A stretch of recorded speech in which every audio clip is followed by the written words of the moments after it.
on the outside looking in, and I wanna be back on the inside. I don't wanna be left on the outside, all alone.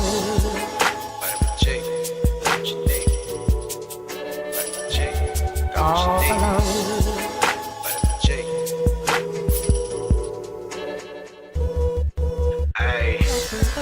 You rockin' with beats, discussing the G. You rockin' with beats, discussing the heat in the streets. Take over the west and the east. I got what you need, a dose of this vitamin G. You rockin' with beats, discussing the heat in the streets. Take over the west and the east. I got what you need, a dose of this vitamin G. Rockin' with beats, discussing the heat in the streets. I got what you need, a dose of this vitamin G. You rockin' with beats, dose of this vitamin G. You rockin' with beats, dose of this vitamin G. Vitamin G. Vitamin G. Got what you need. I'm on the outside looking in, and I wanna be back on the inside. I don't wanna be left on the outside, all alone. Vitamin G. Got what you need. Vitamin G. Got what you need. All alone. Vitamin G. Discussing that heat in the street. Hey, we got just what you need on Vitamin G. You rockin' with beats, discussing the heat in the streets. Take over the west and the east. I got what you need, a dose of this vitamin G. You rockin' with dose of this vitamin G. I got what you need, a dose of this vitamin G. Rockin' with beats, discussing the heat in the streets. You rockin' with beats, discussing the heat in the streets. Got what you need, a dose of this vitamin G. You rockin' with beats, discussing vitamin G. Vitamin G.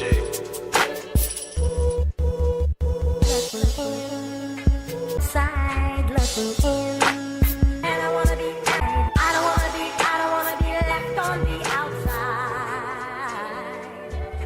all alone.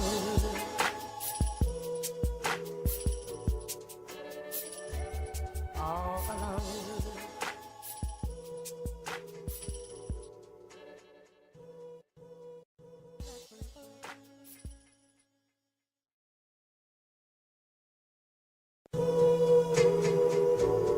I'm on the outside looking in, and I wanna be back on the inside. I don't wanna be left on the outside, all alone. Vitamin G.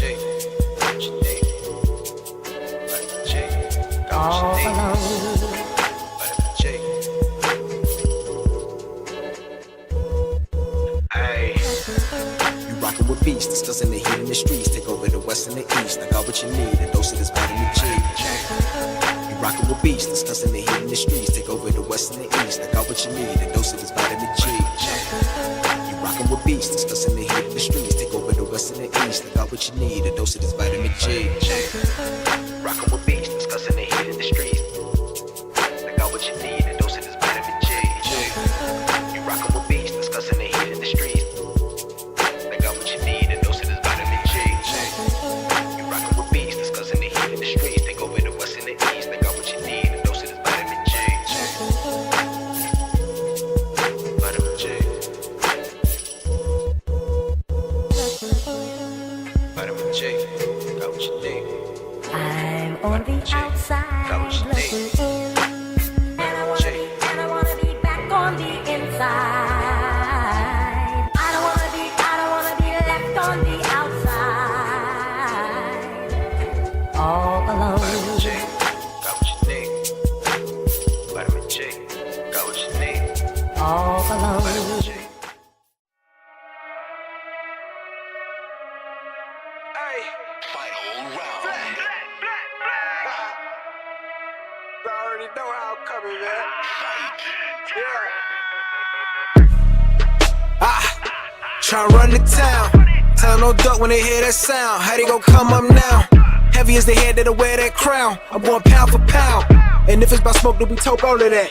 from an ounce to a pound. Take it, they biting this now, cause my drip right up the seat. How could it be? Give me a couple of rounds, cause I'm a beast when I'm on vitamin G. You see this start crumbling now, mad struck start mumbling now. Get the gist, I ain't reaching for clout. Plot twist, I'm the one with the keys. Clock blitz, know the little half freeze. Different continents, I be torn. We living life, making yours look boring. See, we win at the end, it's a spoiler warning. Cause I keep heating up, I might blow the whole planet. They calling me toxic like global warming. But they keep tuning in once again and again. I'm the one at the top, just a formal warning. Truly, I'm De Niro when it come to movies. Get De Niro, entertain the groupies. Habanero if you come pursue me. But I hop on the game, too busy rolled up whenever my girl getting moody. Link up with the gang, we all go insane. Catching them dogs on the duty. I'm in Stixie, I'm locked in. Bought a box, I was like 10. Back then, used to box, nowadays they ain't throwing hands. Mama said we got more advanced. One thing about me, I adapt, bought a Glock fin. Keep me safe from the block in. The game kept me off the block. Ain't got flex about looting my Ruger. I can shit on you with my computer. See my graphics card costs more than your damn job can afford to pay you. And my monitor, big as hell, detail, so I can see when I spray you. To reload the clip and record the clip is go all say to that SSD. Know a whole lot of trill game heads like me wanna see tune into that VGP.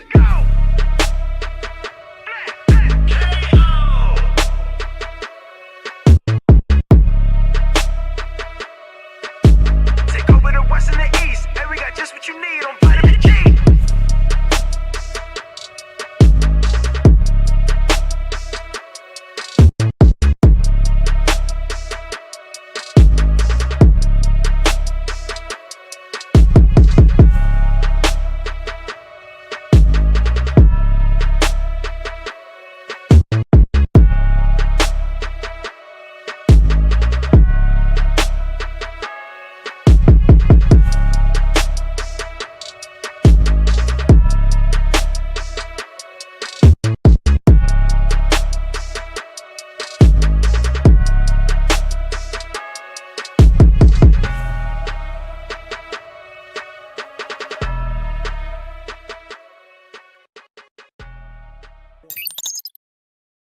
Good evening, everyone. Welcome to this week's episode of Vitamin G. We are on episode 210. Kind of wild to think that we've been doing that for this long.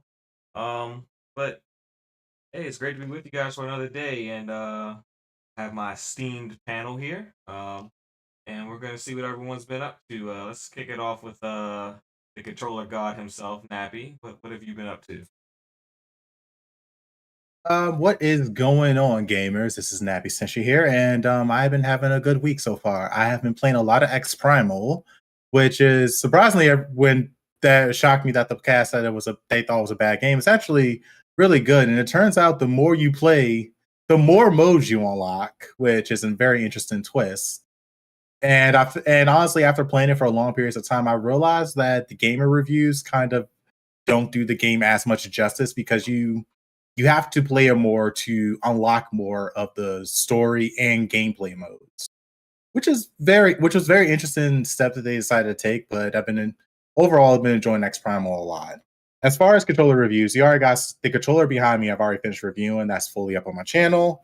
I have been working on this GameSir T4 controller that I have been reviewing.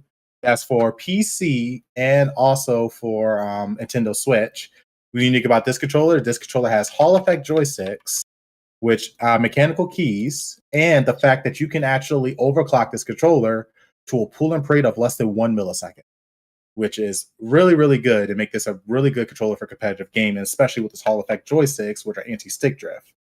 Also, speaking of that, the controller, I have another Nintendo Switch / PC controller, the Big One Blitz controller, which this review is going to be done pretty soon. I've just gotten a new controller, which is the PB Tails Chuck controller. If you don't know, this was actually the very first controller I reviewed. They now have got the updated version of this controller. This controller is a very thin, retro-style 8-bit controller that is for Nintendo Switch and for PC. And I'm still working on this controller, which is the Bayaton's new Zeus 2 controller, which is their new flagship controller. It has 6 programmable buttons, trigger stoppers, joysticks, take off the D-pad, change it out, shebang. But yeah, I've been busy with controller reviews, been enjoying gaming, and Remnant 2 is coming out tomorrow, which I'm so excited for. So wait, it's not out yet? Well, if you bought the Ultimate Pass, which was like $74, you actually got the game 3 days early. But I Yeah, premium did edition not get that. I got the does give stand. early access. I got yeah, you got 3 days Oh. early. So I was like, I'm gonna wait because I didn't have time this weekend to play it anyway. So I watched a ton of gameplay. All I would say is wow.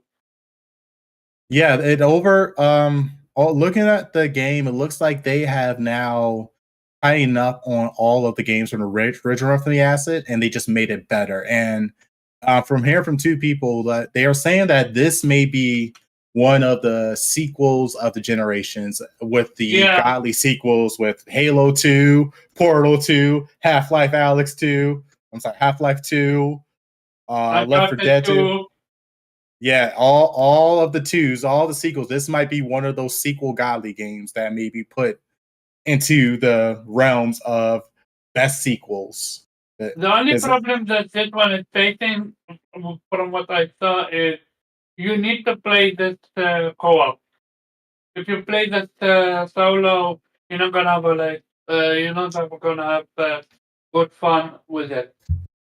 That sounds like a skill issue. These people forgot that this is a Dark Souls-like game.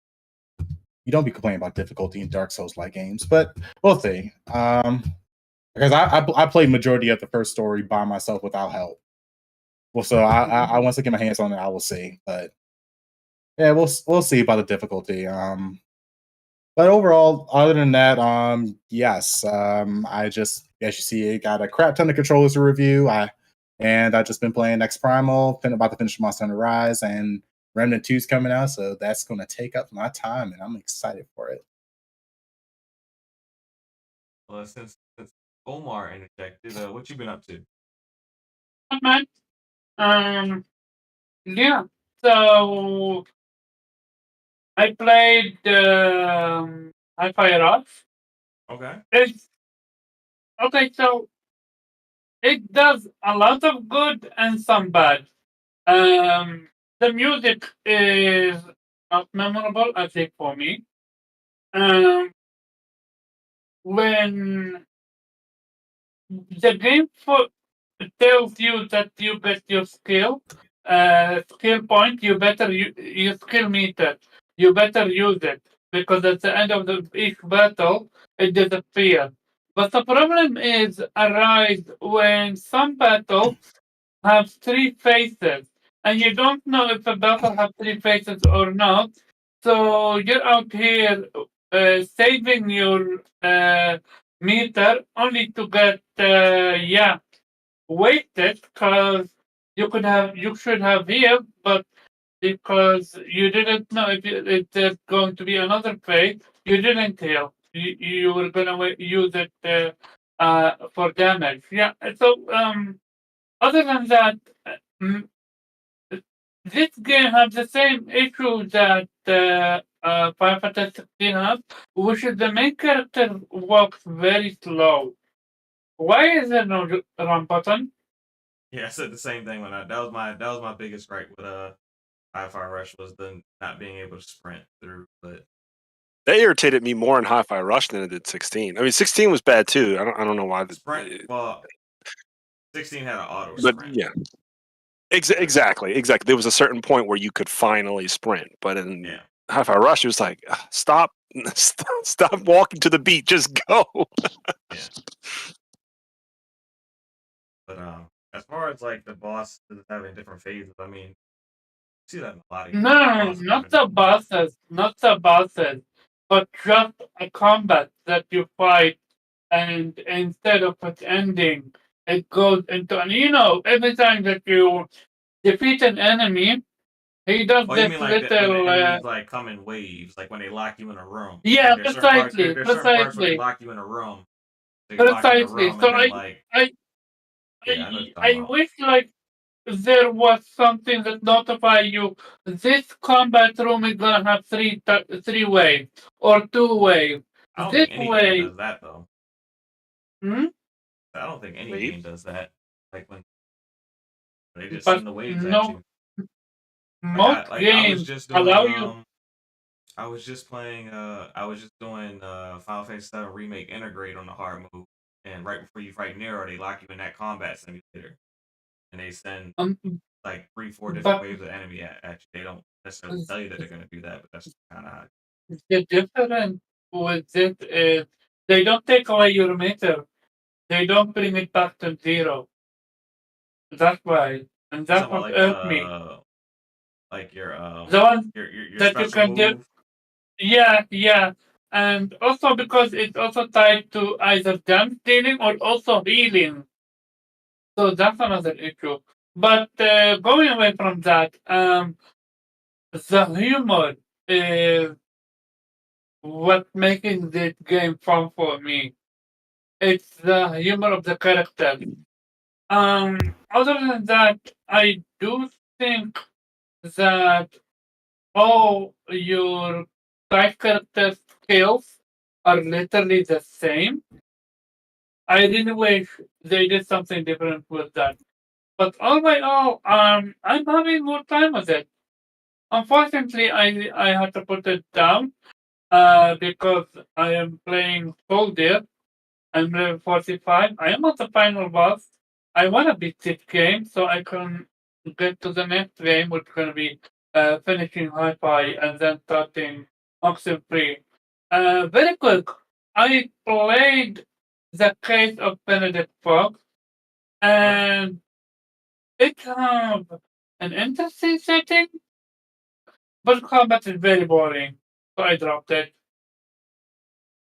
Yeah, I mean, a lot of indie games don't necessarily have great combat. Yeah, that's what Um, Soldiers is an indie game that I'm playing right now. It has fantastic combat, versatile as fuck. But yeah, that's about it. great. So, our resident Nintendo person, Zero, what you been up to? What is going on, everybody? Not much, man. Just sort of getting through gaming. Unlike Nappy, I have been playing a little bit of Remnant 2. You slut! I Oh hate you right now, yeah. Reggie. The game looks Hey, so good. you lost your credibility, Nappy, as being the remnant guy. Yeah. Well, to be Huh? fair, I've not played much of it. I downloaded it today. And then I just got caught up doing some other stuff, so I couldn't really dive into it. So I'll be spending the day tomorrow, like everybody else, even though I got it early, like getting into Remnant 2 and like putting in the work. So like join up, man. Like we got people here. It's usually 3 people, right? Not 4. Yes. It's Three three. people co-op. Yeah. So What class are you running? I have no clue yet. I'm Really? I'm gonna sit back and look and see what What I about want. you, Nappy?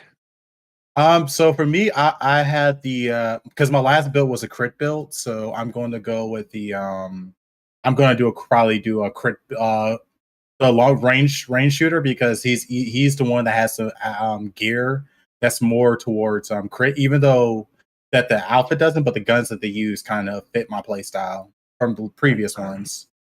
And And so, also, since Reggie, you can, oh, go ahead. I'm sorry. sorry, go on. Yeah, so that's also you could double up on skills. So I'm gonna do like a crit. I might do a crit healer build or crit support or crit damage. I don't know yet. Real talk, this game is versatile as fuck when it comes to characters. Still. It's a lot. It's a lot. They refined, but a lot better because the remnant from the ashes was okay. The suck thing only that sucked was it tied to your gear. This one they took that away, which thank God they did. So it allows you to give you more customization. Yeah, and they allowed you to have double skills, where you can have one tree and then you can unlock a second tree later on. So yeah, I know I'm gonna go with that crit build, but I don't know what my second tree is going to be.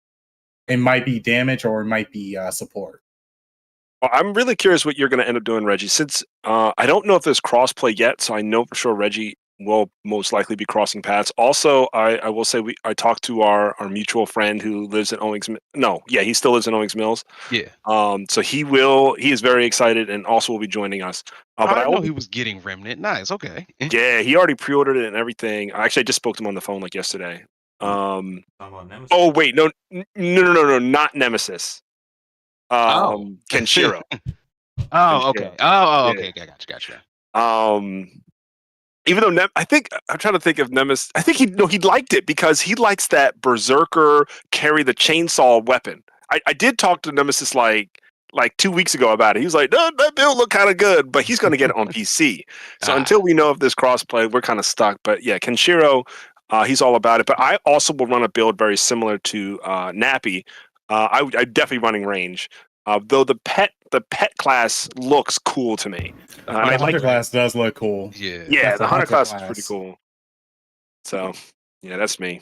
So I don't know. Initially, just at first glance, I'm thinking alchemist, but I'm not still completely sure. Like I do summoner, but I'm like, I feel like summoner is gonna remind me very much of the necromancer from Diablo 4. So I'm like, let me do something different. So I'll see. I'll let you know tomorrow when we're all in there and picking classes. Okay. Outside of that, playing Rogue Legacy 2 still. Just got to the last boss today. So just trying to power my way to beat him. He's actually harder than I thought he would be. So once I beat him, that should probably end the game for me. There's still a lot more to do in the game, but at least I would have gotten through the main story and then I can jump back to it at any time. Otherwise, that's pretty much all I've been playing. I've not touched Destiny in a long time. I pop in Apex from here in a while, but and of course 16. I've not finished it, but that won't stop us from how we talk later today. But Wait, I'm going through. You didn't? No, it's fine. We can still talk about it. I'm not that concerned. Oh, okay. I apologize then. But so far I like it. It still has like all the flaws that we talked about, but I do like it. I just wish it did some things better. I really just wish it did some things better. It's Um, really a fantastic game that misses out on a lot of small things. It does. It does. We're gonna talk about it.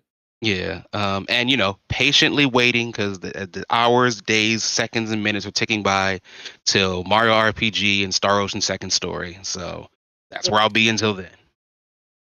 Mm-hmm.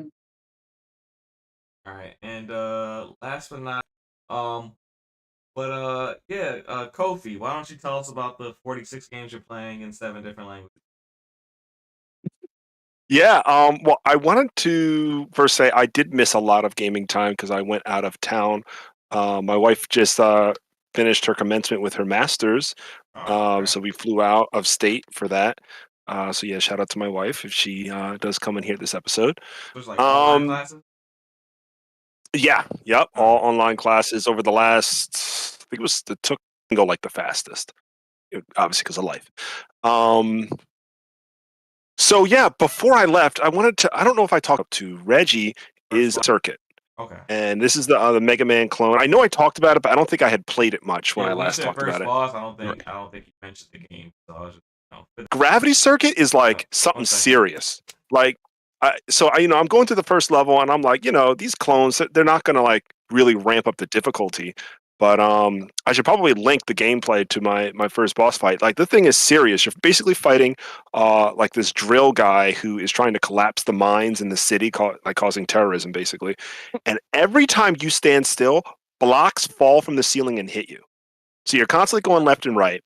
And then the guy does like a specific mannerism where anything standing on the ground will get hit by his drill. So you have to automatically use your grappling hook to swing above him. And then he has like these massive pillars that drop down, and if they hit you, they do like 30% of your health, just one block. So as soon as the blocks fall down, you need to start destroying the blocks. And it's just like this chaotic circle of like, smash the blocks, dodge the little blocks, hit them a little bit, don't get hit by a drill. And it is very rewarding to win. And that boss alone kicked me in the teeth for like an hour. And then I was like, I need to get good. Like, I was like kind of playing this game like it was a casual game. It's not really like, I mean, I'm not saying it's a bad game. I'm just saying like I was trying to like relax and play a little Mega Man clone. That is not the case. This game will kick you in the teeth right from the beginning. So it's much more rewarding than I thought it would be. So yeah, shout out to Gravity Circuit. I will get back into that. I already finished 16, so we'll obviously be revisiting that. Atelier Mary is the game I've sunk. I'm not halfway through the game actually. It is basically a remake of the 1997 original Atelier Mary. It was the first Atelier game, basically about an alchemist who just constantly cannot be successful and ends up getting trained by one of the best teacher alchemists in her city, which is called Salberg, and about like her escapades on what type of life she wants to live. So the game has like 6 different endings, and it kind of like stretches me a little bit because I haven't really spent a lot of time with an Atelier game. Like I have Atelier Aisha, I have Atelier Ryza. I haven't gotten into them. I promise I'll come back to them. But what I like is like you can really like fulfill your life with Mary just doing alchemy, or you can fulfill your life just like fighting. And the paths don't really have to cross. There are 11 different characters that you can party up with. And so you can really have your own relationship with them. They'll come to you with their problems. Sometimes they want you to make something. Sometimes they want you to fight something.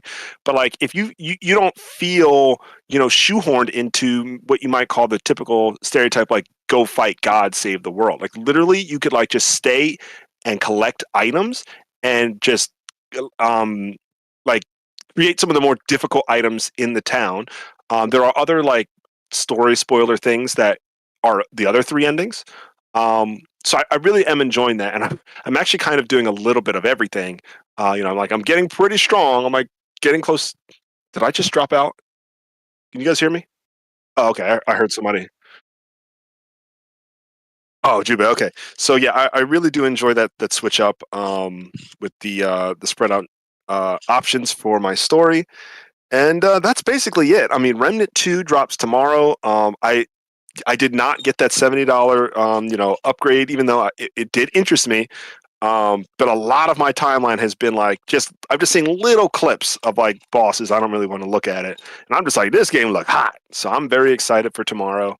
And definitely, Reggie, if I can't get like a big session with you guys this week, I definitely will have one next week. Because everybody in my family is out of town next week.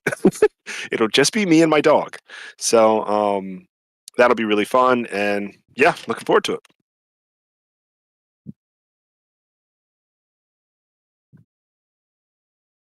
You guys still there? Yeah. Yeah, yeah.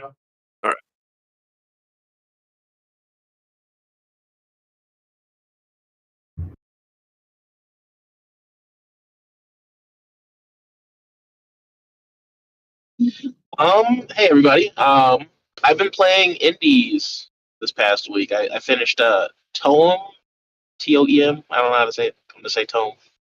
It's like a little photography game, like a little isometric. Take pictures. Oh yeah, I played it. It's boring. It's not Damn. See, you out here just it's a compared to everything else I play, it was a breath of fresh air. It was just something that's different. Mm-hmm. So yeah, I 100% of that. That was really nice. The story's cool. Like Is that nice little indie game made by like.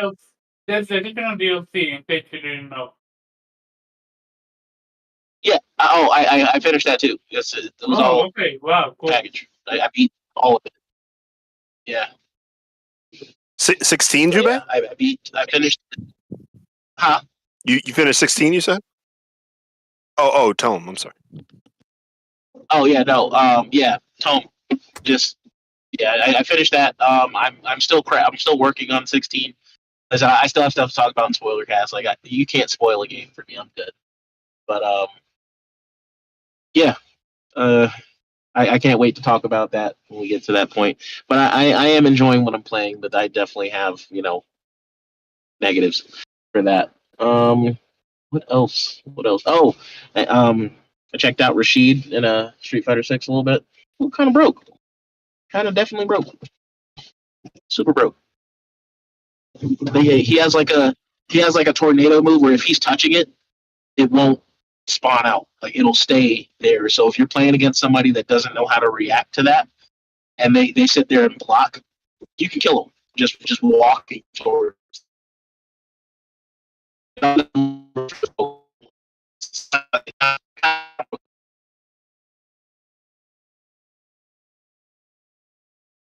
Are you there? you Someone is Yeah, talking. yeah, I'm here. Can you hear me? Yeah, I can hear you. Am I still botting? No, you're good. Okay. Yeah. No, he's just broken. He's gonna get a patch. He ain't gonna stay like this. Also, his chip damage is nuts. Oh, did you see the video of the chip damage? Bro? Yeah, I'm like, bro, like they gotta fix that Yeah. immediately. Yeah.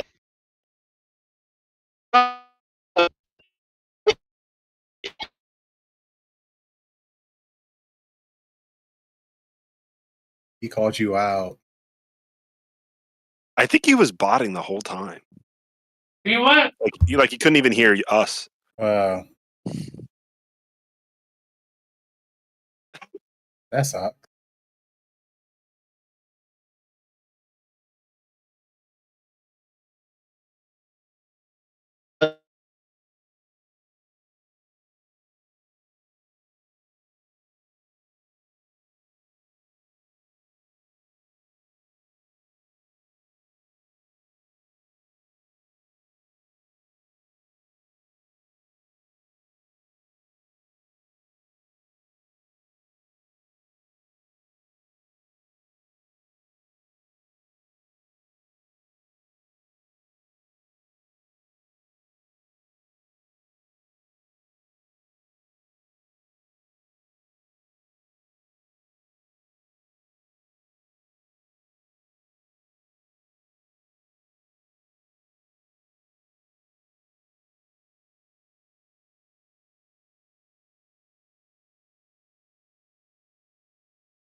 Yeah, the guy's account who got the email, he said his account was inactive for 4 years.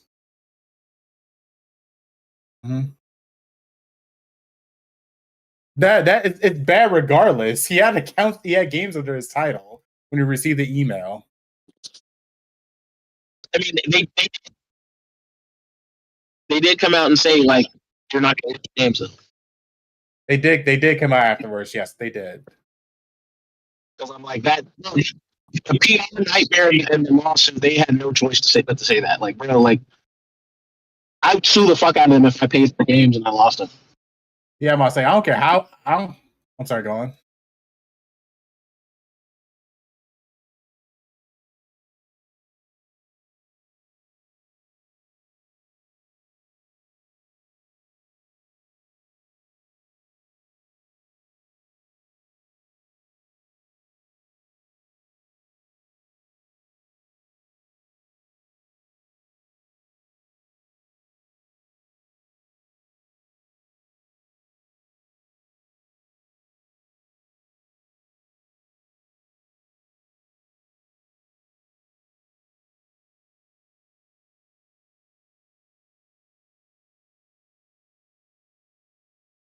Yeah, I don't care. 4 years, 10 years. I'm gonna say that. That's wrong.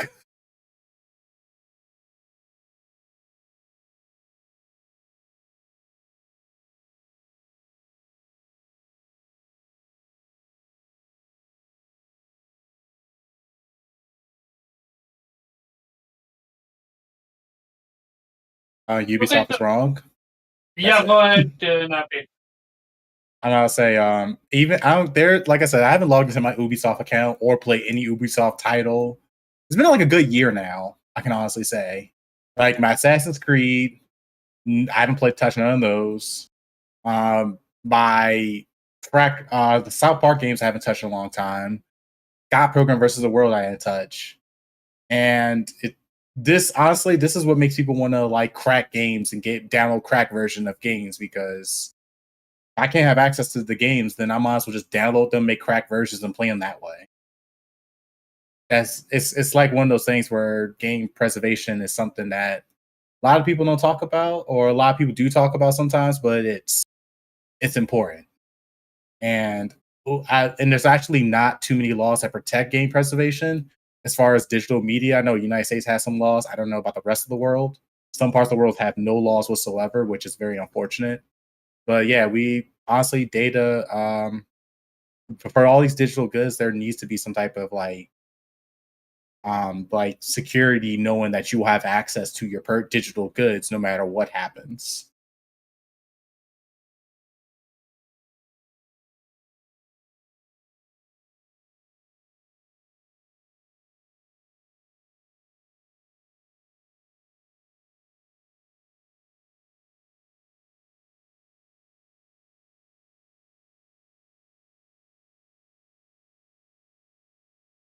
Yeah.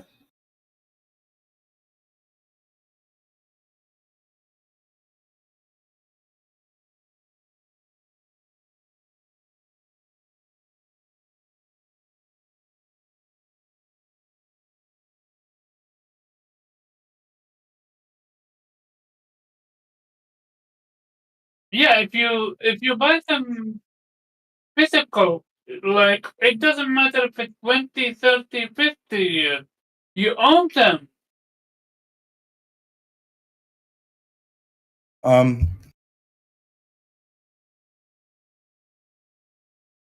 mean, look at the recent Call of Duty. That was kilobytes on a disc for a 100 GB game. Yeah.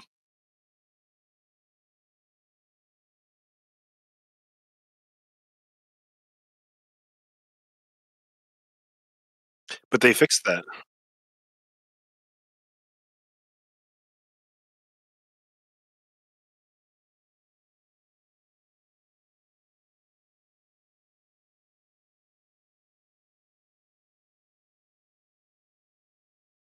But that's a PS. But that's a console, right? That's not a Maybe. CD. Wait, you can't hear? But that's a console. That was an issue with the console. It fixed, but it's still an issue My with the bad. console, and not the CD itself. Yeah, but I'm saying eventually these consoles are not going to run forever. There's going to be new iterations of hardware. PlayStation 3 is already dying. The physical Yeah, physical consoles themselves. Yeah, so eventually, when you own, whatever game, you might own a game, you might have the disc 50 years later, maybe handed down to you, and you might want to play it.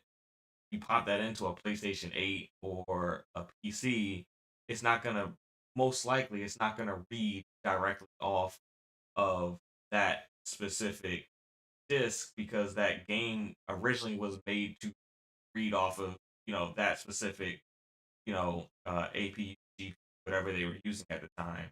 Like whatever that chipset is they were using on that particular system, that's what that disc was meant to read off of. So they like with the Xbox, pop in a 360 disc, it's not reading directly off of that disc. It just downloads a version of that game that you can now play on your hardware. Like that's gonna be That's true. It's just not true yet for PlayStation. You're saying it eventually will be true. It eventually will be, yes. So even though you physically own it, you won't be able to pop it into a PlayStation 7 and play it eventually. It's still going to end up being in the form of a license. Yeah, because I think it's two things at once, right? Like there's the, what we played on PlayStation 1 won't play on PlayStation 5. So unless PlayStation like allows for us to play it again, that game is sort of lost in time, or unless you manage to hold on to a PlayStation 1 and buy a converter for it to play on like modern TVs and keep that system alive for as long as it can, but like mechanical things fail. So like inevitably yeah. it just will fail. Yeah, and so then it's like, well, how do I play Twisted Metal if Twisted Metal there is nothing to play Twisted Metal on, and Sony is saying we're not doing anything with Twisted Metal anymore, so you can't, we won't even sell it to you. You know, this is Why what would Nintendo we- deals with. Yeah. Why would you want to play Twisted Metal? You could just watch the show. Hey, I agree. Like the Superior show, it should be I feel excellent. like I think Oh, people okay. think of like their games media like the same way they think of like DVDs. Like if I just find a damn DVD player and I pop it in, it's gonna play. That's just not how it is. Yeah. No, it's not. But It's then treated differently. yeah, but then additionally, like what this Ubisoft thing is sort of they're trying to speed up the process by a lot, because it's not about, oh, I can't play the original Assassin's Creed. You can't play Valhalla if just for whatever reason I just hadn't logged into it for X amount of times, which is a little ridiculous. It is still viable. It is still able to be played amongst the system. You're just saying because I didn't log in for what? What is my login doing for you? I would need to Taking up understand the space. justification. Yeah, as to like what is your The reasoning kilobytes. for killing Free- this? Kilobytes of space. Yeah. Your account is taking up kilobytes of space. And I think it's just one of those things. It's just little by little, they're just like poking and testing waters to see like what they can do and what they can't do. Because this sort of all digital future is already here. And it's really challenging. And the only difficult part is, unfortunately, as much as people like to say game preservation, gamers by and large don't seem to care. I might disagree. There's a small community where people are preserving games through emulation. I mean, we already got the PlayStation 4 emulator up and running. I Agreed. won't say that gamers don't necessarily care. I think there's a segment of like fanboyism that's like always caught up on what the new thing is coming out, that they're very quick to push away the old stuff. Like, whereas like there's still value in like popping in something old and like a Battle Arena Jinden. Like if you could play that right now, or if you're a Switch owner and you could like pop in like WWF No Mercy, like like I would play WWF No Mercy all freaking day if I could, and Kofi knows I would, because like I didn't have No Mercy. Kofi had No Mercy, and I would go to his house just to play it. Yeah, And we'd be like in like two different rooms. He'd be playing whatever, and I'd just go over his house, play No Mercy, like legit. yeah, and I could, perhaps I'm off base. I'll certainly like admit to that. But like I don't know, like I tend to, you scroll through video game Twitter, if you will, and like some people are saying it. There's definitely a small community who want to do it. I think there was a Kotaku article that came out. It was like 87% of like these very old classic games are gone. Like they're just gone to history. It's like 86%. Yeah, like they simply, I know exactly what the article you're talking about. yeah, they simply do not exist and will not exist anymore. That is it for them. And Yeah, Yeah, it's actually, just I sort was of like, saying that's almost like saying people don't want to listen to old music. Probably want to listen to music from the 60s. Like, yes, there are people well, that and want that's to the listen. thing. Yeah, it's not necessarily listen to so much as like no one. If the Beatles only ever existed on A-Track, and A-Tracks disappeared, we lose the Beatles forever. And it's just sort of like, should we lose them forever? Like, there's got to be some level of like, There's not a thing was a made. segment of the community that is pushing. There's not a preservation segment of the community that's pushing it hard enough, in my opinion. Huh?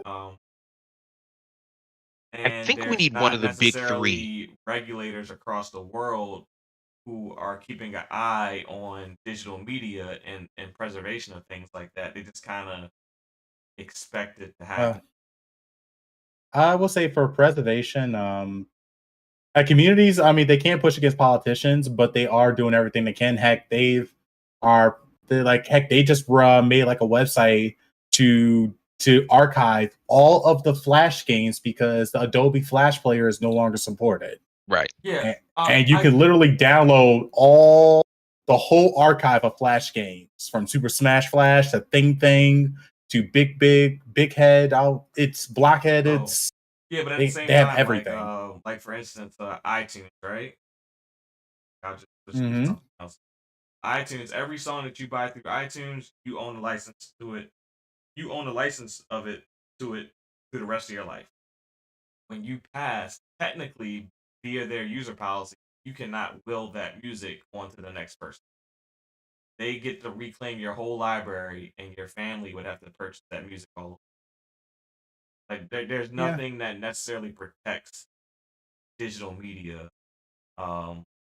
for the consumer. Like even if like it's preserved in some way, shape, or form, like they don't necessarily protect our ownership of the media we're purchasing. And unfortunately, I think like it's got to kind of start within the industry initially. Like the Internet Archive exists where you can download a bunch of games. And they do a pretty good job of like consolidating and capturing and holding these old games for all time. But very similar to like the movie industry or the writing industry as it's going now, like they have to be pushed to a point where they have to stand up because the consumer doesn't always care. Like the consumer didn't care that Scarlett Johansson wasn't going to get any money because they released Black Widow on home instead of theaters. Like she They had don't to care care until they because they were care. messing with her money. Yeah. And so like and hopefully, it's one of the big three, like if Phil Spencer's like, hold up, man, like what are y'all trying to do? Or if, any of Kojima speaks up, then I think people start to begin to take notice and support the efforts that are already out there. Because Nappy's right, there are efforts that are being done. They just aren't too high profile. And it's just people doing it for the love and that they think Well, these things need to exist. Don't be Which is high profile. Nintendo will yeah. go after you. I Nintendo will would shut that shit down. I'll give Xbox a little bit of credit, and I think it's mainly just because they're the they're the youngest of the big three. But they've done the best job of preserving their catalog. Like there's literally like you play Xbox games, you can still play 360 games. You can literally play a game from every generation on your current system, or games from every generation. Um, is pretty key, and it's not just flagship title. So just got just got GoldenEye 007, which is important. They were behind bringing that back. You got the Banjo game, like N64. Yeah, they've done a good job serving some Yeah. older title. And I think the big three are doing okay-ish, with some probably better than others. But it's just sort of like I'm just scrolling through the Internet Archive. It's like, I guess you can still buy the physical version, but where would you? I don't think you can play online Soul Edge, Soul which Edge? the You said original Soul Soul. Calibur Oh 1. shoot! This is Soul Edge. Yeah, that's the like real original. People forgot about Soul Edge. yeah. It's I just sort of like, mean, where do I'm you? pretty sure there's a community out there. And it's Oh the no! Again, internet. like I'm on Internet Archive. You can download it and play it right now. So Yeah. really quick, I wanted to bring up a process that I've noticed on Steam, on Switch, on Xbox, on PlayStation, that is starting to bring back retro games, and I'm forgetting the name. I actually fired up my PS5 to see if I could find it. But the reason I bring it up is all the 16 and 32-bit games that smaller developers made back in the 80s and 90s are being repackaged as arcade games for us to play now. So like the statistic you mentioned about like 80% of the games, we can't really access them on modern consoles. I'm very curious if efforts like the one I'm mentioning will start to enter the, long dormant 40-year-old games, 35-year-old games, and bring them forward. Like we are seeing like major publishers, right? Like you can play a Final Fantasy, but something like Chrono Trigger is kind of like it's not on a modern console. It's just on Windows and mobile.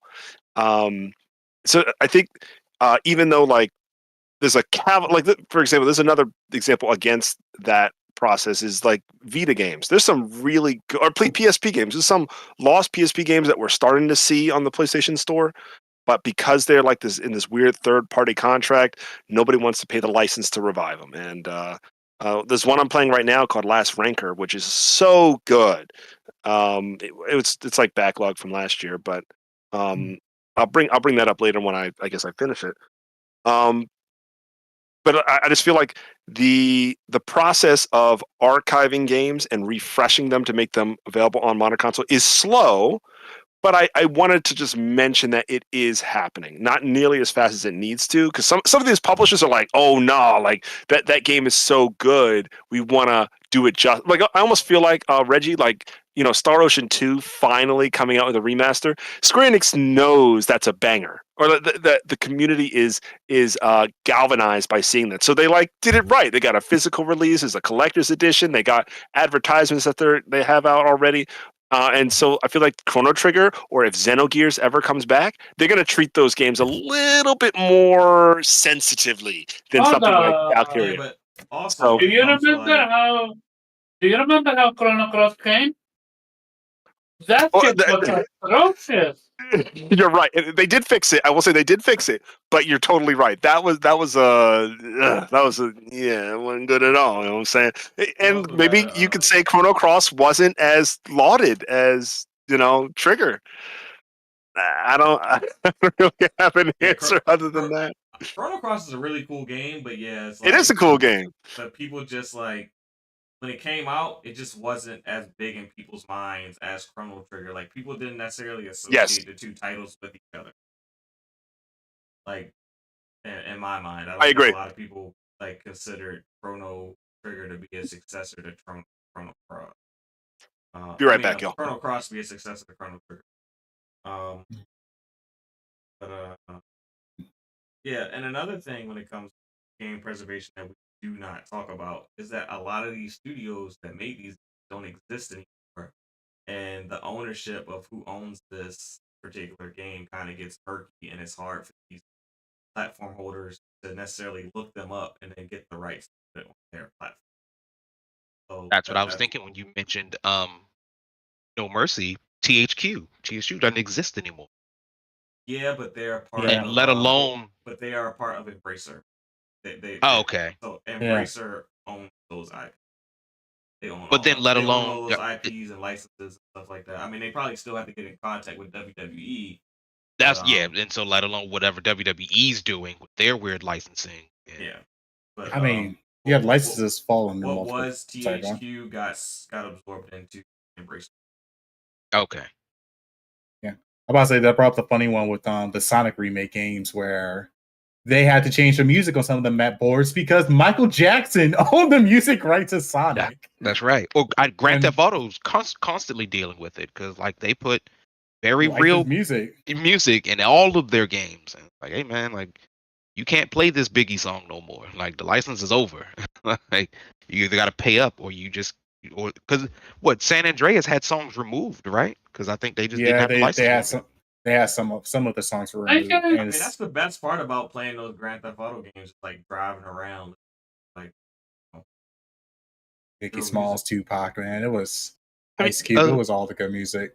The Tony Hawk games, Vice City is my favorite. Vice City was awesome. I think it's also a case of licensing. Because remember, on PlayStation, before PlayStation went with this whole PlayStation Premium and all that jazz, Eternal Sonata was on PlayStation. On PlayStation Now. And then they removed it. The issue they took a couple of games off, Omar. You're absolutely right. The issue in particular with Xbox and PlayStation is that pretty much the 360 and Xbox and PlayStation 2 era, none of their biggest titles were necessarily games that they made. So in order to get those titles, they have to reach out to third party in order to have the game product. Their current platform.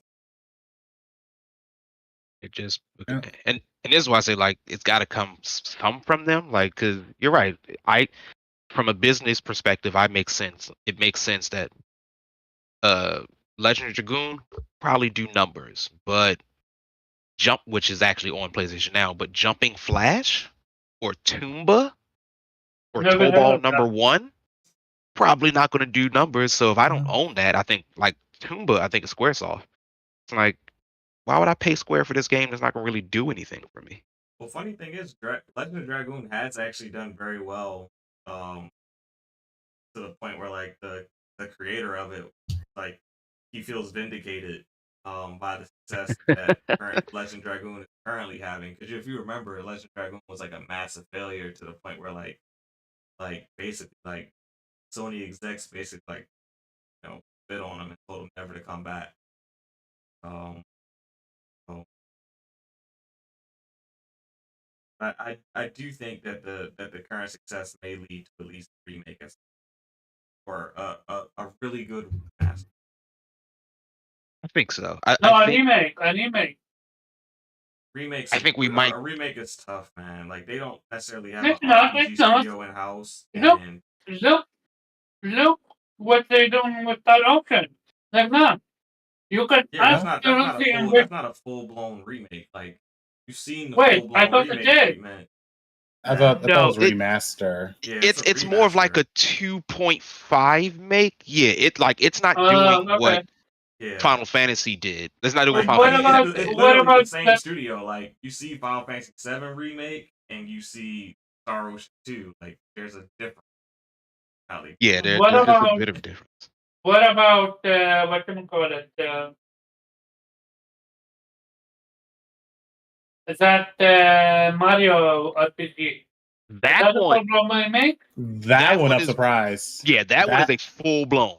Yeah, that Yeah. one, and I'm So surprised by it. But you gotta realize when it comes to a Mario game, Omar, that's a little bit different. You don't have to pay for a ton of voice acting and things like that. If you remake Legend of Dragoon, It's true. you gotta Yeah, do now you add voice acting. yeah, you're for that type of game, you're adding voice actors like and all types of other stuff like that budget would be enormous, and they do not have an in-house RPG studio like to actually make that type of game at the moment. So But I think a solid like HD upped remaster will do it. People are loving Octopath. People are loving not Kill la Kill, Live Alive. People are loving all of those types of games. Like Legend of Dragoon can do well with like a nice retextured, up textured yeah, they do. story They base should with do it like modern. they should do it like how Square did Crisis Core, where they redo the game, make it look a lot better, and then they just and they update the battle system. That's it. Yeah. Yeah. The biggest thing they That do battle is, system. yeah. Yeah. I'm sorry. Go ahead. No, go ahead. Oh, you're fine. Well, I was going to say that battle system. I don't mean to like make this might sound like a weird comparison, but like after playing the demo to Sea of Stars, it's almost like Sea of Stars is a simple version of Dragoon. I think Dragoon should keep the complexity, but kind of have like a format similar to Sea of Stars, where defense matters too. So like having like Dart or Haschel or Kongo, defend, I think could really add some like engagement with people in a turn-based space. I don't even. So that would be. I don't remember Okay. the Legend of Dragoon combat system vividly. I remember it enough. Like I don't remember. I remember the limit breaks a bit, but the main thing I remember, like when you attack the enemy, there was like a square, and like when the targets lined up, you had to press the square again. That was like that was like the main thing I remember about the battle. I loved it. Man. Yeah, it was like the combos were cool. Like the moves were cool. I remember turning into a dragon at certain points in the fight. But it wasn't like you could turn into a dragon whenever you felt like it. Like, yeah, you had to have at least one. Remember, you could have up to 6 turns as a dragoon, but you could deploy as a dragoon. It was just one. Like it was like 1 bar of your limit break. You could do 1 turn as a dragoon. But if you saved it up, you could do 6 turns. You could just do so much damage. And remember, like your attack combos, like you would have this little star that would rotate like in like clockwise, and you had to hit X at the right time at the top of the circle, and it would be like Dart's full combo if you got all 5. It would like go around. It would speed up. It would like go around slow. You hit X. It'd go around fast. You hit X. You had to time it 6 times. Yeah. I don't know if you remember that. And another reason I don't think the game will be remade is because that game was made, like the story was made with the intent of there being sequels. and I don't think they're willing to bring that creator back because of how that relationship is. Because if you can look up the interview where he talks about it was pretty bad how they treated him. Yeah, not a lot of nice words there. But I think just a remaster would be as far as unless the game like sold like 30, 20.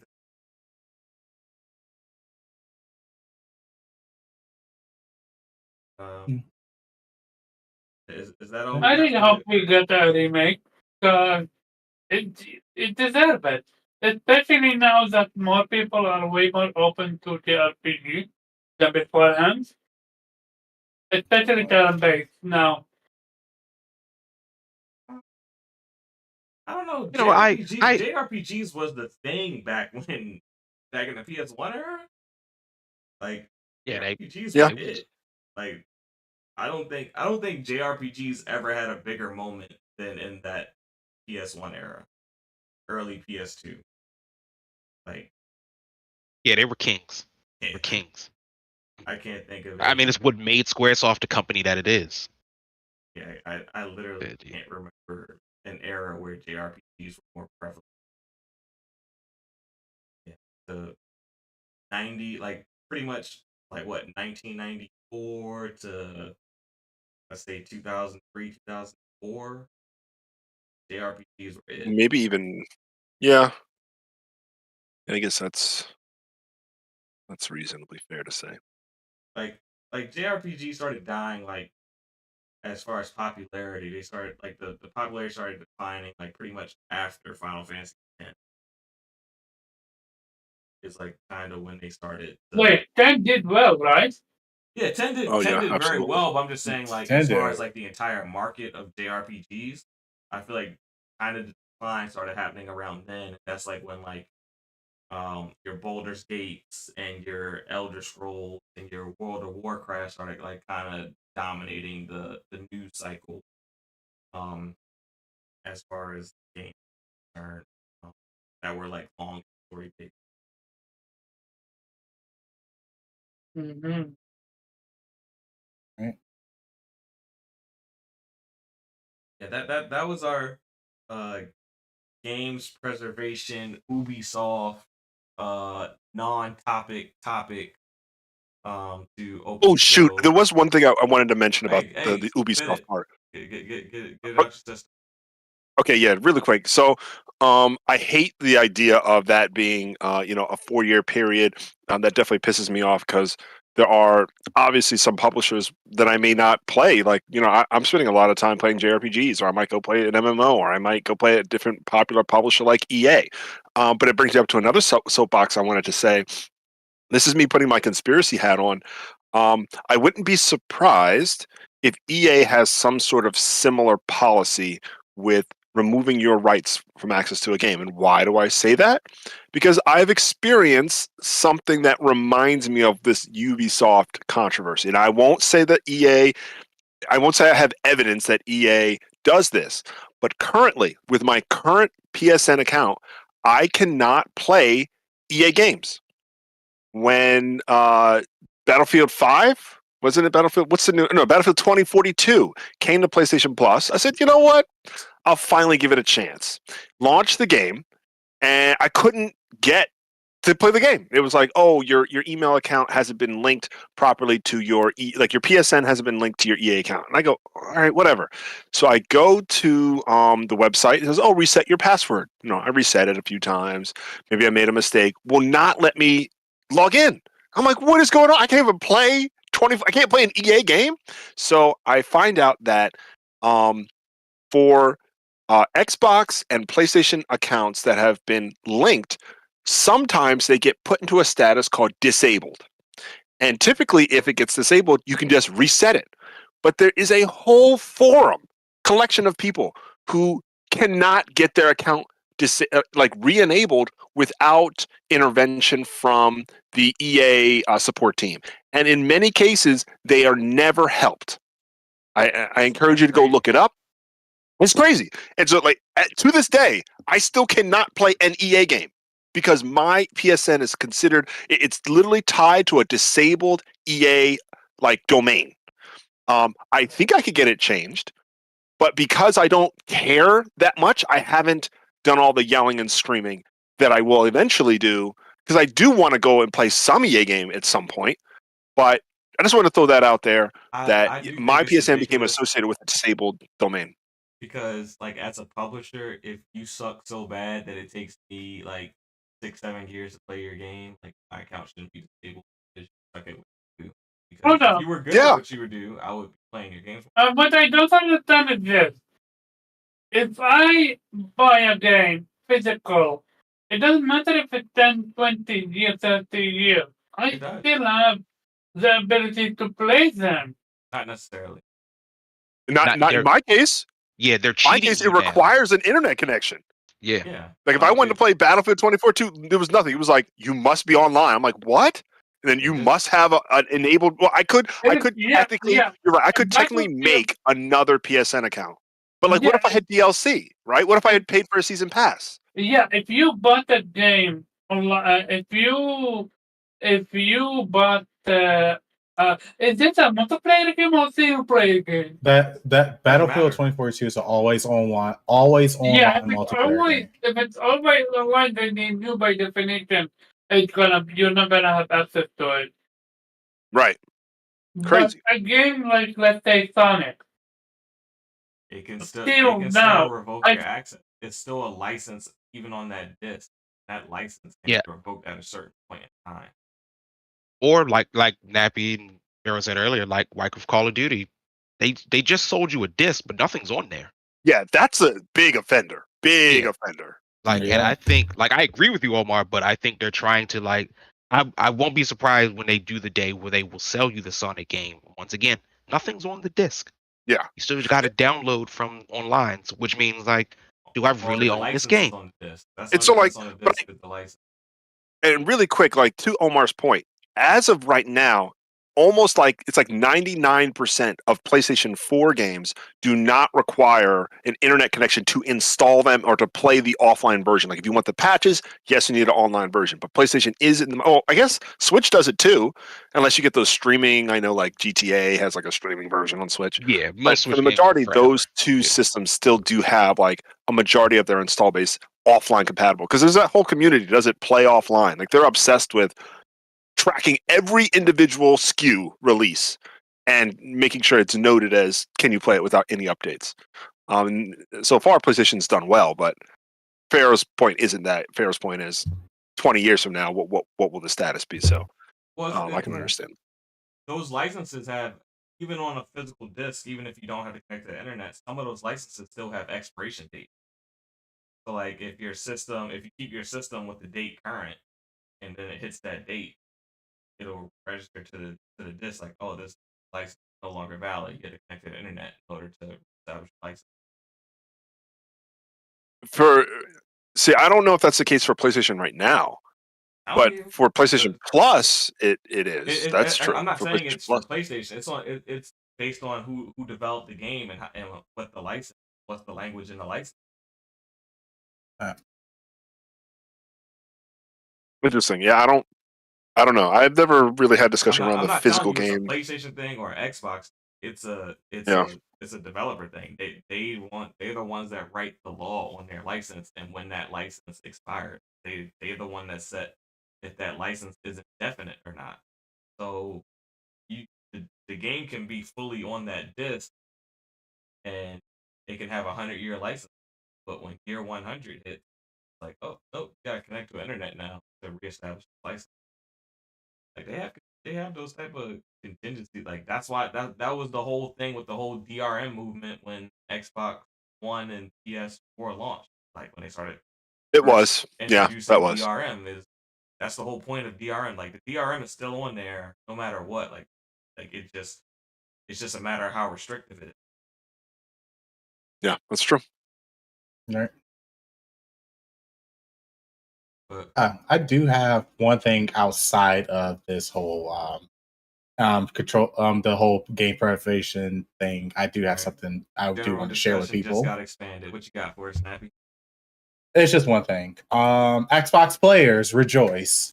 You guys have now got your official third-party controller that has anti-stick drift Hall effect joysticks, the GameSir G7 SE controller. Supports Xbox One and Series S and X and PC. What makes this controller so good is that it can be overclocked to 1,000 milliamps input, so that way it's 1 millisecond input latency, which is really fast, which puts us up there with the overclocked PlayStation controller. And the Hall effect joysticks are magnetic joysticks, so you guys don't have to worry about stick drift anymore. So that now makes it where Xbox gets one controller with Hall effect joysticks. Nintendo Switch currently has 3 controllers with Hall effect joysticks, and PlayStation doesn't have none yet. Now- Hopefully they get some. I hope they do. And this Are is you for like gonna around break the $40 to news to the $45. people that this is a nasty ass wireless wired controller. It is a wire controller. Wired is good. It's all right. But listen, you can overclock it to less than 1 millisecond input latency. 1,000 pulling rate is good. Wired. You have Wired is these- fine. Wired is not fine bad. 25 years ago. As a matter of fact, this controller I'm reviewing right now, wire controller, have Hall effect joysticks. And this is for PC and Nintendo Switch. Has a wire connection. People love this controller. These two are wireless for Nintendo Switch, and they have Hall effect joysticks, which is the 8-bit Do Ultimate controller and the King Kong 2 Pro controller, Gillikis controller. So yeah, we're starting to get Hall effect joysticks, which I'm happy for. I just really hope PlayStation get theirs soon or whenever, because I know Sony's a big dick when it comes to like third-party controllers getting license approval. But yeah, hopefully Hall effect joysticks will become the future, so that way you won't have to buy a whole new controller when you get joystick drift or stick drift. So I just want to put that out there. That's going to be an elite controller feature whenever This controller is $45. $45. I'm just letting you know Yes. that when the Xbox Elite 3 and DualSense Edge 2, I think that's theirs called the Edge. They will be selling it to us for $200. Yes, that is how it's going to be. I'm telling you. I'm already. If Sony does that, they fucked up. This controller I'm showing right now, $45. The controller I'm currently reviewing is wired. $40. Charge you A wireless King Kong 2 Pro controller for PC and for Nintendo Switch, $60. The 8-bit Do Ultimate controller that's Nintendo Switch and PC that's wireless, $70. How are they going to pull that off? Easy. Those $200. You want a controller that's compatible with the PS5 or this Xbox Series? You want to pay that tax? This is already a controller with Hall effect joysticks and a lower input latency than their Pro controller. Their elite controller. Drift. Hey, you better go to PC then. Otherwise, you're gonna pay that tax. I also got another controller coming in mail. That's for PC and Nintendo Switch. That actually hasn't. How they get down, man? How they get down? So yeah, that's all I wanted to share with you guys, so that way you guys can have access. If you guys want, you guys can get a anti-stick drift controller for your Xbox and /PC. That's all I wanted to share. it's a beautiful thing, but it is wired. So do with that information. Who cares? It's wired. That's the only downside. When's the last time the mass populace bought wired? That's but yeah. So on to our topic. Our first topic of today is consolidation. Techland has been acquired by Tencent. It's kind of one of those Bungie deals though, where Techland still gets to maintain creative freedom and they own their own IP. So I guess if at some point Tencent decided to sell off the company, or the company decided to break away from Tencent, they would still own all the IPs that they create. So that's another studio that has went from is Techland a publisher? They're just a studio, right? Techland has actually have published a couple of games. It looks like. Oh. So they're a small publisher. So Dying Light 2 is their biggest one. Dead Island, of course the let's see, Call of Hazard, Gunslinger. That was an old 360 game. I So remember another that. publisher is off the map, and it's in the hands of Tencent, which most people probably don't care about because they're not a platform. Yeah, their library is decent, but it's not like moving. It's not like a heavy. It's nowhere near as big as like the APK. Of course not. Just like looking at their current library of games that they own. They own some pretty decent titles though. I'll give them that. So yeah, what are our thoughts on this? Nappy first speak up. What are your thoughts on whole Tencent acquisition of Techland? Honestly, like I understand that Tencent has slowly been creeping under the rug. I mean, if we gave Tencent the green, they own a lot. I know they've been buying up small studios here and there, small publishers here and there, even big. And not recently. They just. I mean, this one is they don't own full stake, but they don't buy shares. Yeah. They buy shares in companies. That's what they do. Yeah. That's how they get their power. And they don't do what like Microsoft does, is like just straight up like buying that company outright. They will purchase shares. There's only like 5 or 6 companies that they own a majority of, but then there's like another like 20 that they own. You know, and it's just, I mean, I don't know. It's just it's a check. The way how this I don't want to get, it's kind of ish. I don't want to be too political ish, but I mean, the way how this company's moving is like they are trying to get their hands in everything based off of like Tencent and their ties to the Chinese government, and Chinese government want to get their hands in everything and like making and giving them money to buy shares in other companies so they can have control and hopefully get that revenue back. It's like they're trying to Tencent's been trying to conquer like the whole like internet platform, from gaming to social media to everything. They want it all. And no, all they want. Not just money, but influence. They want money, influence. They want to control the whole internet. They already got TikTok, TikTok. I hear they already you, got I them. mean, like from a gaming perspective, like think of like a major title that Tencent has like changed the trajectory of. Now, taking their. I don't think they want to, because they want to make, as long as it makes some money, they don't care. That's what I'm saying. They just want to make money. It's like they're just buying into. I mean, yeah, they want to have some influence, but it's really just money. I bet you don't release the games in China. Well, China damn sure don't care if they release it everywhere else. Chinese They're government. treating it. They're treating it like a stock portfolio, bro. Yeah. That's all they're doing. Just little things that can, build income over time. Yeah, so I mean, it's a small little purchase, nothing really big. I mean, it has some decent titles. I wonder if they were going to bring any of these titles back or try to make something new. It's just curiosity, but hey, that's all I got for them. Oh. Majority of the games are on Windows, though, which is interesting. I mean, most of their games are multi-platform. Yeah. Yeah. Yeah, you interjected. What are your thoughts on this mass consolidation taking place across the country? Big bad Tencent buying tech. It's an inevitability. It's one of the reasons why Microsoft went after ABK. Imagine if Tencent owned ABK. I mean, would it hurt Microsoft? Owned it? It might. No.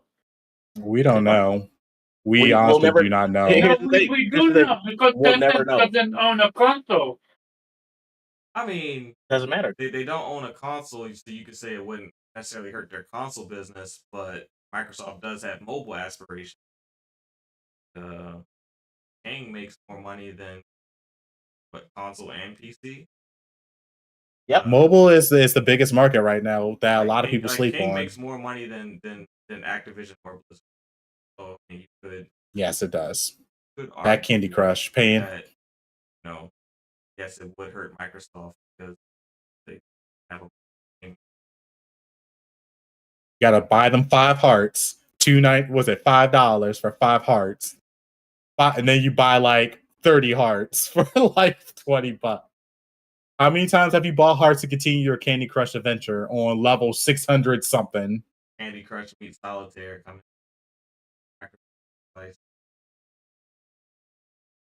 Next Windows Sure. update. But yeah, it's a consolidation is just going to happen. I know people feel like having a bunch of having a couple of companies own everything is kind of wrong, but that's not unlike other industries. I mean, it's a business thing. The thing that happens in games, which we see all the time, whether these studios are bought or not, but especially in instances where studios are bought like this for a large amount of money, is that there are a lot of developers who are made rich because of these acquisitions, and then they do is they leave the company and they spin off their own stuff. And that's we're gonna see that come out of this ABK acquisition. Probably gonna see that come out of Techland being bought. You'll probably see a couple developers leave and start their own project, and that's just kind of how we get into studios. That's one of the ways that we get into studios. Is like, yes, Tencent, Microsoft, whoever buys all these IPs. That's really the main thing that they're buying are the IPs, because buy the entire company, you're paying people a lot of money. A lot of end up being unless you pay for them to be retained for a period of time, like Sony did with they bought Bungie. They actually paid a retainer fee for the staff for them to stay for a period. Part of the condition. Consolidation is I don't say it's necessarily a bad thing. It's just a thing. It's just a part of It is the a thing. cycle Yeah. of how industry kind of work. But there's gonna be new studios that spin off from all these type of. I mean, and the other thing is, the indie scene in gaming, it's not going anywhere. You know what I mean? There's somebody going to be out there independent trying to do their own thing. Yeah, and it's the breeding Constant. ground for creativity. These AAA games are Exactly. losing It sets the precedent and tone for that. Yeah. Like we're not really getting innovation from AAA. It all comes from the indie side. Yeah, I mean, and then it's copied ad nauseum until the next thing happens. And you can't afford to miss on these AAAs nowadays, especially when having Horizon Forbidden West costing $230. You can't afford to experiment on $230 million. You got to know what you're doing. Well, I mean, now one company can afford to to take a chance. Even Microsoft, as rich as they are, cannot afford to be putting $230 million into, and I guess it might work. Oh yeah, but they can have enough money to go to the moon. They can drop a couple million to go into a damn submarine. Where else can they drop a couple million on? Yeah, well, I mean, what was? I'm curious to know what Redfall's budget was. To be honest, I don't even think that was $100 million. To be honest, for Microsoft, I don't think it was $100 million, because the game was probably already in 3 years worth of development. I have a question. How long? What I want to say is, what's happening with companies buying studios and publishers? Is this something? It's not new, but it almost feels like we've seen way more of it in this era than the previous era. Is that fair to say? I don't think we've necessarily seen more of it. I think the difference is in previous eras. I think in the previous era, what we typically saw was we saw big companies see a mutual benefit in merging. So you didn't necessarily have like one company buying another, but they were still where they were absorbing another company entirely. You had two companies that were, technically just merging into one. Versus now it's just one buying the other, like just outright. So I think that's the biggest difference you're seeing like in this era versus in the previous era, most of the companies just merging together.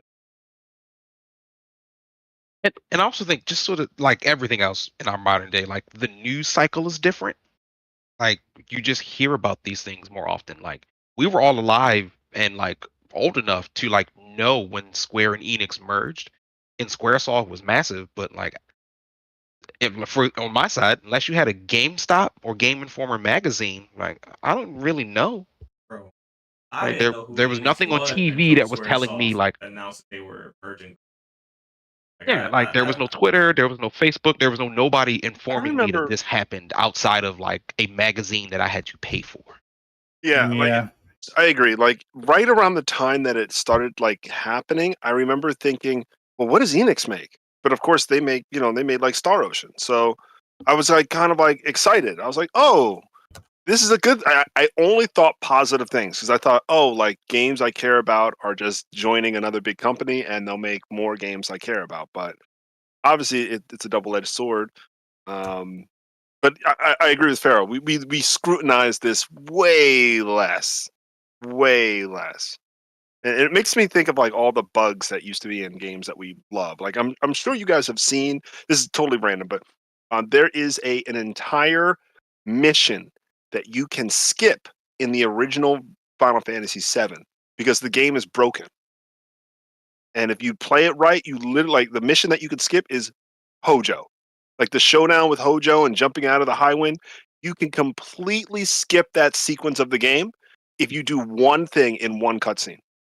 And it just things like that we didn't like. And now in Final Fantasy VII Remake, when a door texture doesn't load, there's outrage. We're all Like, over it. the hype is so different. So it's just tough, man. Yeah, because I would Yeah. say back in the day, What's that thing you gotta do though? I'm curious. He wasn't Okay. So past when it. you're in the there's a meeting that you have with oh gosh, I almost dropped my controller on concrete. Sorry. There's a meeting that you have with Cloud in like in a boardroom. And all you have to do so Cloud can move in that meeting, right? If you walk to the right, Cloud will walk off the screen of the game and it breaks the launch of the next sequence. And literally, if you just hit X, it just skips to after you fight Hojo. Like, it just doesn't happen. Oh shit! It's crazy. I'll send you. I'll send you the YouTube link. It's crazy. I bet you speedrunners be like, hey. Yeah. Oh, Oh, they were probably the people who found it. And was like, look what we can do. Oh. Back in the day, I would say that when those mergers took place, we kind of, from the public perspective as like gamers, we probably looked at it more so as like, oh man, it's like these two teams partnering up that we've always dreamed of. Like, Enix is this amazing RPG studio, Square's this amazing RPG studio, and they're coming together to make games together. Like, yeah. yes. Yes. It just sounded different Yes. back then because they were merged as opposed to like, oh, I'm buying Enix, I own you now, and then we're still SquareSoft own Enix. Just different, Yeah. Agreed. I mean, what's the new thing now though? Is like when smaller companies make these like basically indie and AA companies make these like huge games. Like it's all of a sudden the AAA companies be like, hey, you should like do a partnership or merge with us. Like a partnership deal, right? Like yeah. Like actually, I already know like this Remnant 2. I didn't know Remnant 2 was headquarters was Austin, Texas, and it's actually an American company. I'm shocked. Yeah, you can go to Texas and go to their build. Well, I'm gonna say that's literally the whole purpose of the Xbox Global Publishing Studio. They partner up with indie, like AA and AAA. Yeah, I wouldn't be surprised if Microsoft like reach out to Gunfire Games, even though Gunfire Games doesn't need it. But I wouldn't be surprised if Microsoft like, hey, you guys are an American company, want to slide your game into Game Pass? I mean, don't slide into Game Pass. I actually recommend you buying Remnant 2. I think they're like an eligible candidate for Game Pass later, like Game Pass this fall or something like that. Yeah, I wouldn't put it on Game Pass right away. As a matter of fact, I don't even want to go on cdkeys.com to buy a key from CD Keys. I want to buy a legit copy of the game because it's like, to your point, I've been seeing like people on the Xbox post like their pre-order, like, you know, like they paid the $70 and they've been playing it 3 days early. So like you're saying, Gunfire's getting that money now, and they're like, yo, we could just get Game Pass later and we'll get a different bag at this point. So Gunfire got something. They got some heat on them. They got the third person shooter Dark Souls like game with a story that they kind of need to work on. It's a deep story, but they need to flesh that thing out. But yeah, back to but yeah, that's like the one thing I'm kind of seeing is like you have the indies and the AA studios that are taking all the risk, and then if they succeed, then the third party companies be like, hey. We saw you got a big hit right there. We got a couple million we could just throw at you. You know, want to merge in with us? Let us become your publisher. Or better yet, how about let's just throw it on Game Pass or Sony? Here's a couple million. Don't put that shit out on Xbox. Xbox players don't need that shit. Make them come to PlayStation to play your game. Man, you're at PlayStation's superior console. Come on now, everyone loves PlayStation. That's honestly what you see now. And heck, from this whole like court cases that they with this, that kind of revealed it. So it's no longer merging; it's more so paying companies to partner with them, basically.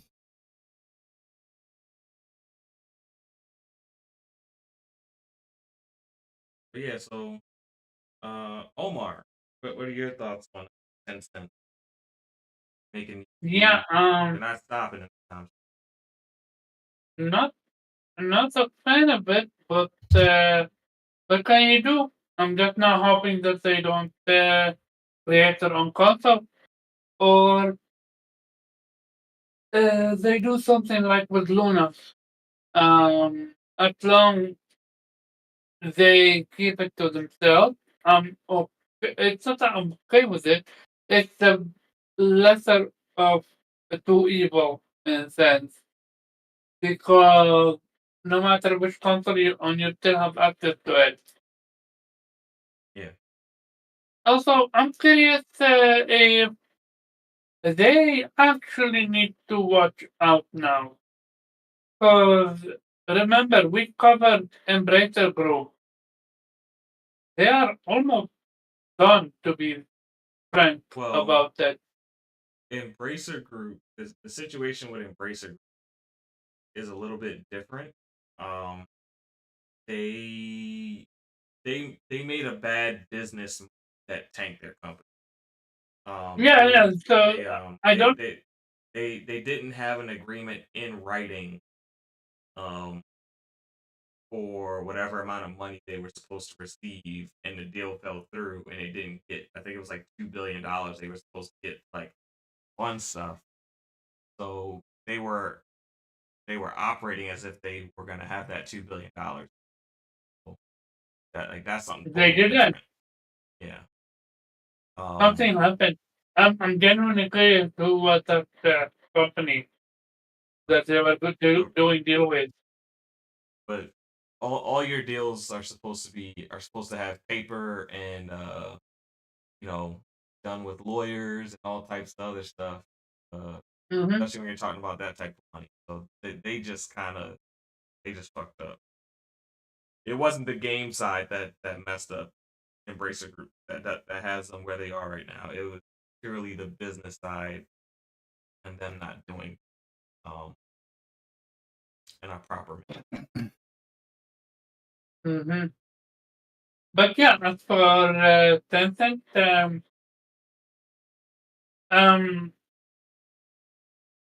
I'm curious when it's too much in the sense of will the FTC and CMA and all these regulators step in and say, okay, you've got enough, call it a day?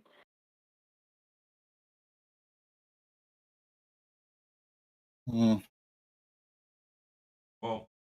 I know people may not be a fan of him, but Florian Mueller, he was talking about the Tencent acquisition today, and he did say that at least the CMA, they do review when companies like Tencent purchase shares in companies. So they actually review that, and then they can actually revoke your share. At least the CMA can. I don't know if the FTC. Yeah, I've never heard of the FTC or the EU or anything like that. But at least part of the CMA powers is that they can large companies share purchase. So that's for whatever that's worth. That's, CMA does look into that. Gotcha.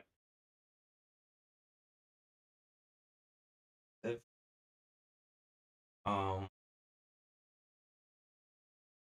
Yeah. Zero. What are your thoughts on the consolidation? We already know you're very anti. Pretty anti-consolidation. I guess the only thing I sort of would hope for is what I always was wondering is after this Microsoft deal, like the ever watching eye of like the government is like will turn its sights on the industry. Um, to unfortunately, I'm sure would be some negative, but perhaps some positive comes out of this about like what are they doing over there? We've been largely ignoring them for a very long time.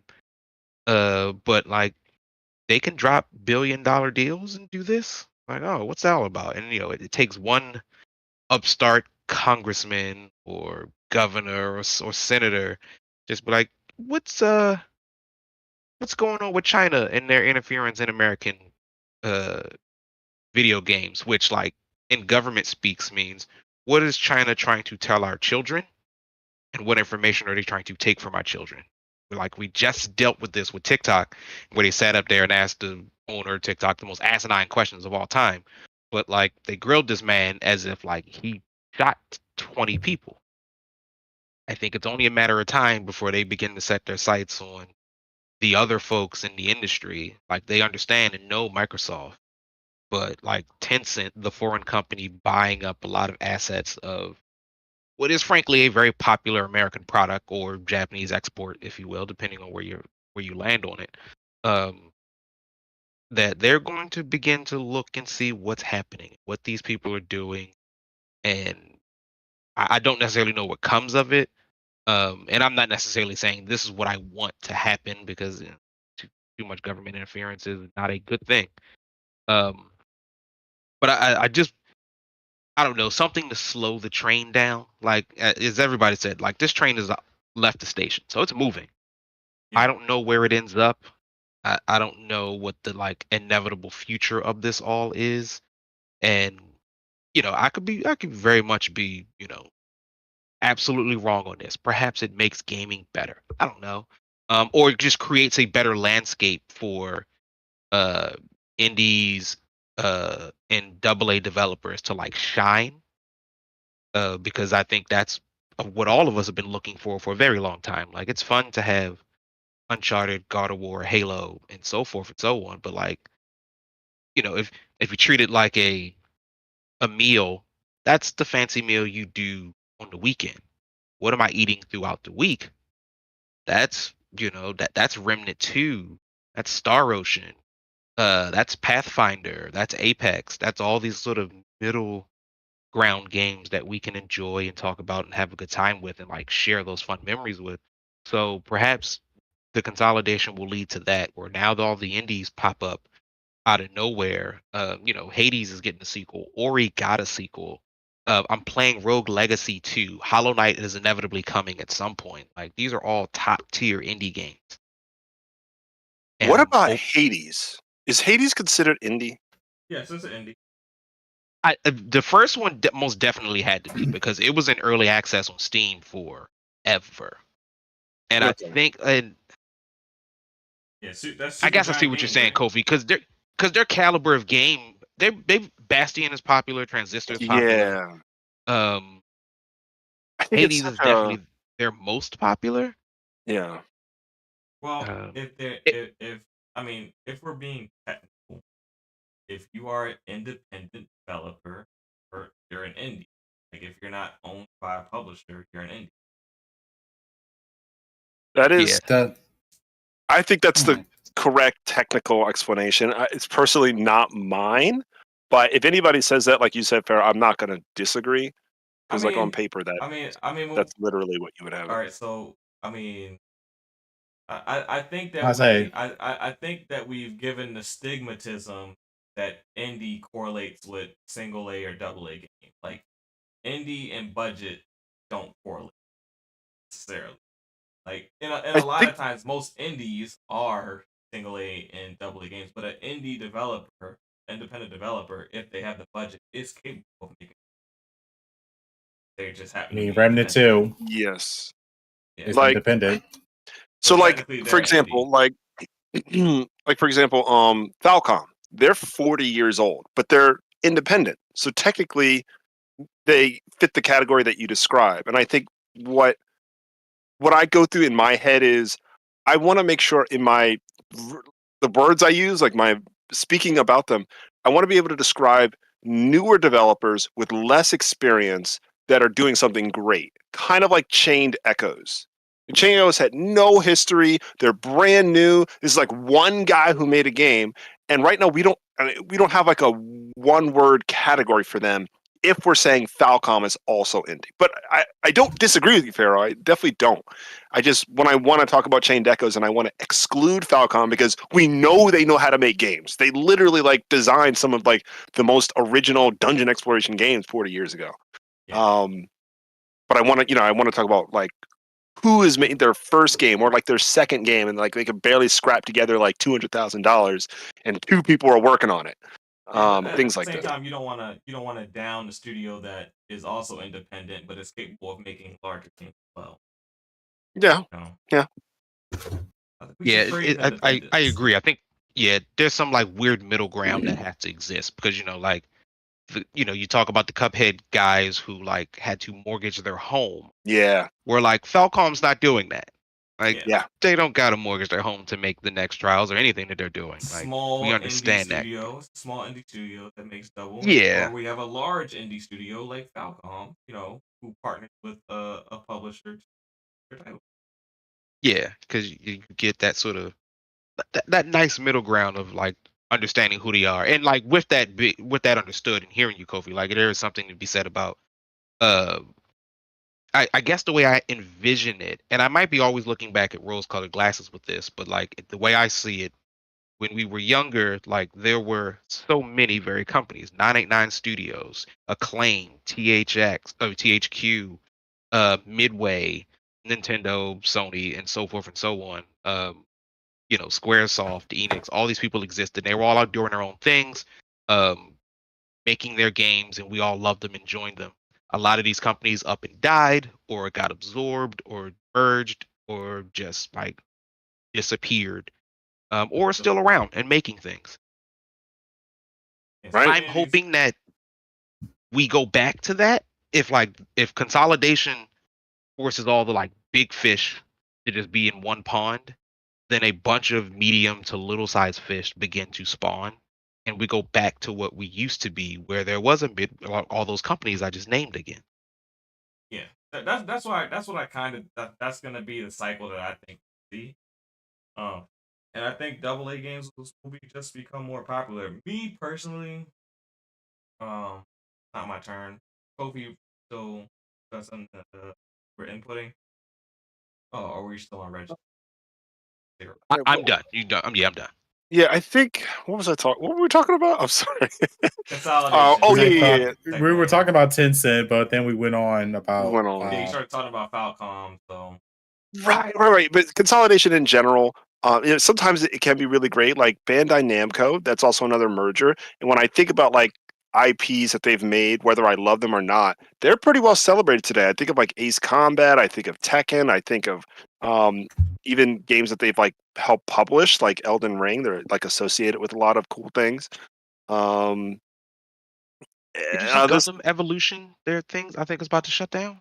Yeah, isn't that crazy? That game is really fun. Yeah, that's sad. That game is fun. But I will say this, like, even though it was a Overwatch clone, shout out to them for trying because I thought it was cool. So like some mergers, I guess at least I'm looking at rose-colored glasses. I'm sure there's a lot more pain and things to uncover with Bandai Namco's merger. There are some nice things to look at.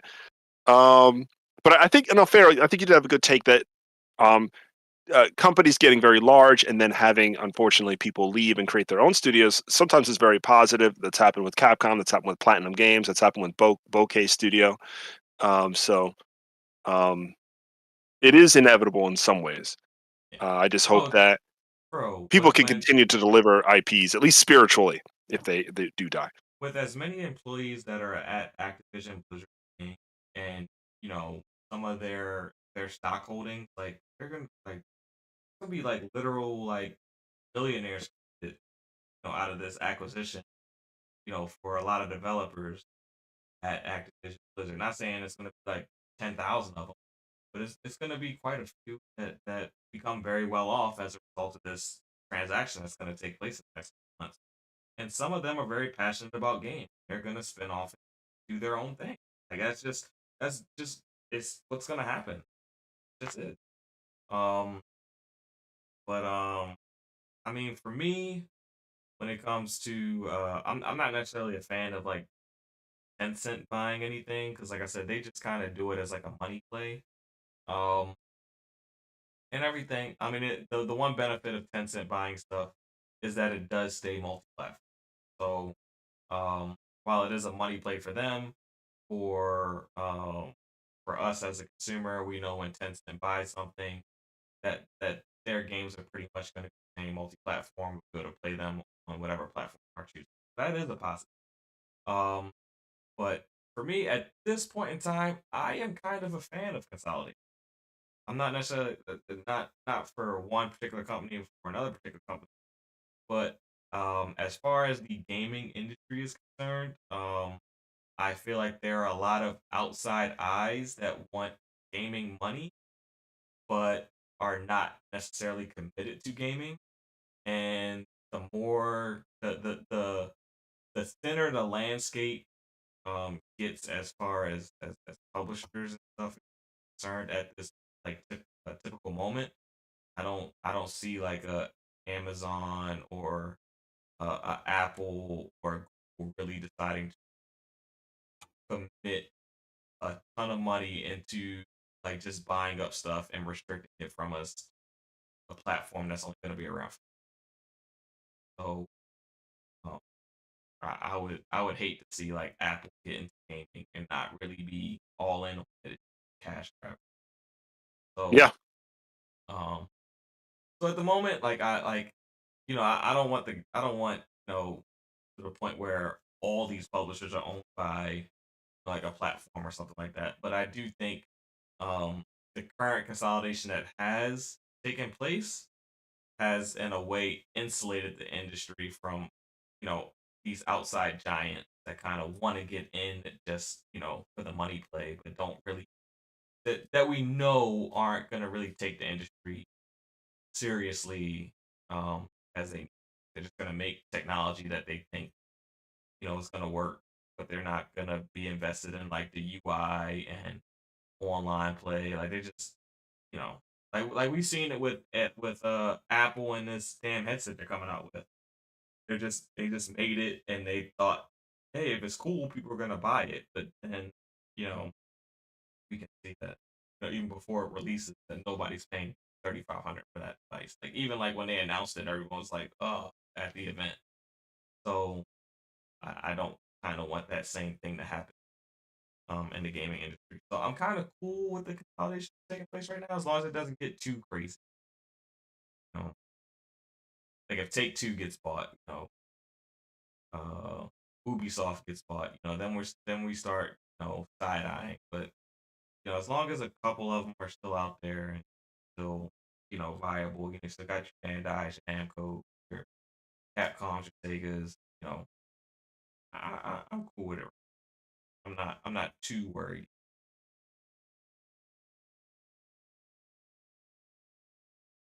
Any other thoughts on this, or we got it? We got everything that we wanted to get out of the topic.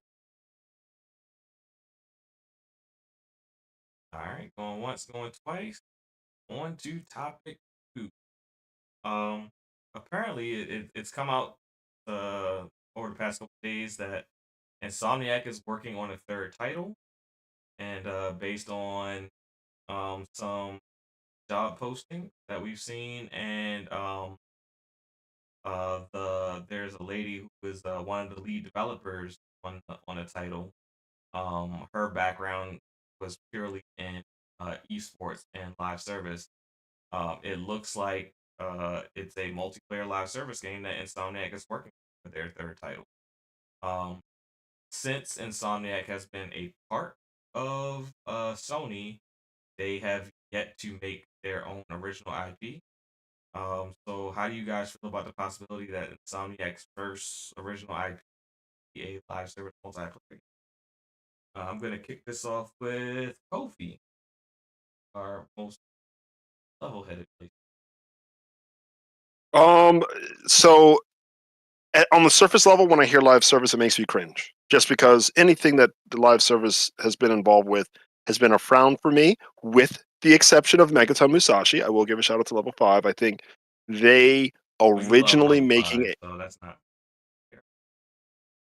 I will say this: the game wasn't originally a free to play, and I think that makes the difference. It was a disc based game with a specific trajectory that was tied to an anime, and the story is complete. Most live service games, they'll just throw a bunch of walls of texts at you. I'm looking at you, Genshin Impact, and just drag you along for like some forever story that has no conclusion. And that was never level 5's design for Megaton. So, um, like things like Honkai Star Rail. Like I was talking to Nemesis about it. He's like, "Oh, like you would love Honkai," and I'm like, "No, I wouldn't. This game never ends. It's just I play the next chapter, and there's no plan for a conclusion."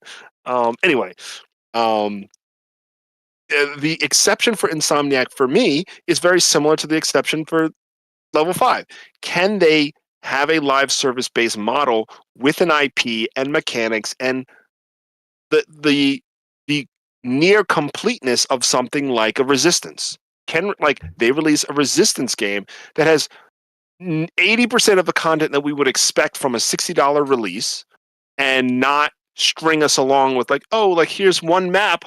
I hope Resistance survives with one map, and bare bones compared to Resistance 2's amazing multiplayer content.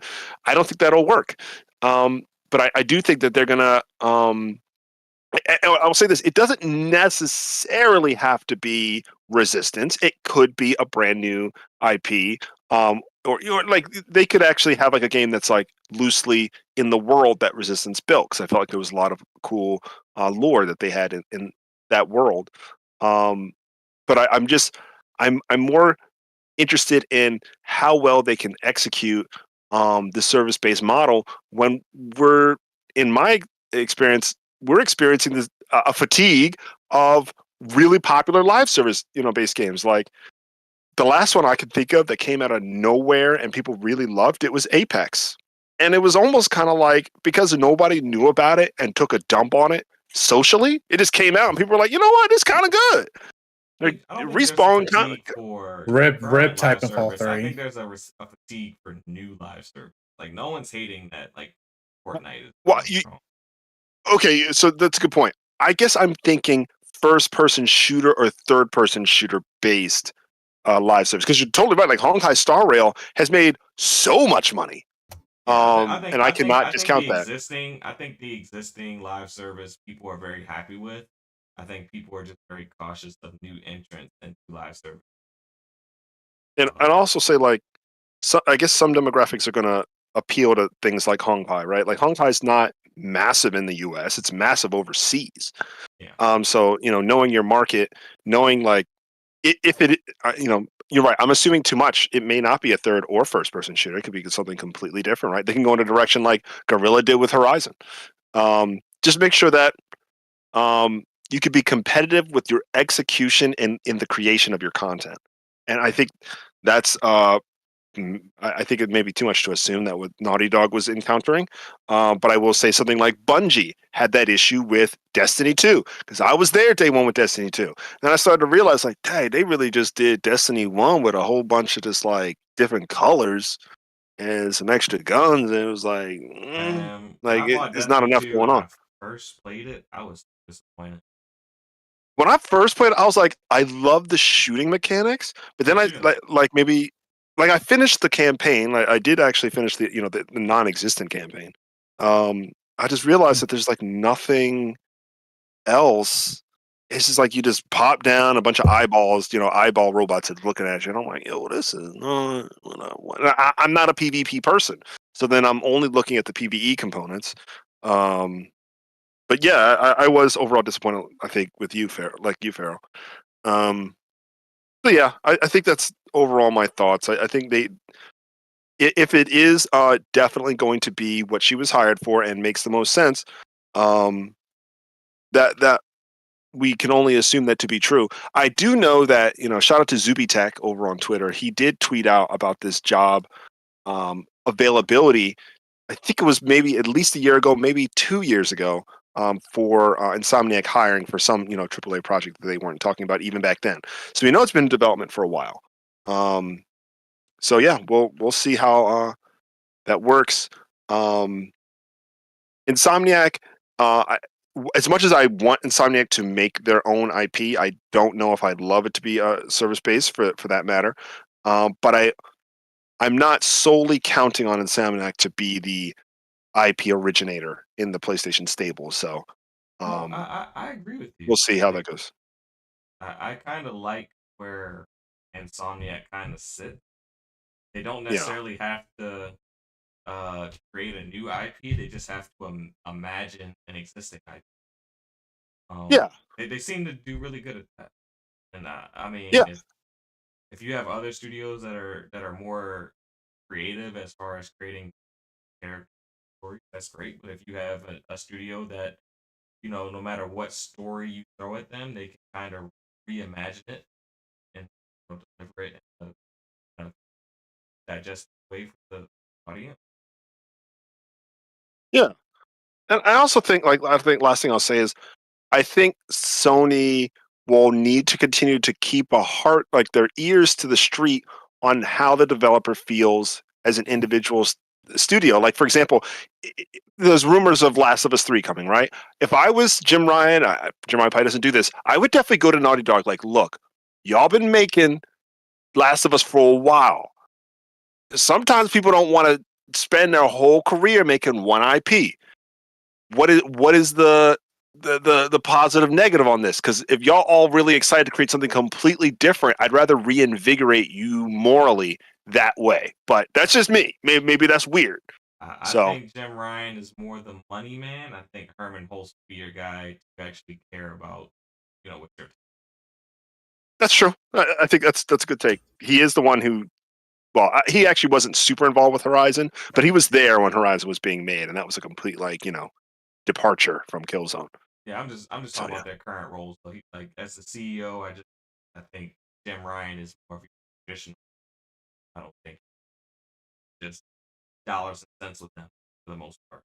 Whereas I think Herman Holtz is really, the game centered person. yeah, Kind of, kind of keep that part of.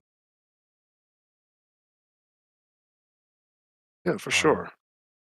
but yeah, I'm gonna swing over for Kofi, our most logical uh PS fan, and I'm gonna swing over to our most passionate PS fan, and I'm gonna go with Omar. How do you feel about Insomniac possibly multiplayer live service game and that possibly being their first new IP since Real joining talk, PlayStation um, Studio?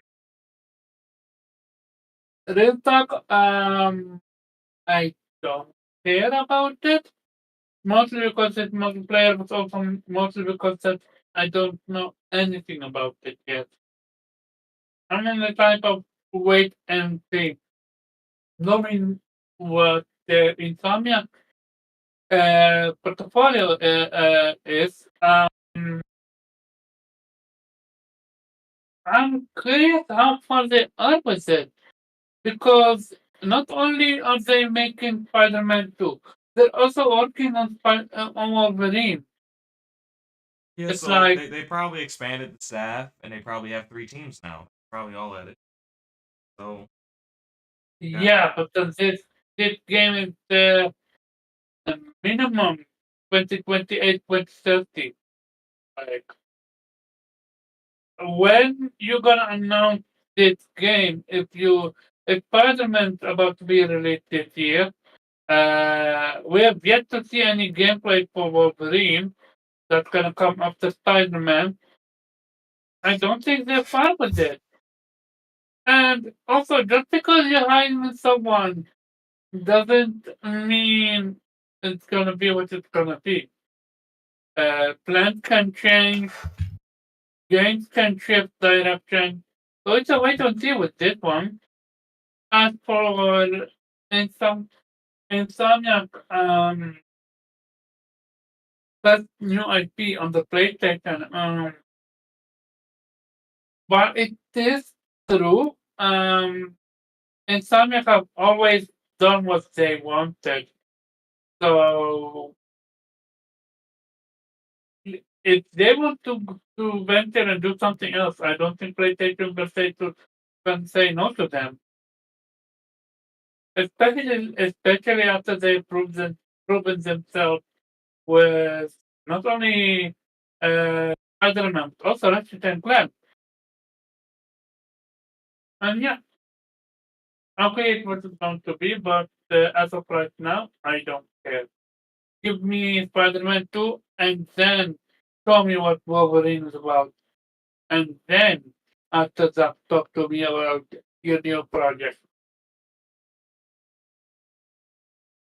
If you don't think, that's a quick question for Omar. If, let's say they're not making a live service game, is there anything that you want them to make? Just you personally? Mm,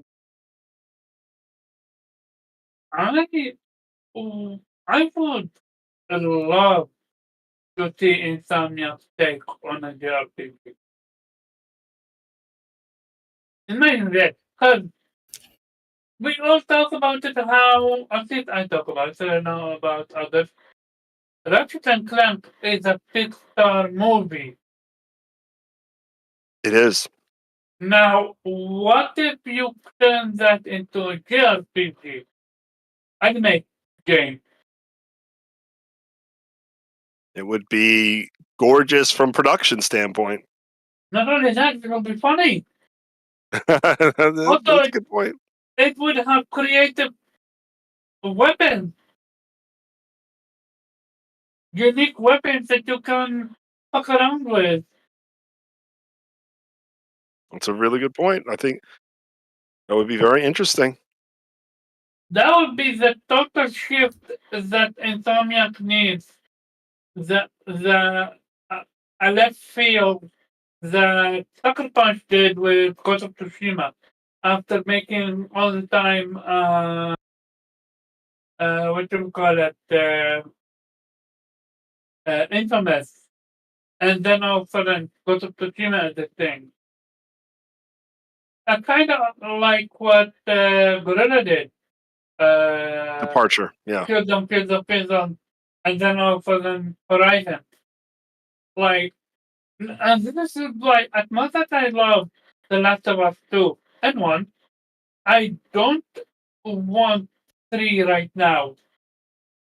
I want a new IP from them, and I am 90% sure that they are already working on a new IP. But and they are working on Patron, if there it is. But they're also working, they might also be working on 3. So, yeah, we're going to deal with that one. I guess that's a whole different story. Because they, like, when they made their original last, they were making other games while they were making, like, everything stopped. One, at some focus on last, and it's like all these other, games that they kind of games stopped getting, like those teams stopped working on making. That's Mhm. You know what? Happy. Potentially a live service game. We've seen that every live service game that Sony makes day and date. So, what are your thoughts on that? my thoughts on the PC live service game. Made by Well, one of the Insomniac. things made by Insomniac. I mean, don't get me wrong, Insomniac has a decent history of Spyro, Ratchet and Clank. It's Amazing Spider-Man, Amazing Spider-Man 2 that's coming out soon, and also got Wolverine, which I haven't seen gameplay yet for. That is what is going on with that. For them making a live service game, it's pretty a ballsy move, especially during this time, because a lot of companies are seeing what happens when you have too many live service games. The difference between live service game is that usually, especially if they're free to play, is that it's extremely time consuming on people. And it's not like a bunch of kids play a bunch of different live service games. It's like they will find one live service game that they like, that all their friends like, and they will stick to it. Yeah. So for them to come up with a live service game in 2023, when a lot of live service games have failed, it's an extremely ballsy move. I don't know what I this agree. game is, what's it going to entail, like, and it's just, especially like for gamers like me who just, I'm like in my 30s, I live by myself, thank God I don't have kids yet. But when I get a family of kids, like, when am I going to have time to play this live service game? Because the fear of missing out, you got to keep them engaged. It's like I appreciate games that have a beginning, a middle, and an end. Yes. And I appreciate games that at least takes my time into consideration. Like I liked it back when I was playing like games, like say for instance, Tales of Symphonia when I had a Kindle GameCube. I like, even though the game had a beginning, middle, and end, it also had like, it respected my time and let me tackle the game at my own pace. And then also, if you want to experience everything, you still have all the extra side content. And now that the fact that live service game is like, oh, we're just going to divide it in chunks and release it little by little and constantly update it. It's like, bro, like I already look. There's too many live service games. Like, if you're not on Fortnite by now, if you're not on Warframe, if you're not on Destiny 2, you're not on Apex, if you're not on Rogue Legends, if you're not on GTA Online. but GTA Online. I mean, we got so many live service games at this point where you guys have flooded the live service community. Yep. And for you guys to come out now, like there's another company coming out with a third-person shooter live service game that's free to play called Sync, and that's coming out later on this year. And I'm like, who the fuck are you? Who's gonna play this game? Like, who audience are you trying to get? Or are you gonna try to steal Destiny audience? Are you trying to steal, like, whose audience are you trying to steal? Because I get it, our attention is like another form of currency, and my attention is very precious to me. So for you to come out saying, "Oh, we got this live service game," is an immediate turnoff for me, and I'd rather get Spider-Man 2 or Wolverine. At least I know that game has a beginning, middle, and end, and it respects my time, and I can get that at my own pace rather than some damn live service game that can possibly use like the FOMO, fear missing out, or any other weird tactics to try to get me to stay onto this game. Like, no, like the only live service game that I realize that respects your time is actually Warframe, which I commend Warframe for. At least I could leave Warframe for 2 years, come back, my Warframe is I'm still strong. Yeah. Unlike Destiny 2, you come back in like 2 years, all your weapons are like bullshit. They take away a goddamn planet with a bunch of content just because. Like, come on now. I've always said the best way to go live service is to make a complete game and let it evolve into live service. I think that but they have like 10 live service games in development. I think the ones that stand the best chance of succeeding are probably the Last of Us game and the Horizon live service. So those are the two that I think will stand up. Because there's an established world that people want to continue in, as opposed to like a Concord or a Payday, where you kind of have to like, or a Marathon, you have to like learn the new world within a live service element. Yeah, it's just, I don't know. Like, make a live service game. Okay, I'm just letting you know. You already gave me a bad taste in my mouth. You already gave the gaming community is looking at y'all funny for making a live service game. It better be good. So I'm gonna go down to Zero, see what he thinks as a as a Nintendo fan, one that still plays PlayStation. Oh, I'm here for it. By and large, I love live service games or multiplayer games, if you will, which pretty much all multiplayer games are live service games now. In some capacity. Yeah, in some capacity. Because I like playing online with either friends or randos, particularly if it's like in a competitive environment. It is still the most exciting and usually the most fun I have in gaming. So the only thing I agree with Omar in the sense of like probably won't see this until another 10 years from now. So like, okay, say sure 2029. guys. Yeah, like I guess you're making it. That's cool, but like so much will have changed by then that like I will have probably completely forgotten, or so many other games will have come out that might already steal your attention. So it's a tough market to break into. It's an even tougher market to stay in. Like there are a bunch of battle royales out. You're but right. Only a Because couple. apparently Apex sucks now, right? That depends on your mileage may vary because Okay. like there's some part of it like all the top tier people will always have a problem with the game. Like there is never no perfect state. But one of the reasons why I like Apex is there is no FOMO. You pop in, you shoot some folks, you pop out, and you just do that on repeat. Like you don't miss out on anything functional. Destiny is a little different, but I personally think because nobody's doing what Destiny's trying to do, but they do have their own issues, and like there is a level of like missing out if you're not a part of that. But I have, now if you brought it up, I've never been one to think, and I'm probably controversial.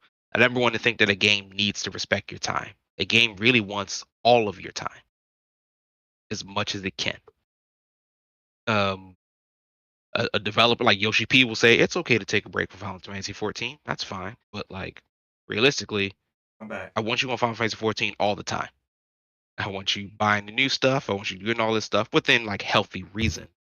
But like games really don't want to respect our time. They want to keep us in the everlasting grind loop that keeps us coming back for more and more and more and more. Some are just better than others at making it happen.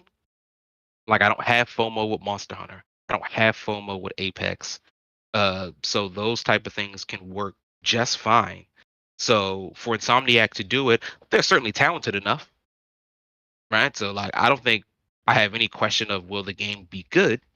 It just needs to scratch that particular itch that people might be looking for 4 to 5 years from now.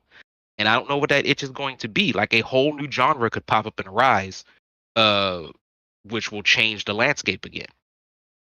Because everybody was making shooters right up until Fortnite dropped. And then we're like, we got to make battle royales. Right. Everybody now is trying to make battle royales right into whatever else drops. And then it might change again. And who knows what they're going to do. So, I'm excited for them. I think it's cool.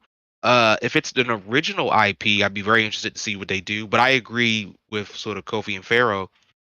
Just take something that already exists and put their spin on it. We know they can do that. Like they put out 2 incredible Spider-Man games, with a third one on the way. I'm sure Wolverine is going to be incredible. So like give them an opportunity to do. I'm always big on giving people opportunity to do something different. Give them an opportunity to do something different and see what they do. Like who knew the guys who make shooters could make Horizon? You know what I mean? But if you give them a shot, they can do it. So like, let's go for it. I just hope, because inevitably every time we come out with one of these stories, it is like the people on the inside either willingly or like forcefully ignore everything that makes all the other like live service games work and all the things that make them don't work. So like pay attention to the landscape. Don't be like, what was it? the one with don't be like Anthem, where like you can't mention the word Destiny. I mean, we need to talk about like at least one of our bigger competitors here and figure out what they do right and what they do wrong is how we can do better. So Yeah. don't ignore the leaders in the room and just try to carve your space out into that. And I would hope for Sony to understand that like there's probably not a very good chance you're going to become the next Fortnite. But you don't have to be. You can find your space. Warframe has its nice little comfortable space. Monster Hunter has its nice little comfortable space. Find that space, stick to it, and be happy with it. I think they'll be all right, man. I think they can do well. I keep on forgetting that Monster Hunter is considered live service. Yeah. To me, probably the best live service game there is. Yeah, I agree because I'm still playing Wait, it it's right now. considered live service because Yes, free updates? because they do not only do free updates on their main game, but they do free updates on their DLC. Monster Hunter World did it, and Monster Hunter Rise just got their last update for Monster Hunter Rise DLC Sunbreak on March, which is why I'm trying to hurry up and get this game stuff done because new Monster Hunter's coming pretty soon. I never am good at categorizing Monster Hunter. Like I've had this debate really quick because like a good friend of mine, he's like, Monster Hunter is a JRPG, and I've never thought that about Monster Hunter, like ever. I would not classify it. No. Yeah, it's just not for me. Not to me. And then you mentioned it's a live service game. Do they classify as JRPG? The person I was talking to, absolutely. Like he was like, so what? Talking about the studio. Oh, that's a good question. I don't think so. I don't think they do. So what was it? But then you said live service, but it's a pay upfront live service. So I think like Anthem, Outriders, X Primal, action RPG. At least Monster Hunter Rise, they do. Yeah, Monster Hunter World was considered live service as well because it was constantly getting updates. But the thing about it was free. We never had to pay for the stuff. Like the Garrow one was free. Final Fantasy 14 crossover was free. Like they gave a bunch of free stuff, and it's like weird. You just don't think of it as a live service, but it is a live service game. Like I'm not necessarily disagreeing with you. When I think of World, it was a complete experience when I purchased it. It didn't have that kind of like, continue to go on and do like 1,000 things. There was that satisfactory final showdown, and I go, yes. Just like Monster Hunter on PS2. It was the same format. I don't think PS2. I think Monster Hunter World is when it actually hit live service because of the constant updates it was getting. Because it was supported for like such a long time. The same thing with Rise. Like honestly, I would say live service games. I would agree with Zero is like Monster Hunter is on top. Monster Hunter World or Monster Hunter Rise. That's a hard thing to can't discount Honkai Star Rail because it's taken freaking over. But I think your confusion, Kofi, is why I feel like it's the best. Because you're right. Out of the box, it's a complete package. From HR all the way up, complete package. There's a final boss, there's a story, everything is done. And then they said, well, what if we decided to continue to give you more for about 2 to 3 more years? And what we're used to is getting half of a package and then them telling us you can buy the rest of it for 2 to 3 more years. But in a perfect world, and I think the perfect world is what we all want, a complete package that then gets augmented and kept alive for however long they keep wanting to do it.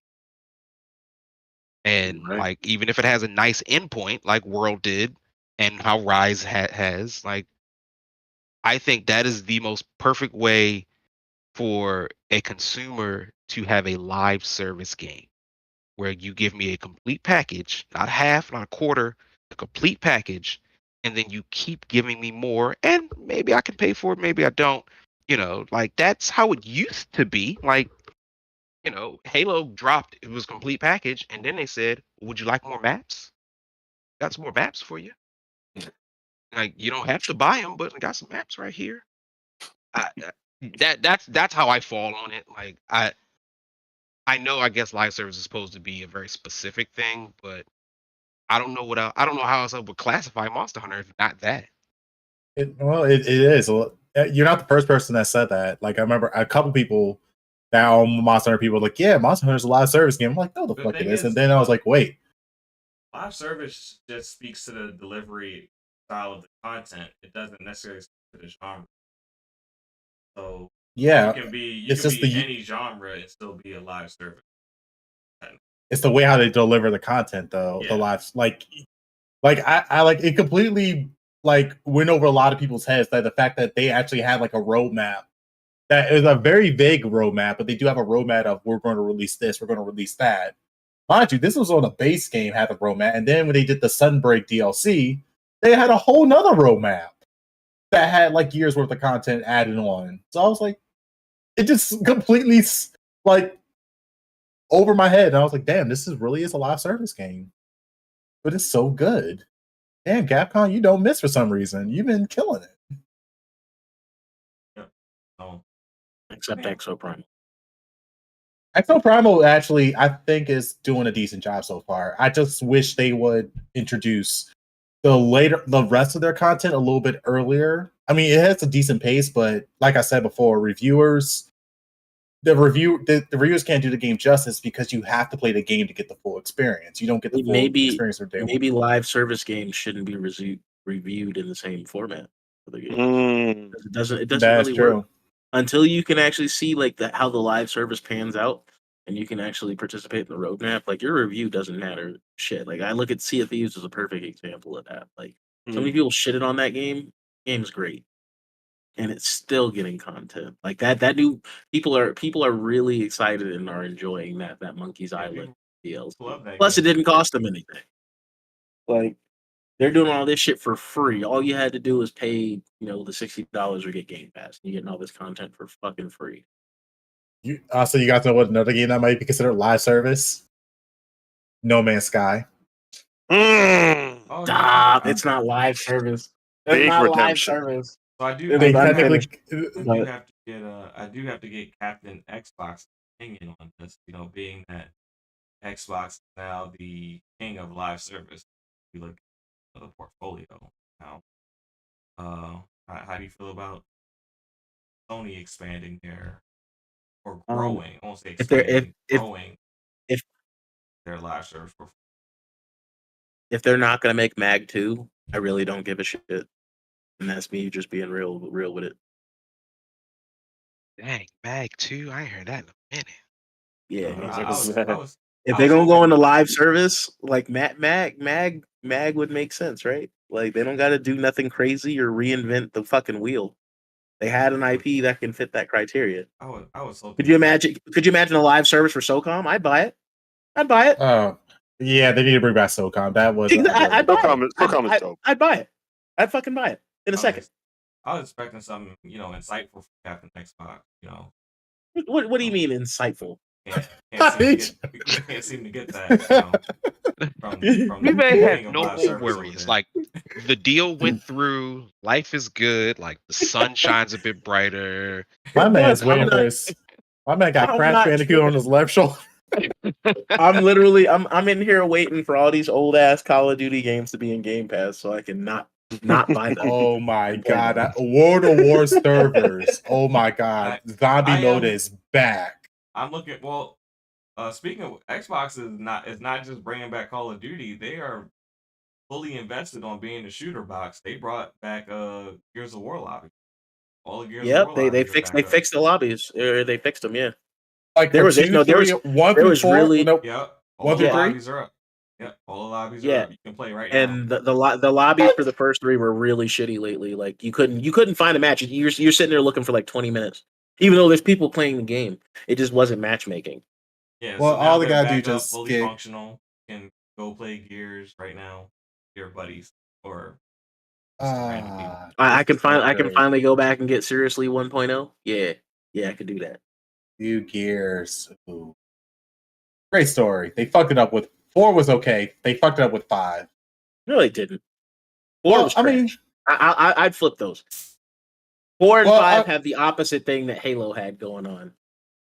I mean, so I was respectively. It was just the direction that they were kind of taking. I kind of made sense, but 5, like, What were they trying to do? Like there was What's wrong with 5? Marcus is old. Dope Yes, I Squad is know. old. His son Yeah. is a trash character. Nobody gives a fuck about him. He could have had his moment. They just dropped him. He wasn't gonna get no moment, bro, because nobody liked him in 4. His moment was dead. 4 was his moment, and they were like, this dude sucks. Sorry, bye. I mean, he actually had a good moment. Then, especially in 5, when they had the new Delta Squad. They could have had the new Delta Squad. They could have passed the torch, but no, they didn't want to do that shit. Like, let Marcus retire. He lost enough. He has lost enough. But damn, that 5 is still a much better game than 4 is. On all counts. Especially that what was it? Especially that horde mode. I don't know. This is a Sony topic. Y'all just haven't stole your Xbox. Hey, you started that. You brought that up. Yeah, you did. You started. You started. I came for his opinion as an expert on live service, being that his platform dominates the live service sector at the moment. Do you think? I also could see Sony coming out with, I don't want to say a gacha game, but they already like support other people's gacha games. I wouldn't be surprised if they jumped in to something like that or had those kinds of mechanics. We're not gonna pretend they don't make any money off of like Genshin Impact and Honkai and shit like that, because they do. Do they make money off of Genshin Impact? Do they have like exclusive content? Well, they still make. They do have exclusive content, but it's like Aloy being playable. And they get like 30% off every transaction. They still get a cut. They still get a cut. Any transaction that takes place on the PlayStation, they make money. And you got to think, if they make their own, that cut goes from 30 to 70. So, the more you know. But yeah, Mag 2 or a SOCOM live service. 30 to 100. Oh yeah, it does go to 100. Yeah, you're right. You're right. Yeah, that's a nice jump in revenue. But like I said, I want to see Mag or SOCOM make a comeback. I don't want to see Factions be a live service type game, even though it's probably going to be a live service type game.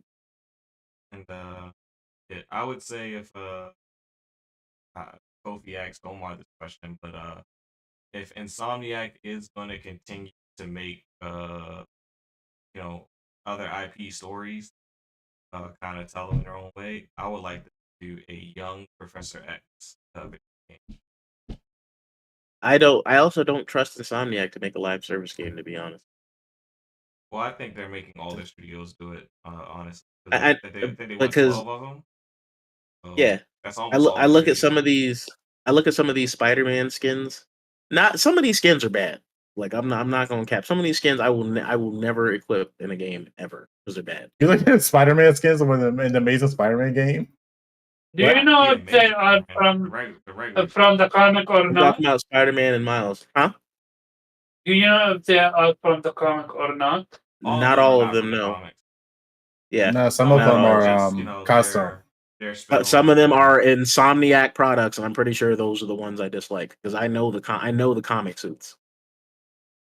PC got modding. We modding all of our suits. So, like, if they're gonna be releasing skins and content for a game, I don't know if I trust them to do that. Insomniac does. I'm trying to think of, outside of Bungie, what other studio is gonna have the chops to make this happen. Because you're right, there are too many live service games. You need to copy one of them, because I highly doubt that they're gonna catch lightning in a bottle with a live service game right now. Bungie kind of scares me in this whole equation, because I feel like Bungie is kind of limiting these other studios' creativity because they have their idea of what a live service game should be. Yeah, and their idea of a live service game is still far from perfect. I still have, right. On that, I think it's very plausible that whatever Naughty Dog came up with for Factions may have been extremely viable, but it wasn't in the image of what it wasn't the Bungie. It wasn't a Bungie style live service game, because where Sea of where Thieves would not skins be where a skins and Bungie emotes style. are $20. Yeah, Sea of Thieves would not be a Bungie style game, and it's an It wouldn't. extremely successful live service. You know, more than one way to skin a cat is kind of what I'm saying, and I don't like Bungie kind of overseeing it as like where the authority. You can be an expert, you don't have to be the authority. Those are different. So, looks like we done beat this topic dead. And for all of you Final Fantasy 16 people who have not finished the game and Get are out. worried of potential spoilers, this is the point where we would welcome you to actually leave the show because we are going Yep. to dive into Jeez. spoilers and talk about the story. So if this is where our podcast ends for you tonight, thank you for getting your weekly dose of that vitamin G. If not, we are transitioning to our spoiler cast. Hopefully this won't be long. But yeah. So now we're in the spoiler cast portion. I feel like we've spent the better half of 3 weeks talking about Final Fantasy 16 in some capacity. I feel like a lot of those conversations have been um, more so leaning to what is wrong with the game.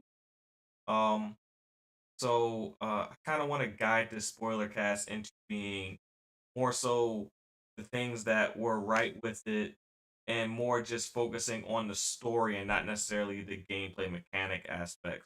Since it's a spoiler cast, it should be more story based. Mhm. So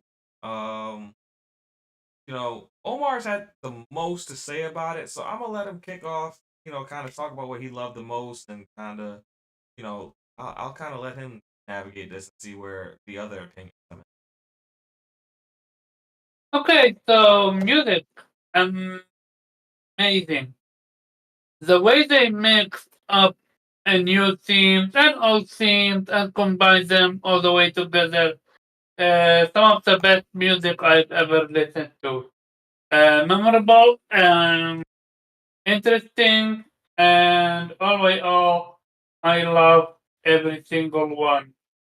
And every single they didn't feel unique because most of them are returning themes, but they did do them justice. Like for example, when you're riding Chocobo and you hear the Chocobo theme, or when you're at an area before fighting Typhoon, for example, and you listen to the music and it's almost like a Before fighting crystal. who? Typhoon. Typhoon? It's a dude with the demon wall. With the what? The demon what? Demon wall. Demon wall. The Demon Uh, the- wall? Wolf. Oh, demon Yeah. wolf. The Oh. demon wall. It's Wall. the one. It's the one where Sid dies at because of it. The boss fight. Okay, Oh. okay. Yeah. Yeah. Drake's But Drake's the head. very Drake's first head, right? Mother Crystal. Yeah, Yeah. very first. Yeah, Drake's head does. Yes. It's correct. Drake's Yeah. head. Yeah. Yeah, so the music is genuinely amazing. Give me a second, maybe because I'm far away. Now I should be able to be clear. Characters, they are believable. They are fun to be with. They are, but what they lack is the interaction with each other. Like every now and then, one person says something cool. Sid have his moment when he does this, and an enemy is on is get electrocuted. Um, the visuals are up there. What the story? It's how do I say that? It's great. The world building is there, but the payoff, especially with Annabelle, his mother, was not only lacking, um, the payoff wasn't there. How she just simply kills herself. I would kind of It disagree a little that bit. was weak, especially after she is the one that created this entire coup. Well, She is the one that started all of this, and for her to be able to get away out of it like that easy, I well, you gotta wanted be a her to little. be tormented. I don't agree that was easy because she loved her some her. She was a very selfish cunt. Yeah, she was a very selfish So person, but also you gotta think about like the nature of Clive and Joshua. Like they're not gonna kill. They wouldn't kill them even after all she did. They wouldn't have killed. If Jill any would. if any no if anyone was gonna if anyone would have killed her, it would have been Jill. Jill Yeah, would have that's killed what her, Absolutely. I said. Jill. but Jill wasn't her child, Mm, and she didn't But care. She didn't care for Jill. She was gonna sell. She was gonna sell Jill. That was her plan all along. She wasn't even gonna have Jill marry one of her sons. She was planning to sell her off. I wish. Oh, here's the thing. After finding out that her son is not even real, it's Ultima. I Well, wish her son that would was have. real. It was just he was just possessed by Ultima. No, wait. Was he real? Yeah, he I was thought it real. was almost like a creator out of Ultima. I didn't because when he died, he just simply vanished like thin air. It didn't leave a body. I swore she gave birth to. I, I, I th- I thought it was just Ultima. They mind gamed and not being real and real. real. because At any case, I don't think what's his name, the prince's name, uh Dion. I don't think Dion was ever under Ultima. No. Dion. The father was, oh, for sure. Uh, what did you say? I said I don't think Dion was ever under Ultima's spell. The father was No, sure, but no, no, no. Neither his father. His father had no idea who Ultima was. yeah, but he was still under the spell. Was he? Yeah, that's why he was acting so irrationally. That's why he gave up his Mm, kingdom and all to his son. Like the he was being manipulated. hmm. Okay. But here is where the story fell flat for me. It was memorable villains. The only truly villain was Hugo, and that's only because he invaded your hideout and killed the people you cared about. But other than that, Barbados was a joke. I would say, A, uh, a I dude don't with a think mother Barbas was a joke. complex. He almost killed Clive twice. No, I'm not talking about joke in a sense of power. No, I'm talking about a joke in a sense of character development, Oh, personality, and all that jazz. He is oh yeah. out here being Shakespeare while literally having what you call it, a mother complex. I'm like, okay. Only to find out that he was already an undead that you had the kill. Not undead like an uh the Final Fantasy 16 version of an undead. No, he was Um undead. He was very much alive. He just no, he was So Ultima. I what forgot what's called when you become white. albino? No. He was just Uh like Ultima just kind of preserved him to where like he like didn't necessarily have like an expiration date on his life. Like he had lived like hundreds of years. No. If you guys remember, there is a side quest where you need to find a certain member from the clan that rescued Joshua. You go there, you do the side quest, and the people are trying to become enlightened. I forgot what's called. You know when you go into a place and every single person, every single character is trying to attack you, and is white. It's something with an A. Akashic? Yeah, thank you. Yeah, he wasn't an Akashic. He was.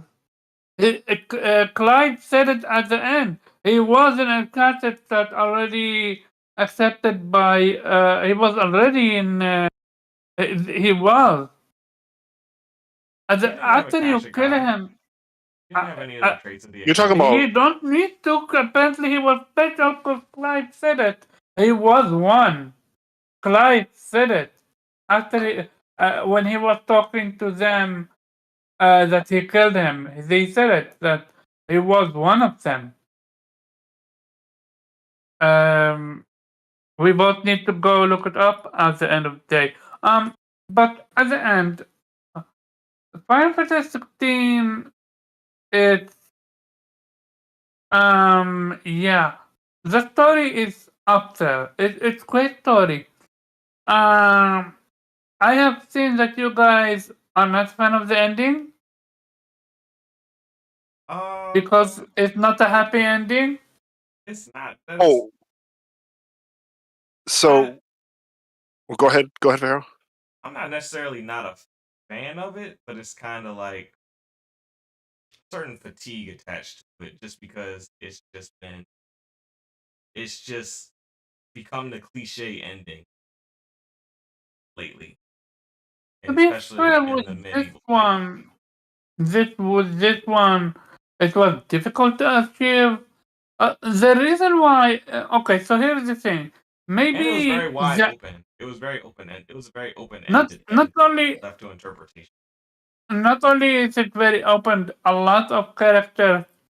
Like for example, Dion, he was just killed off just like that. Yeah, I mean, he went hard though. He went hard, but I'm like, that's it. What am I? Bye bye. See, Also, another thing. See, why? like, but Go like ahead. characters sacrificing themselves and like dying. I guess to me, this game reminds me of like Final Fantasy II. And I don't know if you guys remember like the opening. I can't about to.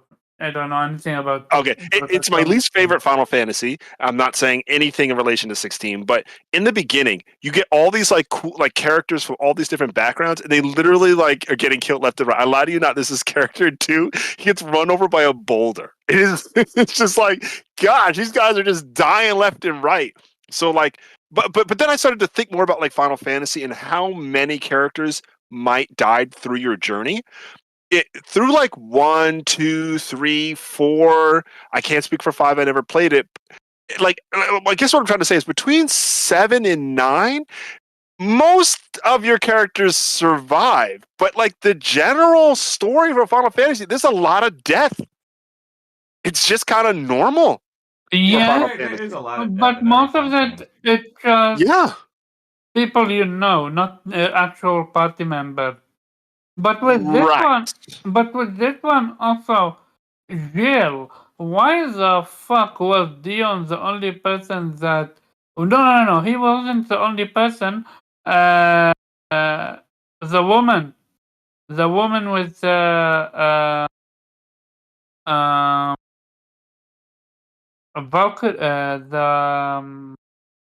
Valkyria. What's her name? Bernadette. Benedicta. Yeah, Gerudo dominant. Benedicta. Yeah, Benedicta and Dion were able to get their icon back. Why couldn't Jill? Jill should have been in the forefront of the fight and not be left alone, why didn't Torgal also come with you? Torgal been fighting with you all this entire time.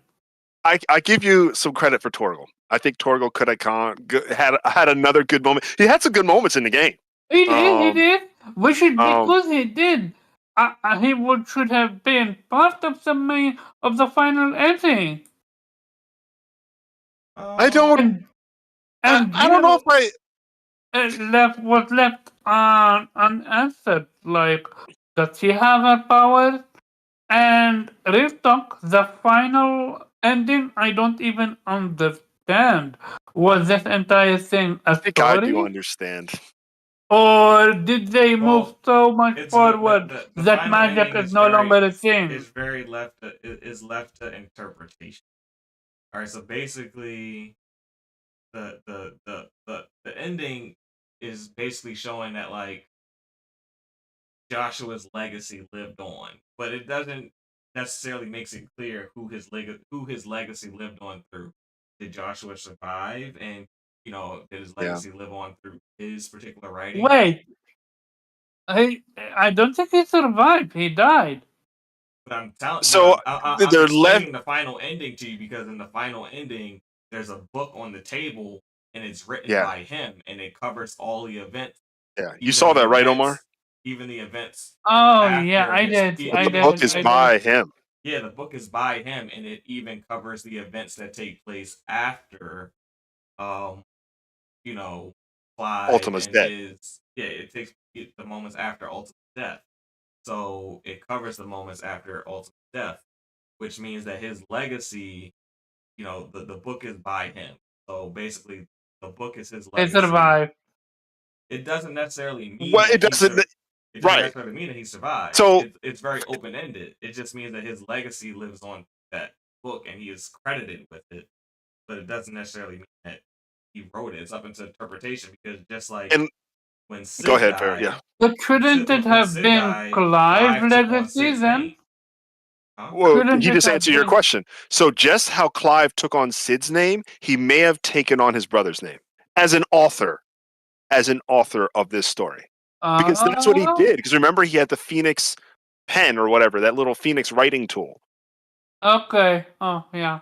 And all the words he had when he was dying, right? Or, almost dead. We don't know, but he was like, "Oh, like we all lived through you, Clive. Like your mythos and all this." So it does make sense.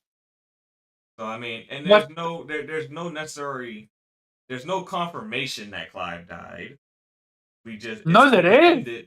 No, Arrow's right. He got evaporated. Did he? He got when you see him. He lost a hand. We saw other bearers die from using too much aether. Their whole bodies.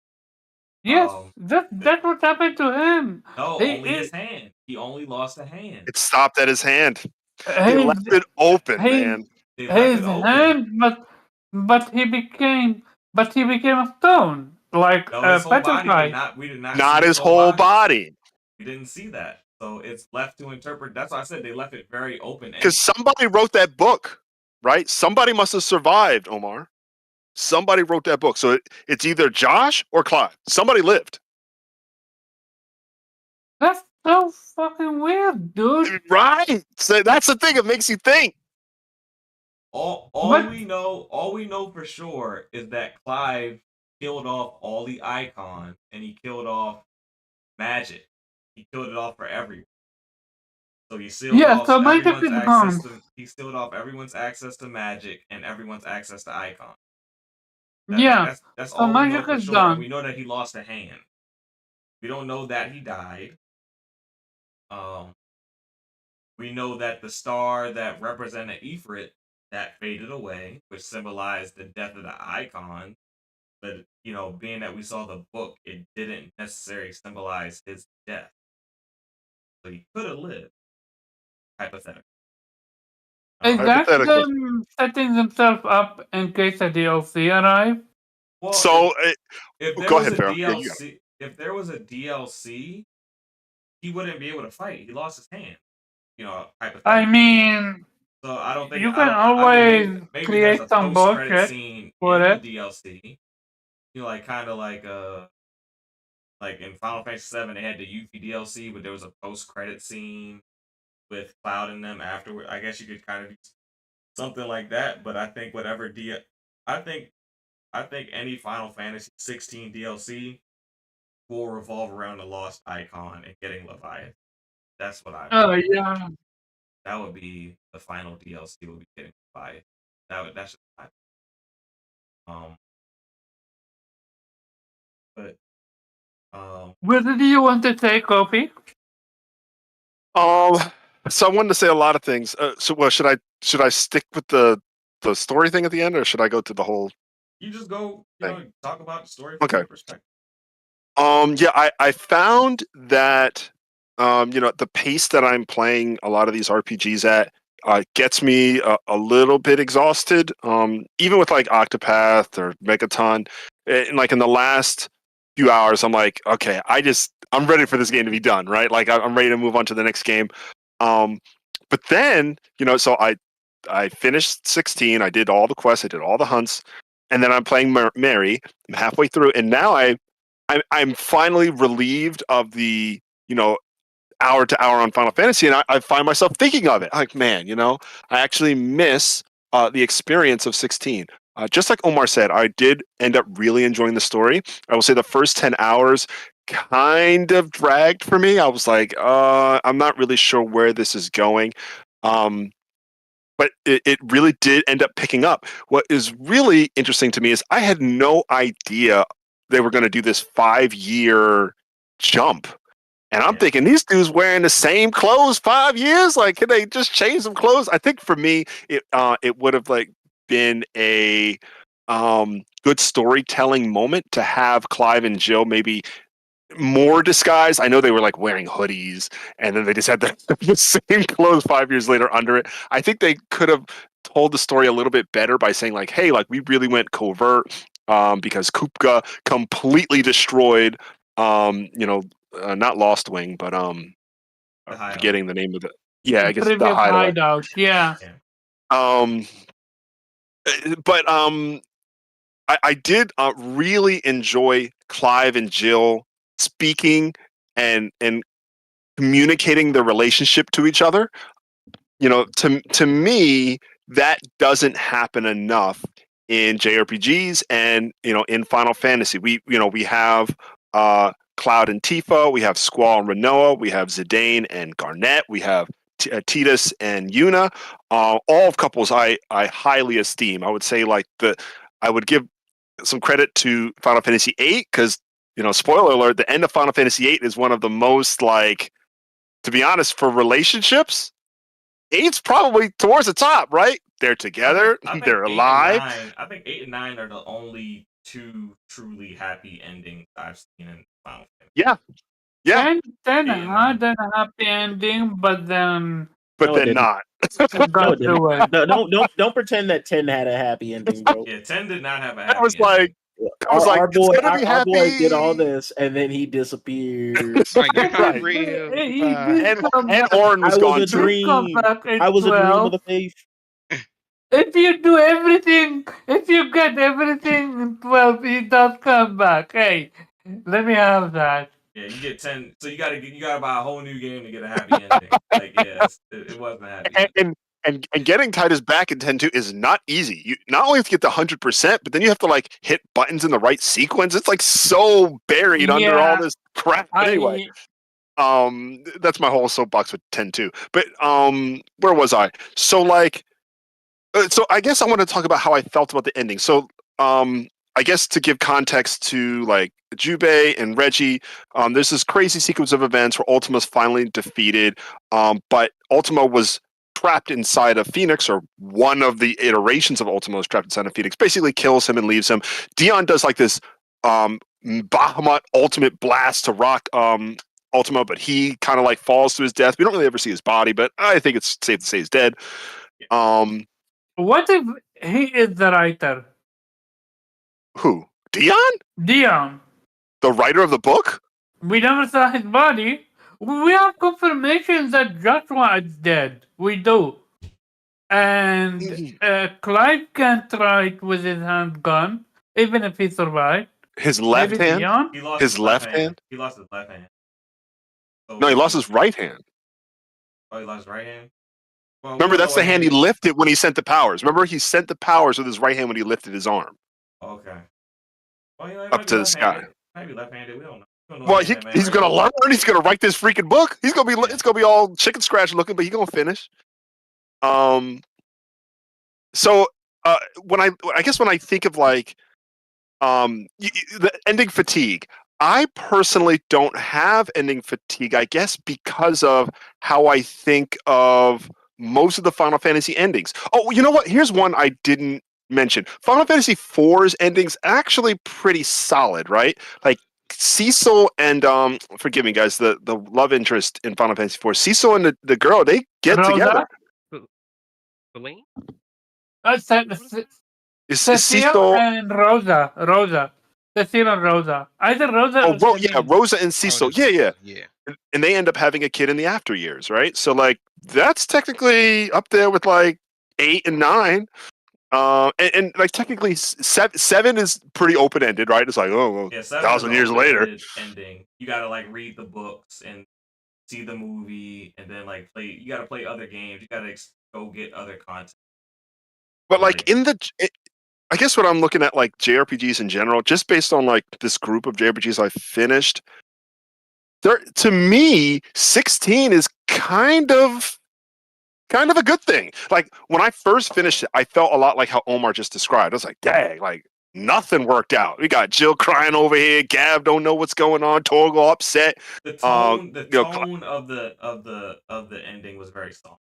Yes, the tone was very somber. I have no issue with it being somber, but make it more explainable.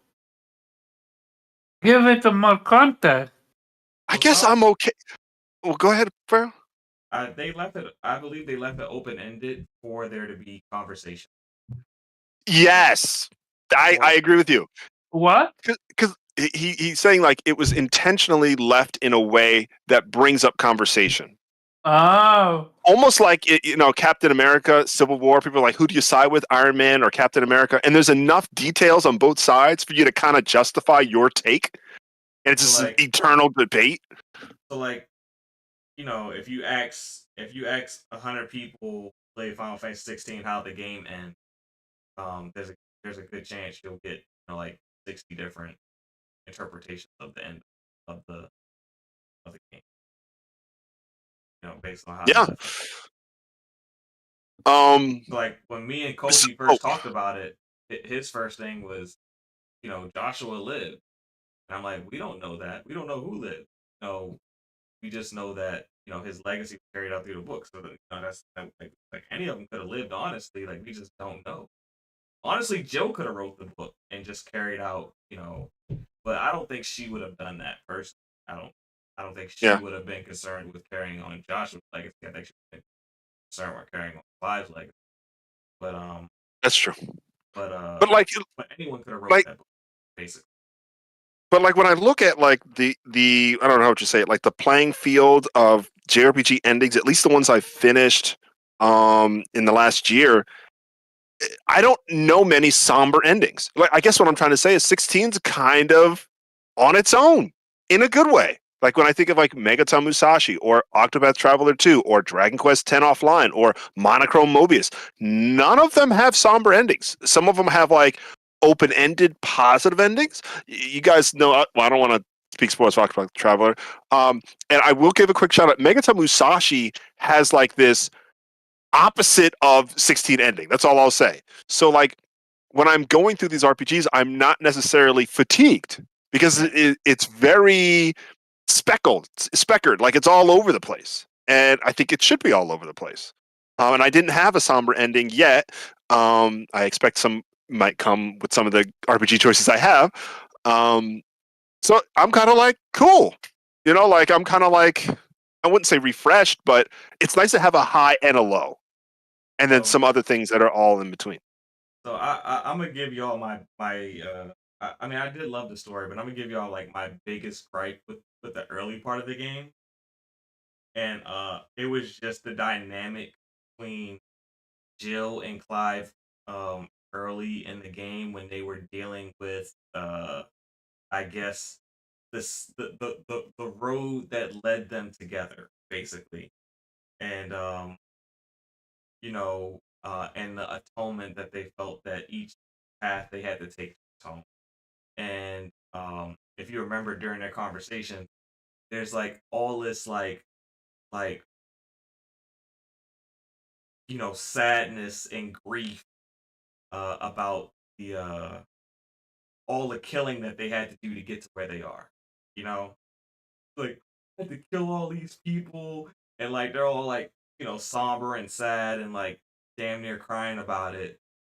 And then they go through their atonement arcs, and the next thing you know, you're packing up everybody from every corner of the damn continent, and like you're like killing everything. I was like, Yeah, they like they're just should have so took. To be filled with to be murder. fair about that, it's kind of like in every single game where they struggle with morale and everything Hello? like that But the thing to is, you hurt. only struggle with it for a small portion of the game, and But then you just then you're just yes, like, you know what, F it, I'm packing because up everybody.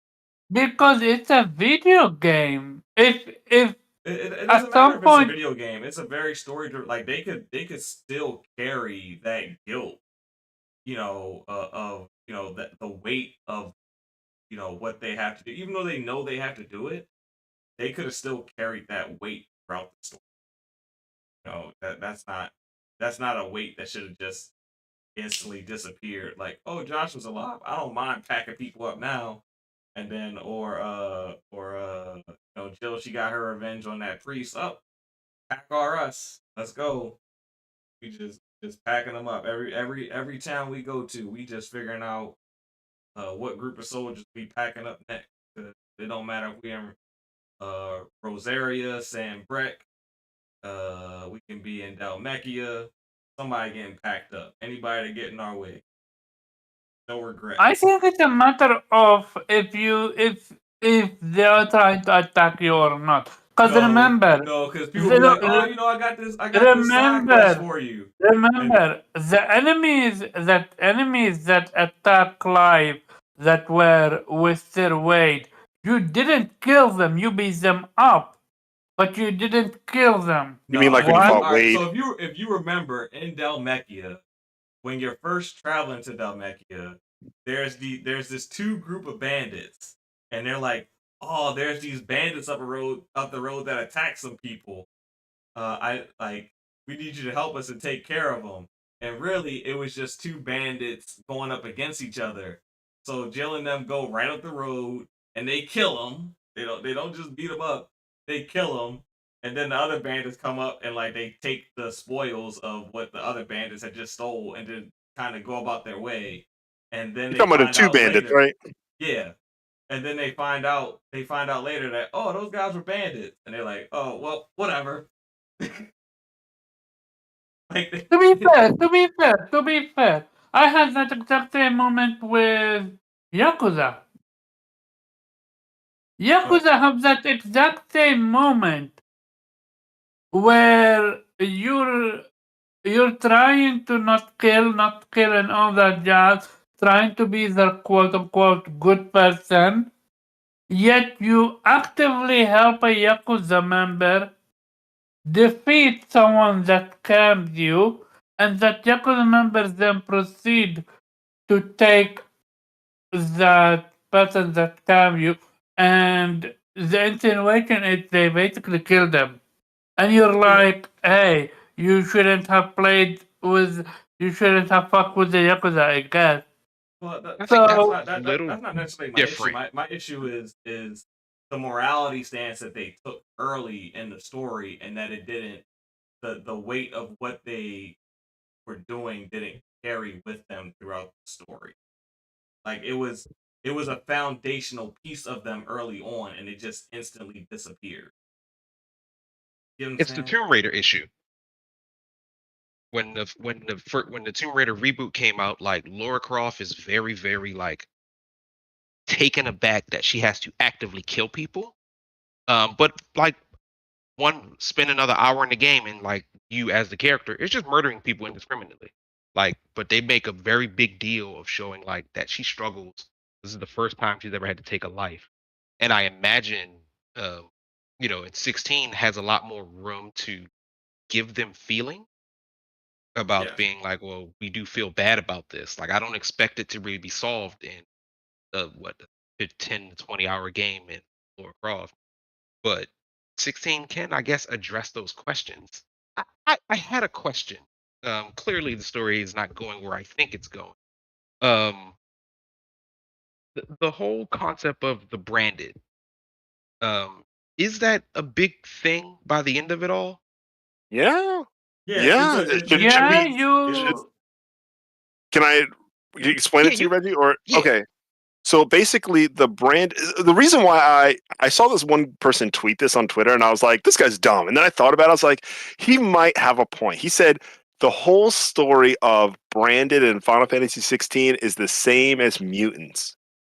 And I was like, It's no, not. but he's kind of got a point. So the reason I say this is Branded having the powers, unfortunately, they're considered lesser than because they have powers, and so they're just basically used by the majority that don't have it.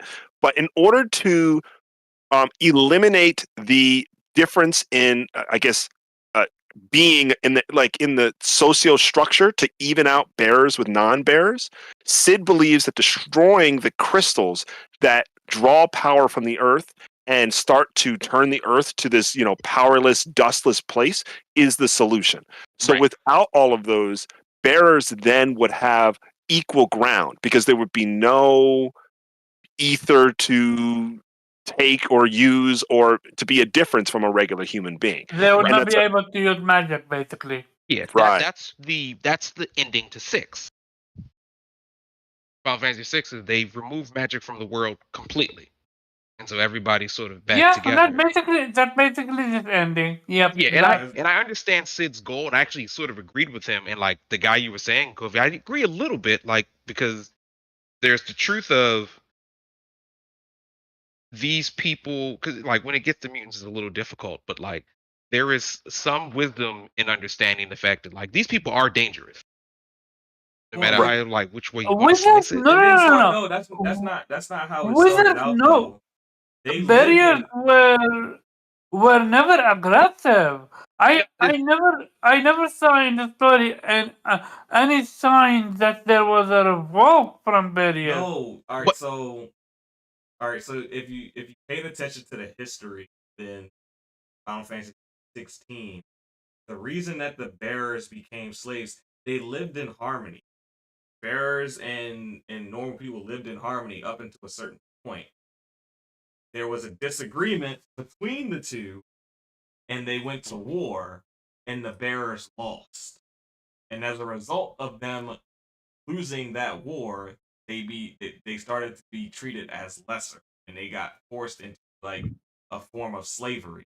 So it's never about fear. It is just about you lost us. They lost the war, and as a result of them losing the war, that is the societal order that they found themselves.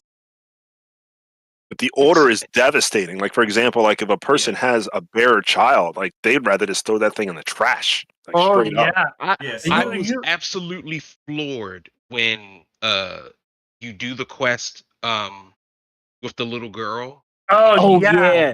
That was crazy, right? I thought she looked for bro. What? Oh yeah, that one. I forgot. She's found by the building. Yeah, I was like, which quest? This is like early on. Earlier ones, yeah. You meet this little girl and she's talking like she's like, I lost Spot. And you're like, yeah. So you're like, oh bet. yeah, Like, she lost her bearer. Chloe. You realize it's a person. It's like, wait, what? Right. Yeah. At first you think it's a puppy. Right. Yeah, it was like a dog or something. The people talked about it as if it's a puppy. And she talked about it as if it's a puppy. And they even said, Do you know how much magic she had to make her use for her to fucking curse herself and turn to stone, bro? yeah, That Right. little girl was fucking her up, bro. That's but, so but fucked. that's the thing, though. She is used to it. Yeah, that's like When Right. Clive told her that she died, he said, "No, they don't die. They just turn to stone." yeah. Right. Which is how they She die. didn't comprehend that turning to stone is death. Because She's they like, didn't, "Oh, they didn't associate them as being people. Like when you Yeah, they first Right. only precisely, They were That or always- removed. when you first get to They were Martha's always Rest, lesbian. you first get to Martha's Rest, and the mother walks in after just giving childbirth, and Yeah, that's the one I and was thinking of. and she's Yeah. like, "Oh no, that wasn't your brother. That was just Yeah. a bearer. Yeah, it was just something. We'll Yeah. have we'll give you a brother later." Like, You know what's crazy? Though the bearers use all the magic, bro. There was literally nothing stopping them from like staging a coup and literally lighting everybody on fucking fire. they Like, lost the come first on. time. That's what's up. Yeah, I think the hard part, Jubei, because I was thinking that too. I think it was two issues: them being like a percentage minority, and that when they use the powers, it's almost like Jill, like they kind of deteriorate a little bit. But like when you see Clive, it's different. Like he never really, excluding the ending, he doesn't really get weaker. But like Sid and Benedicta, when they use their powers, it was starting to like hurt their bodies. Right? They'd have like a finger or a hand turned to stone, and so they didn't. They've been beaten mentally. Like mentally, they're so enslaved. You're gonna see a quest later on where like Martha has to like galvanize the whole town. They're like, we don't want to fight. They're like, look, we know we're supposed to fight. We really just don't want to. They like, we good. We're just kind of just Yeah, we're just gonna sit here. the one thing that they're very vague on when it comes to the war between the bearers and the non-bearers is where the icons were in that whole structure, because I don't think the non-bearers were beating. You can't win when you got icons on your side. Yeah. Yeah. Oh, like dominance versus with Yeah. dominance. Yeah, I don't And think the it's- dominance played a factor in that war, because otherwise this wouldn't make sense. unless Ultima helped them." No, Ultima was enslaved. But how? Well, not how? enslaved. He was locked How away the and humans? trapped. How did you? How can the humans have won against a group of barriers? Like, Well, what Well, I they would still had say access. is, They still had access to magic. They still had the crystals. It's not like they Yeah. didn't have access to magic. Oh, that's right. yeah, they had True. magic. But even like if you look at the world that they're setting up in, like this isn't, this is the fantasy land, very close to like medieval Europe. Like it doesn't take much for a dominant to be bought, right? Like you could very much see a world in where Titan is just bought off and he fights for the human sides, because the dominants, even though they lived in a gilded cage, if you will, but they lived a more charmed life than your average bearer. Like Joshua is damn near revered by his mother, like absolutely adores him. Titan, Jill was a bit of a slave, but like Titan seems to be free to do as he pleases. Bahamut seems to be free to do as he pleases. So is Odin. Like there's a small handful of them. Well, all of the dominants were attached to a monarch. Yeah. Outside And so- of Benedicta, Sid, and Titan. I mean, but the Titan eventually rose to power and kind of made himself a monarch. He was Yeah. I have a question. Who is the one that sent Hugo Benedicta head in that box? it was I am- Barnabas. It was Barnabas who actually did it. That would make sense, because I don't believe Sid would ever do something like that. No, No, another Sid- thing no, remember, that was Sid left her. very another Sid thing that left was her very body there. open ended to me, but they didn't make clear, which I hope if they do a DLC, I hope they do make clear, is who is Mid's mother, because I think Sid and Benedicta had a child. I think that's Mid. Wow. I always felt like they were Um, alluding to that- that very early. Yeah, Like, I thought That it was would very- make sense, because Sid is the one that rescued Benedicta. yeah, they had a relationship. They were they had a relationship, and it broke off here, Interesting. Benedicta, was she genuinely in love with Hugo, or was she just fucking them? Mm, Because she also fucked I think she Barnabas. only loved. I think she only loved Sid, but she was Barnabas? loyal. But she was loyal to Yeah. Barnabas and Hugo. But she was You loyal to Barnabas. you seen it? You didn't see her fuck Barnabas? Yeah, she slept with Barnabas. When? She It's slept with literally Barnabas be- very early. Very early. Oh, yeah. okay. It's I forgot literally about before. that. Yes. It's Yeah, literally before you get her powers. that's right. That's right. Yeah, I totally There- forgot about that. yeah, I there was- totally forgot about Yeah, that. she was So I sleeping. guess can I ask, and I guess I'll be a little disappointed, but I still had the story play out as it will. Like, so this isn't a story about I'd say rehabilitation and saving this group of people. In its own no. way, I think It's so. more of a story It's- about creating your own destiny in a case. It is a So then, story about when- destroying the entire. It is a story about destroying the entire world order and how it stands. Yeah, anti-system. You would But say. is destroying that system? Are you doing it because it like, in just you guys' interpretation, is it being done because the idea is these branded do not deserve to live like this? Or is Yeah. it just like the world sort of messed up as a whole? What if we just do a hard reset? Well, No, because they don't want Brandon to be living like that.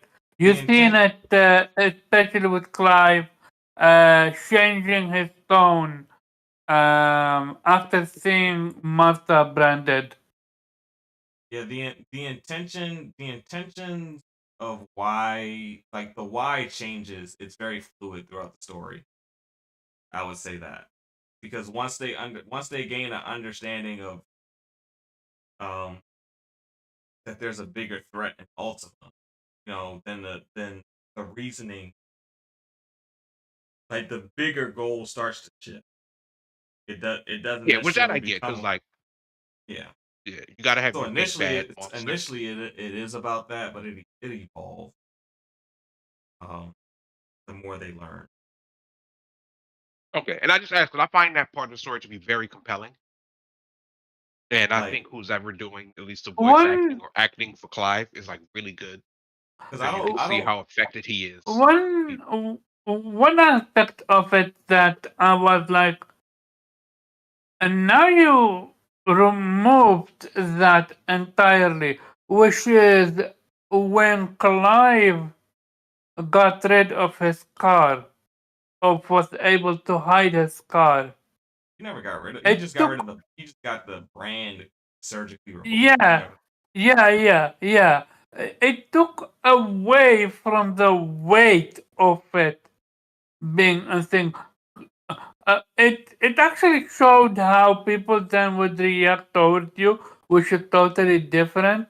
But I wished it would have been where your brand is visible, but just how with that dude from the one that represent it's the one from the Hugo country. I forgot what's its name. Ramallah. It's basically the country representing almost like an Arabic setting. Dalmatia.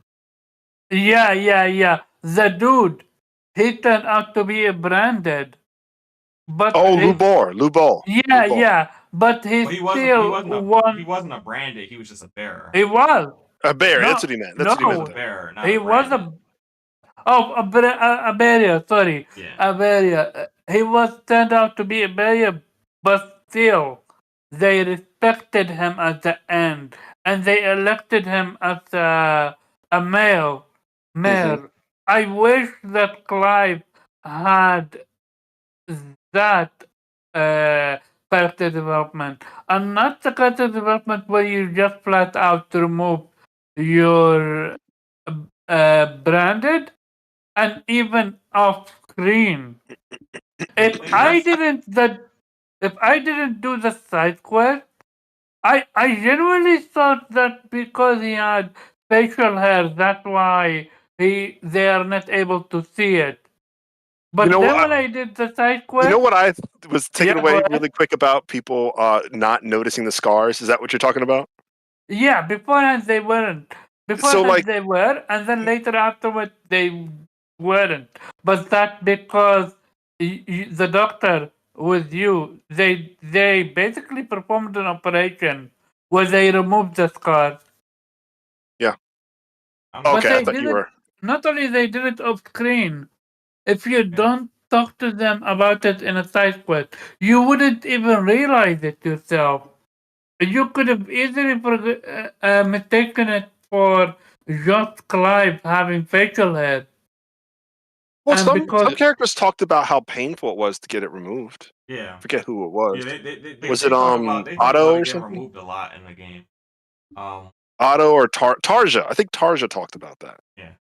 Right? But Because I thought he still had it, and in my head I was like, so nobody sees that this guy has a scar where So most people will that's find what it. you were talking about. That's what I thought. Yeah, I was like, no one was talking like, about. Wait, so even he's if it wasn't, hey, man! It's wartime, man. He could have just got cut. You feel me? Exactly. I'm like, exactly. I don't know, dog. Like, just There's a really shitty excuse. There's a really shitty excuse. yeah. but I feel like they wanted you to be I'm not gonna lie. like, you know. I was Go ahead. expecting Ifrit to remove Brand, like just magically, like yeah, like that's what I thought was going to happen. I didn't expect it to get surgically removed. I did expect it not to be there forever, but I thought it was going to be Ifrit that removed it, not it being surgically. Another time, another thing would be the characters' lack of independent of their power. What I mean by that, when you're in the mine and there's a moment where Sid is about to fall, right? Well, why not have Jill literally freeze the below Sid and create almost like a platform where he can stand on and then climb up? you talking about when he's jumping over the broken bridge or something? Yeah. It's a broken bridge and you jump over it and Sid jump and he almost fall down. But he get rescued by Jill and Clive. I would But say you have Jill. outside of four characters, outside of Clive, Dion, Barnabas, and Kupka, it seemed like all the other icons put a lot of stress on the characters for them to use. Yes. Exactly. So Yeah, especially they were Sid very and Jill. selective in how they use their powers. Typically, I think There's I no always got the way sense that because they've been fighting the powers. They've been using the power the entire time we fight. Yeah, but then I mean, but like, afterwards, I they're guess, always coughing up blood, and like Jill was but coughing up blood, Sid was coughing up blood. yeah, but that's also the video game thing of it all, right? Like, you can't connect it. Like, oh, every time we get into a battle, they're using their powers. So why aren't they tired outside of battles? Like, that's the video game portion of it all. But That I'm you talking got about to in the slide back. cutscene. Yeah, I see what you're saying. After they use their powers in the cutscenes, they're always coughing up blood. Exactly. Yeah. You saw, and I never got the sense that Sid was in danger to fall. Like, at any moment, he could still have just transformed. yeah, he can fly. He He just just felt like it. Yeah, he just slipped and fell. What? And like Clive was like, "Get up." What was Joshua's sickness? He did. We don't know. He never I got. don't ever say. He never got sick until he took on Ultima inside of it. He was fine. No, That's not true. That's not true. No, He was sick before from then? beginning No, of he was sick as a remember? child. He was sick as a Yeah. child. As a child. That's what he's asking. But when we saw him as an adult, he wasn't sick. That's what I'm saying. We didn't see him sick as an adult until he took on Ultima. No, because he was getting used. He was using the potion. He was all the time using potions.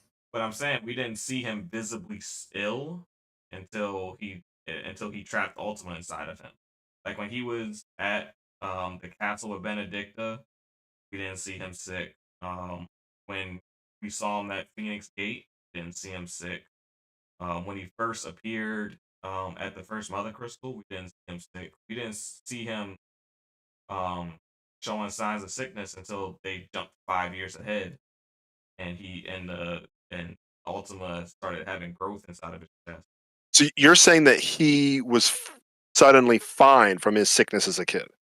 Yeah, I'm saying from what we saw as an adult, whatever sickness he carried as a child, it didn't follow him into adulthood. From what we saw, we didn't have any evidence of it. We didn't see him appear as sick until the 5-year jump. I just feel like Yote assumed, helped him. Yeah, I assumed that was for lack of a better term, a stylistic choice to have the Phoenix be a sickly boy, being that like Phoenixes are not all about rebirth, growth. Because you're right, they never really mention why he's sick. Yeah. He just is, and it's like, Yes, okay, is. yeah, it's like it's like he has the flu permanently. I Yeah, guess it's I don't it's know. to make you feel for this frail boy. So you Yeah, don't think who that is like you don't think that he survived getting ripped to fucking shreds. shreds. Yeah, Yeah, I see. Yeah. Is it fair to say, and you guys haven't finished the game, that Ultima is basically pulled off what Sephiroth did in 7, which is being there but not actually being there at the same time? No, because I mean, he was their god, like No, literally. no. What I mean by that is Ultima wasn't literally there, though. It was just almost like a projection of him that was being captured by. Because Ultima was all the time in that area where you fight him. His physical body was always there, but his mental body, he was able to go elsewhere. Yeah, I see what you're saying. Remember, he was recovering. He was still recovering from that plague, which they never explained where that plague came from or why it's here. Maybe it has something to do with Leviathan. They might tie it No, up. he was They never explained where the plague came from. They split. How is the plague more powerful than a god? well, You mean the blight? yeah, the blight. The blight, yeah, the blight. Thank He you. was using up too much aether, so he created humans and the mother crystals, and then he pretty much put himself to rest until he was, physically able to come back. And he wasn't. He always knew the day would come where, Ifrit would, set him free. Like that was, Clive's purpose. Well, Ifrit's purpose all along was always to set Ultima free. Yes, but he was looking for him all this time. This is why when he found him, he said, "I found you." Yeah, I guess it took generations for Ifrit to be born. But he also wanted a solid body. Also, like No, we're not gonna act like he wasn't trying to that body survive, bro. no, that doesn't make any sense because a lot of time he literally left Clive to die. No, that was to make him stronger. Like that's why Barnabas kept beating him near death, but not actually killing him. Barnabas at the end was literally trying to kill Clive. Like he was Because he was using strong. his That was strongest the test. Yeah, That was he the test. Like, yo, he was preparing what's this body? What's yeah, this he was body really preparing got? the vessel. That was his job, was to prepare Clive's Who- body to be possessed by Ultima. Hugo was killing Clive. If Clive, Well, if Ultima not wasn't in for control of Hugo. He was just manipulating Hugo. He was in control of even Barnabas. manipulated Hugo, but what happened if Clive died? What happened if Hugo He would have killed to Clive? wait another 1,000 years until the mythos reappeared. He'd have been SOL. Yeah. The But only he's a god. reason He Clive got plenty of time to wait. Just what happened. Wait. the only reason Clive survived was because he made use of the ether with the mother crystal, which it turned Ifrit into the badass Ifrit. I wish he would have kept that form. That form was dope. I mean, He would need it. He He lived would need a because mother crystal He to was keep smart. Smart. Knew how to fight. Use his brain. I mean, yes, but I wish that transformation was permanent. I Because mean, that chick if was you look really cool. look at it in perspective, the only summon Ifrit was really maybe stronger than was Benedicta and the Phoenix. He was weaker, like, throughout the story. Yeah. Nah, Ifrit, bro. No, he was Ifrit, definitely weaker than Bahamut, bro. Like, let's be real. He was weaker than Ifrit- Bahamut. He was weaker than Odin. He was weaker than Kupkas. Ifrit was weaker than all of them, technically. Wait, what? What are we talking about? Weaker than all of them. Wasn't Technically, weaker yes. I mean, than. if you look at how they He presented wasn't. it in the story, Ifrit was He- the weaker icon, as the way that they presented it. I'm not, the way they presented it, like, yeah, Bahamut was a lot stronger than Ifrit was. Same with Odin. Is that just because of Clive? Like, is it a person thing? Yeah, I think I don't think so it's a because person thing. Clive wasn't adaptable to Ifrit. Because you could see it clearly when you go to the volcano area. No, even if you look in scale, he was smaller than almost all of the summons. Like, just wasn't like all the summons had a wider range of abilities than Ifrit had. Like all you saw Ifrit do. Okay, yeah, he was more closed up, while most of them were long range. And because they're long range, they can do more damage. Like Ifrit couldn't even beat Bahamut by himself. He needed his brother in order to beat. They had the fuse in order to beat Bahamut. Which that was wild, but it was entertaining at the same time. So I mean, like, like Ifrit wasn't necessarily quote unquote the strongest. I guess he was just the most adaptable. The way that they presented it in the story just didn't come off as strong. That's just how I saw it. I don't.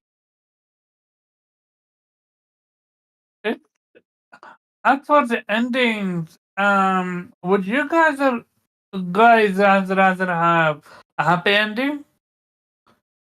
Not in this game, but in general. Like, are you guys more a fan of a happy ending or a somber ending or an unexplained ending?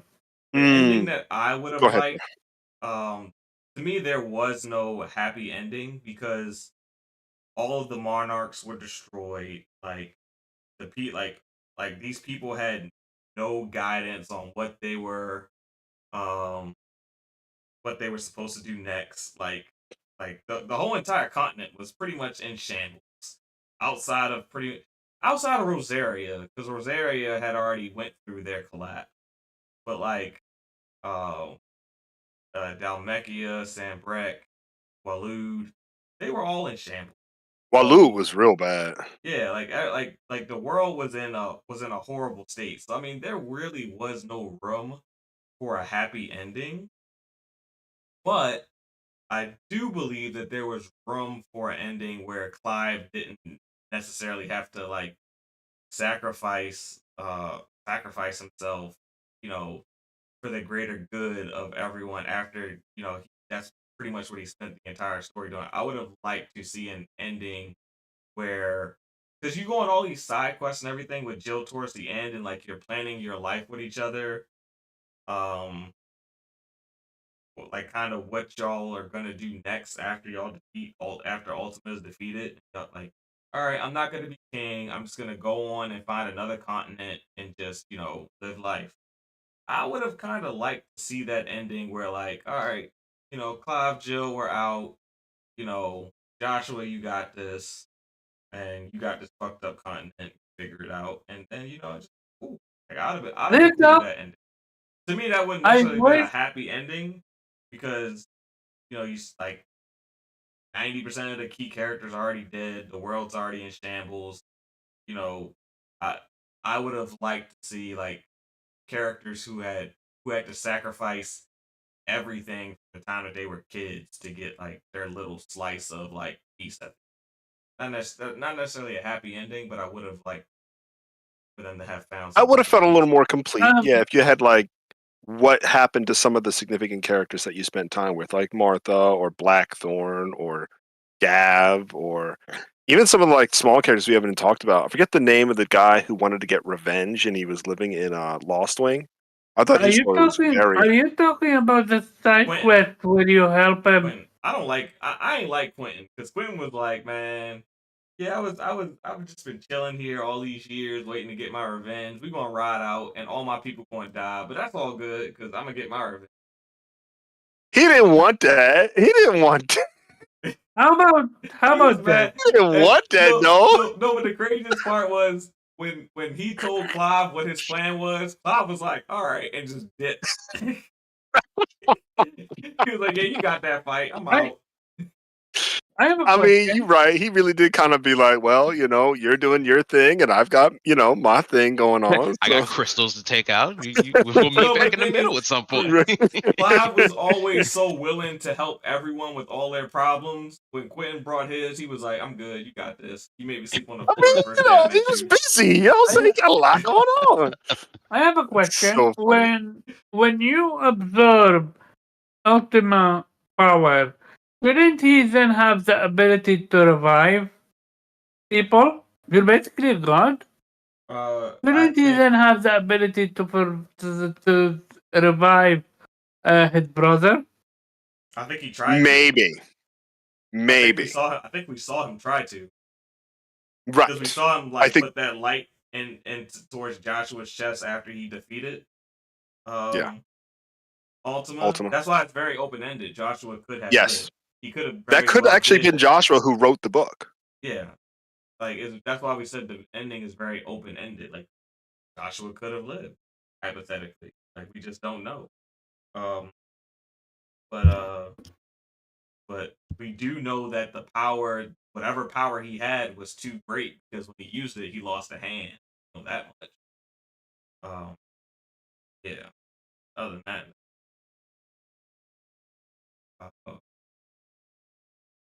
but yeah. I have a better question. Go ahead. No, go ahead. What's your question? Kofi, as a action game, where do you rate it? And I need you to put the bias aside when it comes to being a Final Fantasy fan and more rate it from an action game standpoint. Wow. That's really hard for me to do. I have a really difficult time comparing RPGs in games in the genre to games outside of the genre. If I'm thinking of something like Devil May Cry 5 or, like my Ninja Gaiden titles or things like Neo, or I just finished Wolong earlier this year, there's a little bit more complex things going on in some of the action games.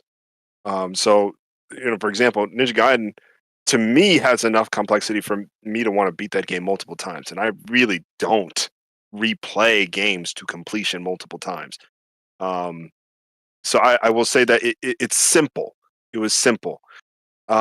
If and again, that's compared to like other more modern games of its type. If I were to compare it within the genre, within action games, and I'll pose this because I think Pharaoh, I think you've played it, and Reggie, and I know you've played it, Jubei, Tales of Arise.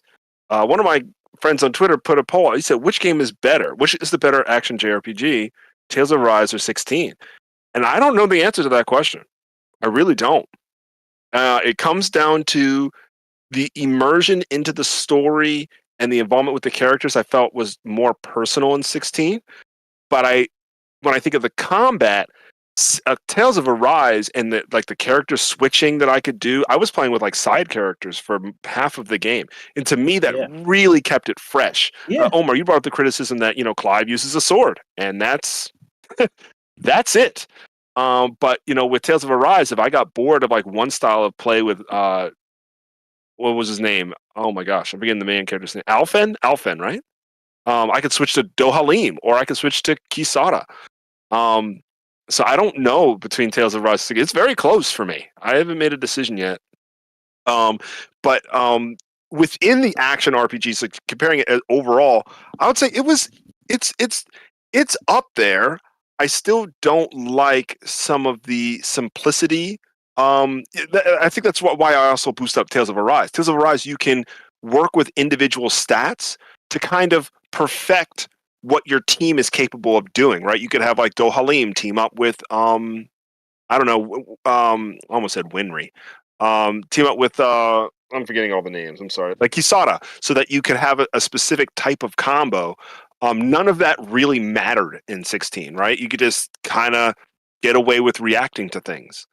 And then it kind of makes me spill into like the other reasons why I miss the nuance of micromanaging. Omar, you brought this up too. Dealing with conditions or dealing with elemental advantages and disadvantages. Yes, something like Diamond Dust can do a ton of stun damage, and I was knocking out some of those hunts with that Diamond Dust. But I miss the points where I might be fighting a bomb and it's blowing up, right? It's going to blow up in my face, and I can just kind of hit it with Ifrit fire, and it doesn't heal it. And not having that feeling of doom that I didn't prepare for that show up is kind of disappointing. Or for another example, Morbles back in the day, y'all know bad breath will cause you to have a bad day. You get silenced, you get blinded, you get poisoned, you got death on you, something crazy. You're like, yo, I didn't even think about nothing. You need a ribbon equipped, right? Now it's like it's a you hit R1 or hit, for me it was circle. You just dodge it. You just dodge it. It's like that satisfaction was removed. In saying like, yeah, like I actually like went through the steps to get a ribbon, or I got some sort of tool that helps me cure it, or something like that. So And you didn't have to prepare to go into any battle. Went into any battle, however you felt like. Whatever. Right, facts. Like you had that berserker ring, slow down time. You right in there, boom, boom, boom, boom. I rode Garuda. Like my main 3 core was Garuda, Phoenix, and Odin. I did have a little bit of Titan in there for a while. I never ran Bahamut. I know he's like the most popular. Everybody I've talked to, like, you didn't run Bahamut? You didn't do the Kamehameha wave to everybody? I guess that just wasn't me. I was doing Diamond Dust to everybody, but yeah, Bahamut was OD, bro. That Giga Flare. Yeah, Bahamut was overpowered. It's I think for me, I just didn't like the mode where you just float around and wait for the thing to charge or like dodge. I wanted to be like more active, and so I like that Odin and Garuda and Ifrit all were like keeping me engaged with how I was. Well, that was just my play style. If you fight if you fight against more aggressive enemies, it like the charge is damn near instant because they attack you so fast. You just dodge 2-3 times, and just let it go, and then you just switch.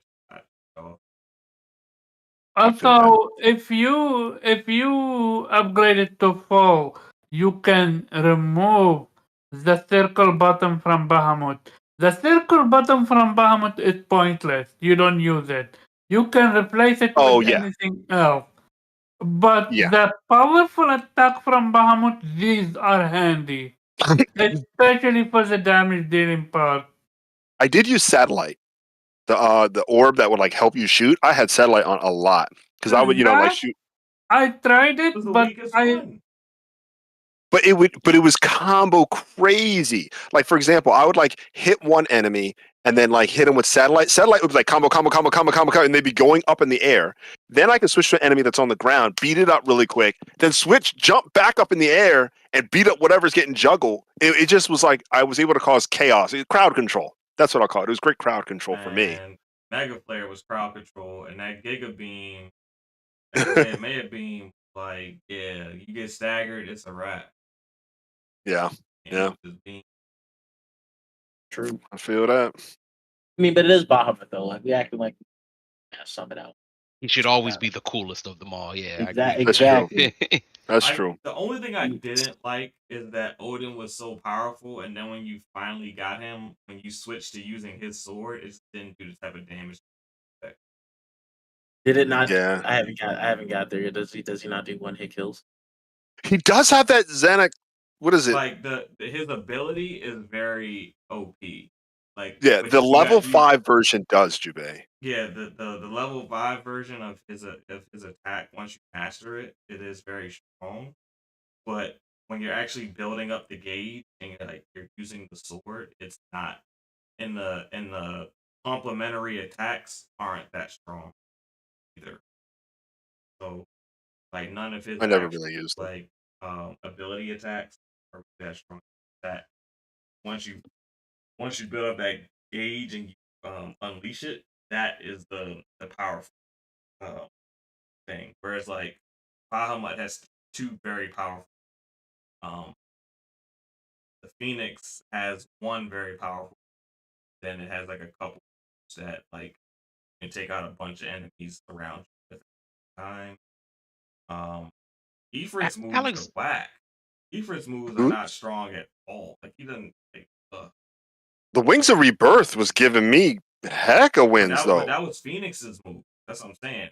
Ifrit, like when you Ifrit's actual moves are not very strong.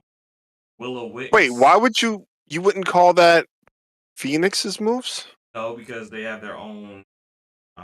But it heals him and he gets wings. Yeah, but those are the Phoenix moves. If you look at the icon chart. Oh yeah. My bad. I'm Ifrit has confused. his You're own right. two abilities. Yeah, you're right. My bad. And I see what those you're two saying. abilities- Is Alexander not in this game? No, he's not. He's my favorite. not. He's my favorite. I want has Alexander. not been in a game in a very long time.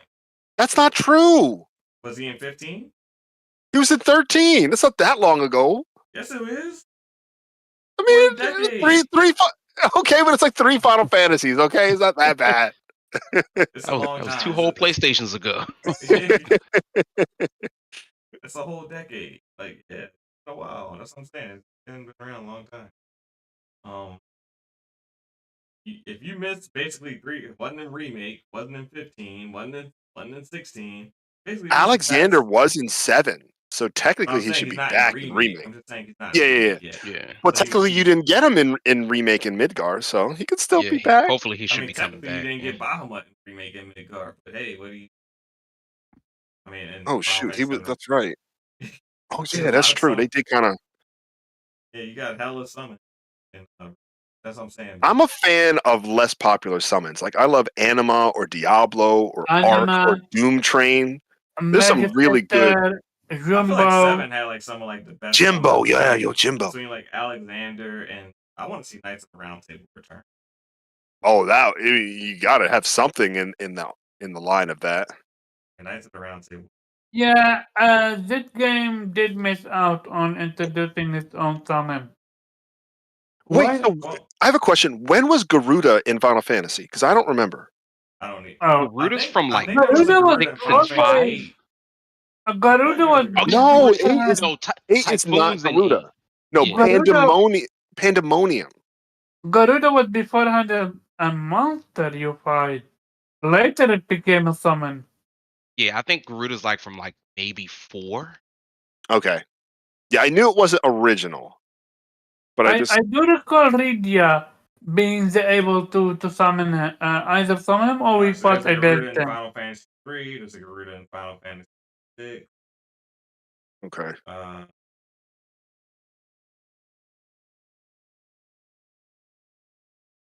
Trying to see where. By the way, I There's a think Garuda in Final Fantasy 7.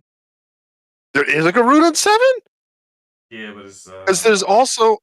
Oh, I get. There these is no aren't other all- wind. They aren't all necessarily summons. Some of Summon. them are Just just Garuda's enemies. just gotta be a monster. in Final Yeah, Fantasy. like an enemy. Mm-hmm. Yes, they were. I in think 7. what this game missed out on is the fun fact. Not the fun. It's the wackiness 11. factor. 10. The There was wackiness. a Garuda in 10. What? There's a monster though. Yeah, it's a monster. Because Valafor was your wind in Okay, so 10. I have a question. Why the fuck was that Chocobo summoning meteor? Because Well, that's not the first time that's 13. happened. I know You're there's right, the that is Chocobo not. usually summons a big one. yeah. Yeah. That's definitely happened. Chocobo summoned what? Meteorite, or not meteorite, not the behemoth meteorite, but like its own. Its own little There's personal meteor. definitely there's definitely In- an older Final Fantasy game that they've summoned that, and it wipes you. It can wipe you. This happened in Also, when was 16. Yeah, I don't. you didn't do remember that hunt when it started summoning the meteorites. yeah, it's a small meteorite. It's a small meteorite, but he does summon it. They hit you though. I remember I got hit. I was like, oh, They hit. okay. They hit. I If don't you remember. I don't don't remember a dodge, hunt where I chased chocobos down, but I don't remember. one chocobo. He's It was like a one red chocobo. mane. Yeah, And he is mean. he's Watch mean. out. Yeah, he was mean. Where was I where felt was bad. somebody? All right, so I don't Where- know about y'all, but like I was like I was skill point farming. I wasn't. I did a little bit. I did a was little bit. using I would kill them little. I would kill them little peaceful chocobos and antelopes that I saw out there. I know. Oh no! Apparently they eat chocobos. Yeah, that's true. No, but They Oh. absolutely eat them. But the thing is, Nah, but the thing it's is, that's trash. That is trash. But the thing is when I got my own chocobo back, I would hide my chocobo and then I would go kill. Like then I'd go around the corner where she couldn't see me. And I would kill. So stupid. So I made a video of it. Did you guys know you can stun lock enemies super fucking easy? Especially in one-on-one fight, and I'm talking about normal enemies. I'm not talking about the anything. combat loop in Final Fantasy 16 is very simple. Like It is. to me, it's one of the worst 15 combat loops I've seen. 15 is It is deeper. one of the worst. 15 Like, is like fathoms deeper. there is a game called Solstice. It has Oh, yeah. better depth than Final Fantasy 16. Yeah, Look up to the combat. To me, that was some of the worst combat that I Yeah. played for an Because extended how period of time. simplistic it is. Like you brought up Tales of Arise. Tales of Arise combat feels way better than Final Fantasy. Don't go too far. What's that game that we love? The one with the psychic ability, psychonic abilities. Scarlet Nexus. What? Yeah, Scarlet Nexus. Scarlet Nexus combat is way better than Final Fantasy. Way better Like than as Final far Fantasy. as Way better. I mean, it kind of has the same button mashing when it comes to like regular attacks, but like when you're like you mix in the abilities and the way you combo them and combine with your teammates, yeah, it's a lot better. Nier Replica and Nier Automata have way better combat than Final Fantasy. Like you can name so many games that have better fight than Final Fantasy 16. Heck, Devil May Cry 3 have better combat than Final Fantasy 16. In terms of Devil like May Cry 2? No. we are keeping it real over here. Funny. No. Do you want to become a laughing stock? Devil May Cry 2 is one of the worst. We leave it at that. Don't worry, Nappy. You'll see for yourself in 8 months whenever it drops. Yeah, I would say that East 9. The way how you guys are talking about it, y'all making me seem like I ain't missed out on shit. I mean, I'm telling you, the story is fantastic. You are really really good. It is. The only thing I'll say about Final Fantasy 16, if I'm gonna like knock it from a story perspective, is that there is a definite side quest fatigue. There are key side quests that are very enriching to the story and lore of the game, but there are just a bunch of others that are just kind of side quest fatigue. And one thing that another thing that I didn't like about Clyde from a character aspect is that I feel like they played it a little bit too safe with him. He wasn't he felt like a teen character in a mature world. Really? in Really? some He ways, didn't feel yes, like that, because didn't he? He felt like he never grew up. Really? in some ways, yes. He felt like that. He felt like he was stuck. He was stuck in that mentality that he was as a kid, but he is Yeah. now in a grown-up body. Yeah, Like- he never showed the maturity that a grown-up on his, especially in his position, when I'm speaking, would have Wow, been. I don't know if I agree with that at all. Where I'm speaking specifically is with his interaction with women in the game. Interesting. So you can't Really? there's no romance in this game? No, there is I just- romance. There is romance, Yeah, I but it's think- like, but it's like, Is there like high school anime romance or No! like no, No! it's not no, it's not like high school. No! But like, like when you're like in what's that town, the brothel. the town with the brothel? Oh, Martha's Rest? There's a couple of towns I know. Madame, I know what you're Oh, talking about. Madame. Yeah. Like when you're talking with with her, and like she's like always hitting on you, and like just his reactions, they just don't feel natural. Like they feel like It feels like he doesn't have. I'm not saying genuinely that he feels has to like succumb to the her trying to seduce him, but it just didn't like. He felt like a little kid in those moments. He didn't feel. He was. No, man. Yes. Listen, I'm not saying. do not listen to them. Do not listen to them. No matter, Hold on. Let me ask Nappy a question. How many Final Fantasies have you completed? Final Fantasies? Yeah. You don't have to like get into specific. Only 3. Okay. In my opinion, of all the Final Fantasies, Clive's one of the most mature ever. I'm not saying he's not. In terms of speaking, though. I'm speaking from the perspective of M-rated game. Farrah is not doing a good job of depicting how Clive enters a relationship with Jill versus any other main Final Fantasy character male. No. But you also got to factor in that of the main characters in Final Fantasy, of the main characters in Final Fantasy, he's the oldest. He's like 33 years old.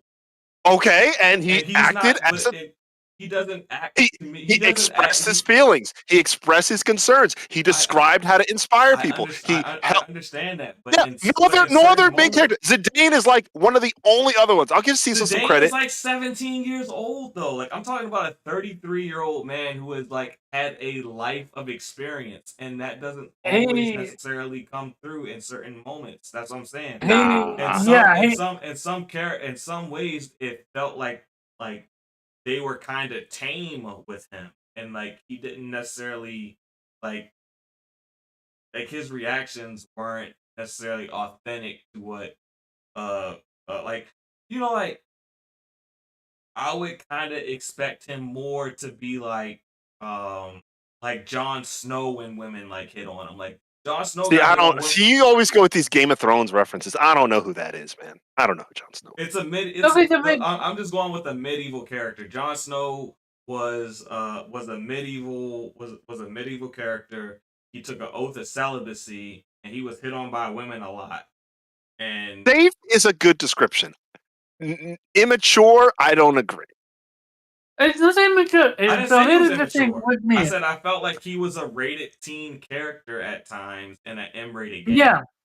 Like rated teen. Okay, I did not hear you. Yeah, that's what I'm saying. They kind of nerfed him a little bit in certain moments. I think that's fair. His interactions with women, because there was a lot of women that hit on Clive, and just the way he responded to it, it was like kind of awkward. It didn't feel like I was 33 to handle it. That's all I'm saying. Like including Tarja. You have a moment with Tarja. She is hitting on him as well. Yeah. I didn't spend time with Tarja. You're talking about that quest? No, not even on the quest. Just talking with her in general. Like when she's giving you the history of the continent, she makes it clear that like you can get it anytime you want it, and like just he's just the way he handles it is just kind of weird per se. Like just the lines that they gave him just didn't necessarily feel authentic to Clive the character, or authentic to how a 33-year-old man living in a medieval type world, that the medieval world is highly promiscuous. It just didn't necessarily seem like how Basically, how basically he character could like that. have basically he could have justified having a harem. Basically. No, I'm not saying he should have I'll just slept say with any this. of the women. I'm not saying that he should have slept with any of the women. I'm just saying, just the way he handled it, it was just kind of awkward. That's all I'm saying. And for me, it felt. So here's the thing with me and him. He survived torture and slavery, but we never seen it from him. It's almost as if his past was something that is just a past. He never spoke about it. There was never a moment They of dealt with their trauma past where you're very like, much. So I think you have a point, Omar. his only trauma is him, quote unquote, killing Joshua, which, let's keep it real, that was Ultima. Ultima is the one that took control of him or No, that did was something Ultima. to the. It was Ultima. He is the one that said, I found you. The second I said, he said, I found you. That's Well, when you began to transform. so Like, wait.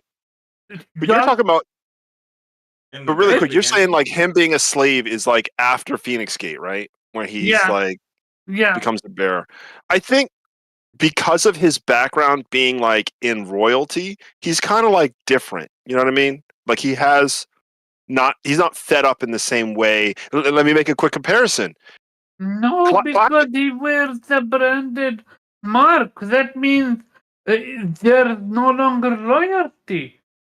But no, but I'm saying like in his culture, in the way he was raised, he Yeah, may he's not still better have. than the average branded. Yes, because Yeah. let me make a comparison to this is across JRPGs to Alphen from Arise, where all we know that Alphen could remember when his memories weren't wiped is that all he knew was slavery, so he was sick of it. Dude, I never played Arise, so I can't talk about it. I'm sorry, my bad. Okay, It's I'll okay. stop. I mean, What? he's You not should giving play away the Arise. That's a spoilers. good That's just how game. the game starts. But yeah, I mean, it just my only knock with I think Clive is an amazing character, but I just feel like in certain moments they kind of like nerfed him as a character. And they didn't touch upon his trauma. Wait, I mean, you should have. No, I think it would have made him a better character if we seen him overcome his trauma.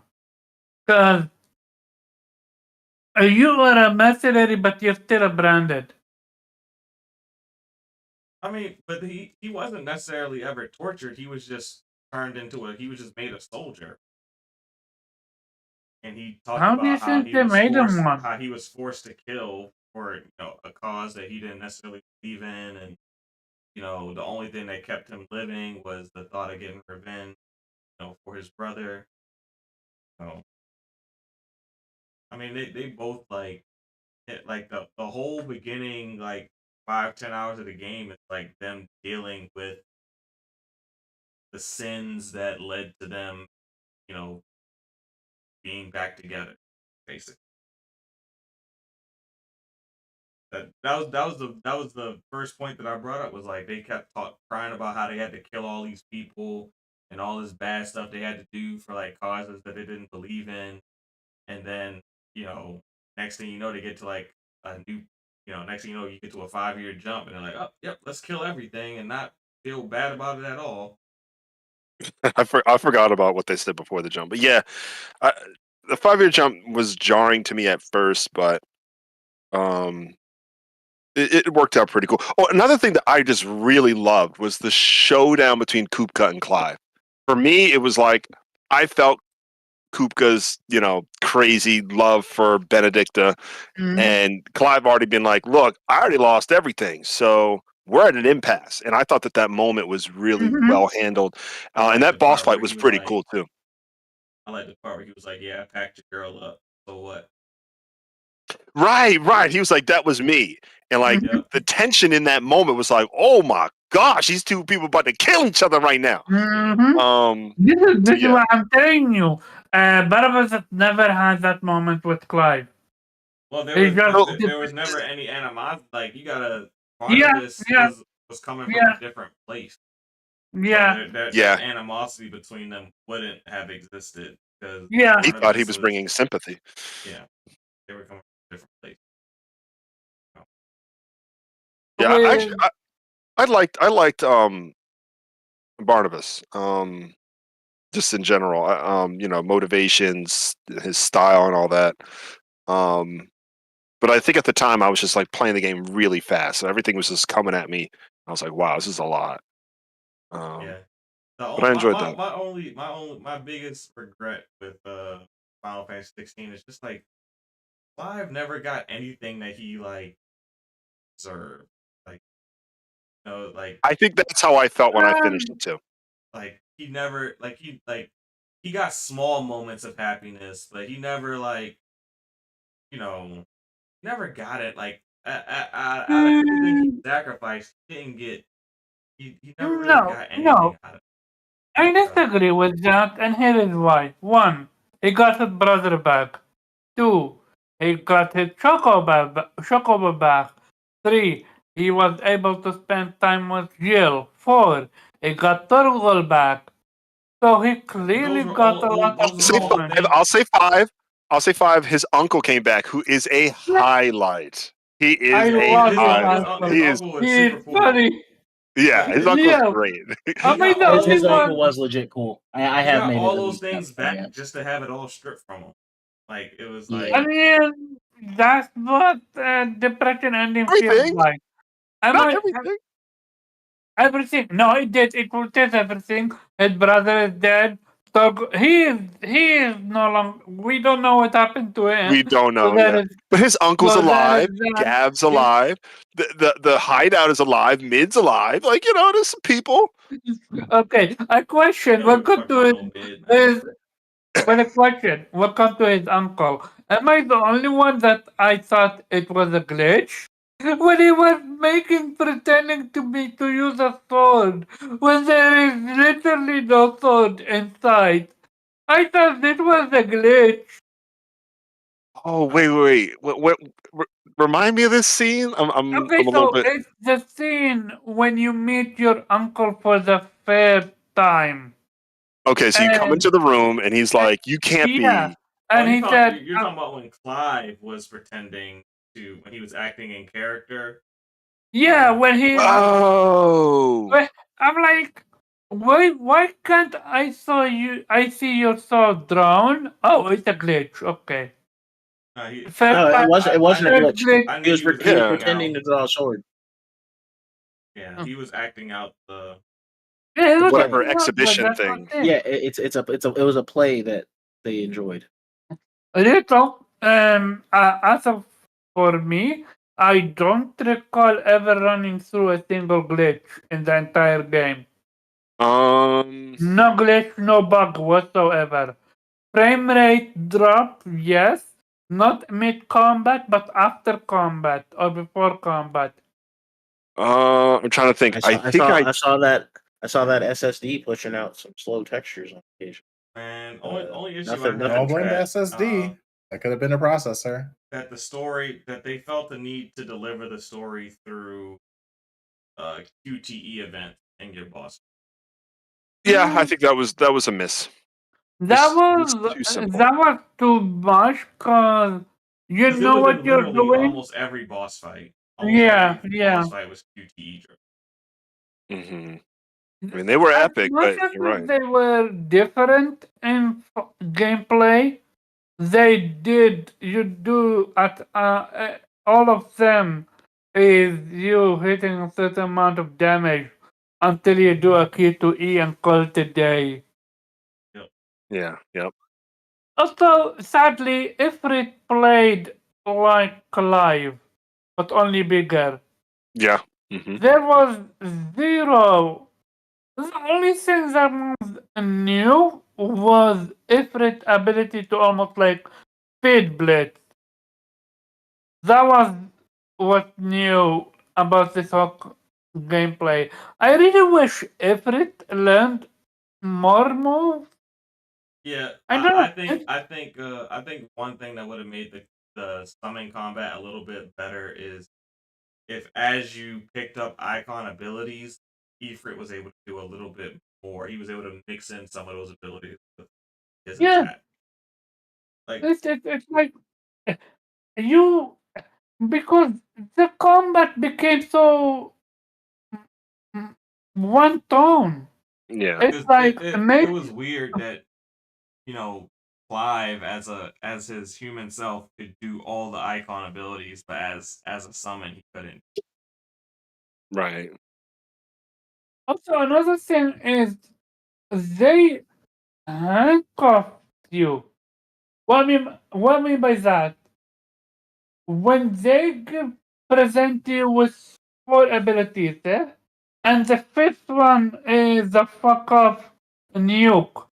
You gotta absolutely put the fuck off nuke as one of your ability and limit yourself to then choose another ability. Then you couldn't I use throw Hellfire as Ifrit or as Clive, which I thought was weird. I, Like you could use I, Giga Flare, use Mega. but that's the thing. When the enemies are using their icon abilities, they're doing amazing moves. Like the fight with the Titan. The first one. When he goes underground, when he become a drill, I mean, Yep. to me, I mean, I wasn't really worried about that. I think it's not a matter the of more noticeable drop off is when you fight against yourself. When you first when you go to Phoenix Gate, and the abilities oh that yourself Oh are yeah, do you able to fight do. Ifrit? Yeah. Yeah, when you fight oh Ifrit and you're yeah. fighting your no, when you fight You're yourself, fighting meaning Dark yourself. You. Yeah, you're Yeah, fighting you're like fighting Shadow the You. Dark Yeah. You, and Dark Yeah, You I has know all what these you're talking abilities that you about. never get. I cried. I cried from the inside when I realized that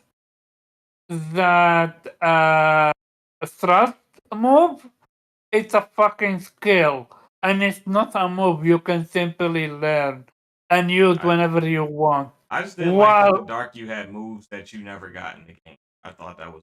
also when Ifrit, when you became Ifrit and gained Ifrit abilities, new abilities, I truly believe you as Clive should have been to use similar abilities or something different. Like Ifrit's why? moves are weak. They're the weakest in the whole damn set. Back to me. Like that Willow Wicks with the flames going around you. Then it's another move that he has, but they're Will both Wix weak. is nice for like that hunt against that S rank dragon though. Like any hits against you, they're just like negated. I'm not saying that. That's what I like about it. I'm not saying that it's not like cool or anything like that, but they're just not powerful. Like they're Yeah, not powerful, but like Ifrit's still good moves are like utility the on defense. I have a yeah, but question. they're the weakest like of the icon abilities. If you ask me, yeah. I never used that. Who? I'm being be honest. Who removed his berserker ring after putting it on for the first time? Have you ever unequipped the berserker ring? I did I for don't. a short I while, don't yes, have and it then I yet. put it back on. Okay, I never did because Is the one, Berserker ring the one where if you dodge, you get the flaming sword? Yes. I ain't take yeah, that shit off it, Yeah, I had it on the whole this, run. because it was this, basically like pretty much always banning a limit break. yeah, Exactly. this Exactly. ring, this ring should have been an upgrade, a skill upgrade for the normal dodge ability. And also, I truly believe they should have made it a little bit more difficult. Also, another thing is you a lot of builds you can't make use of at the final fights. Like for example, I love parrying, but your parrying is so limited, and you don't deal a lot of damage. You don't, and I also don't like the I like. love the parries though. Like I am Yeah, when parrying. you can pull them off. Yeah. Yeah, when you can pull them No, off. See, I no, feel no, like no, no. I feel I like feel more consistent like dodging than I do trying to do a fucking parry. They should have given you a boost by parrying good. And the more you parry, the stronger you become. Something that incentivize you to parry. my honest opinion of the combat system is that they dumbed it down for a mass audience. They wanted a mass Yes, audience. yes. They want this game to eventually sell like 20 million copies. I think This is this that is the is goal. I don't think the goal is to keep it on PlayStation forever. I think they want to get it on as many platforms. I think eventually they do want to get it on as many platforms as possible. Because they just released a survey and they asked people, "Do you want a sequel to Final Fantasy 16?" So, like, that no was like thank straight you. up one of the questions in the survey. No thank you. Um, This is the reason why I've always said gaming going mainstream is a bad idea. um, And we're seeing it here right now. but Just as how I thought it went with Kingdom Hearts 1 and 2, how it was different than Birth by Sleep was also amazing, and then 3 came around and fucked it all up. I think I say that's why 3 they fucked dulled it down all. the combat system. I don't think they wanted that learning curve for people. Final Fantasy 16 is their first Final Fantasy. That's just my opinion. Yo, so really quick to piggyback on that, I was talking with Kenshiro, and he was having the same thing. He's like, yo, so by the way, Kenshiro, he loves Final Fantasy. And really quick background, Omar, he's like, and Jubei, he's a good friend of ours. He just plays games. He doesn't go on social media at all, but he's just like buying things. If something comes out, he likes it, he just buys it. So he's a great kind of like heartbeat on what maybe like what media he sees kind of is like what the average media would see, but he's more of like the super consumer. So he came to me and he was like, he's just learning all these things about Final Fantasy. He's like, oh, there's summons in other games, like so Ifrit's not original to 16. I was like, nah. And he was like, so he did play remake. He did play Final Fantasy 7 remake. And he was like, so who's Sid? And I just freaked out. I was like, oh my gosh, like Sid Highwind, by the way. I'm talking about the original Sid from 7. So kind of getting him to see like all these things that all of us know from the turn-based games. He never wanted to play a turn-based game. So like there are just so many people I think that are jumping into Final Fantasy because of this action base. So they're seeing all the things that we've experienced for many years for the first time. So it's just interesting to see that perspective.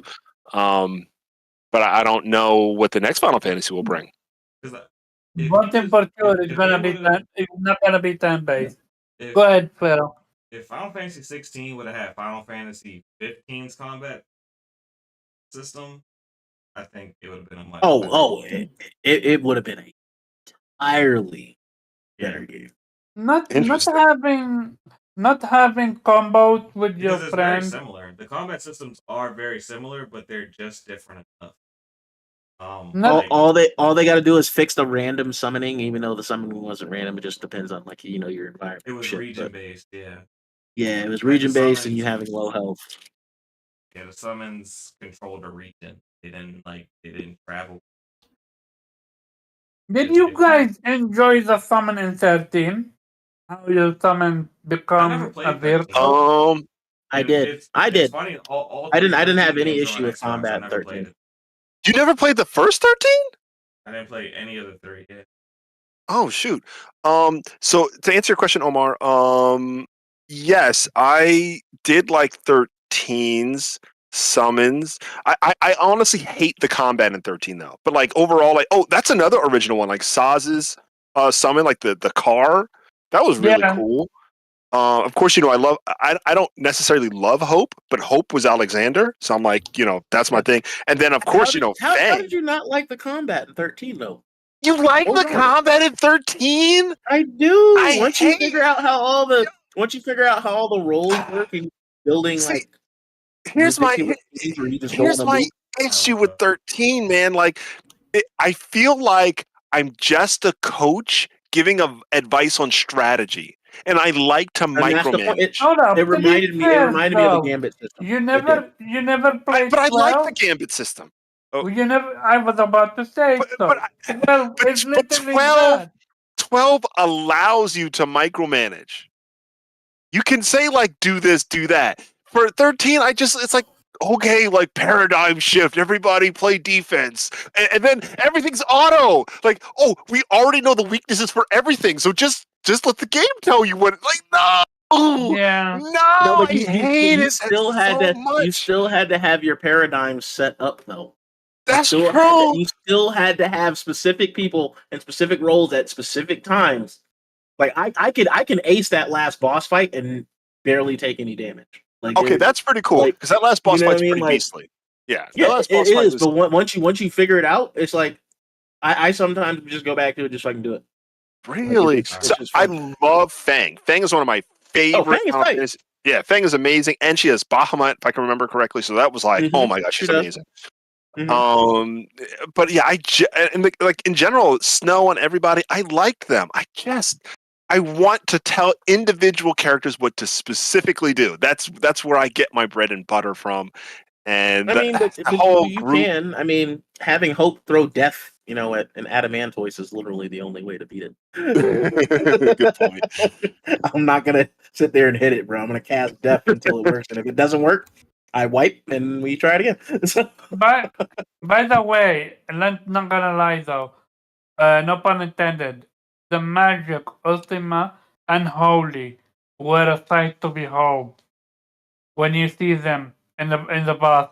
Wait, you talking about fight. 16 or 13? Yeah, no, 16, Okay. 16. The Another thing. the first fight against Ultima. You're talking about? Yeah, no. I'm talking about I think it's the second fight when Ultima starts doing Holy and Ultima as well. It's a cool magic.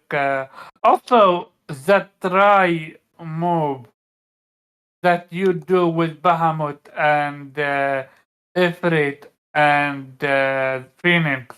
Oh yeah, the three of them went hard. I thought that was great. That went hard. That was cool. Yeah, that was really cool. I mean, I know Dion, kind of didn't get the good end of the stick there, but I thought it was like cool for him to be like, you know what, this is my commitment, and he went all out, man. That was really cool. Also, Alright, shout out to the little girl, eh? I'm gonna start to move us to the outro. It's getting kind of late, but I did want to say It one is, cool yeah. thing about Dion. I did like when he fought Odin, early in the game when they first fought. Yeah. And then Yeah. he went straight to his tent and had a glass of wine and just was chilling. I did like that. Yeah, they made it sound like that happens all the time. Like, yeah, we out here brawling. All right. But yeah, I'm gonna transition us to outros. But yeah, so as far as outros, I am going to kick us off with Nappy. He's looking pretty tired. Caught him yawning a couple times. Where can we find you, and what are you reviewing next?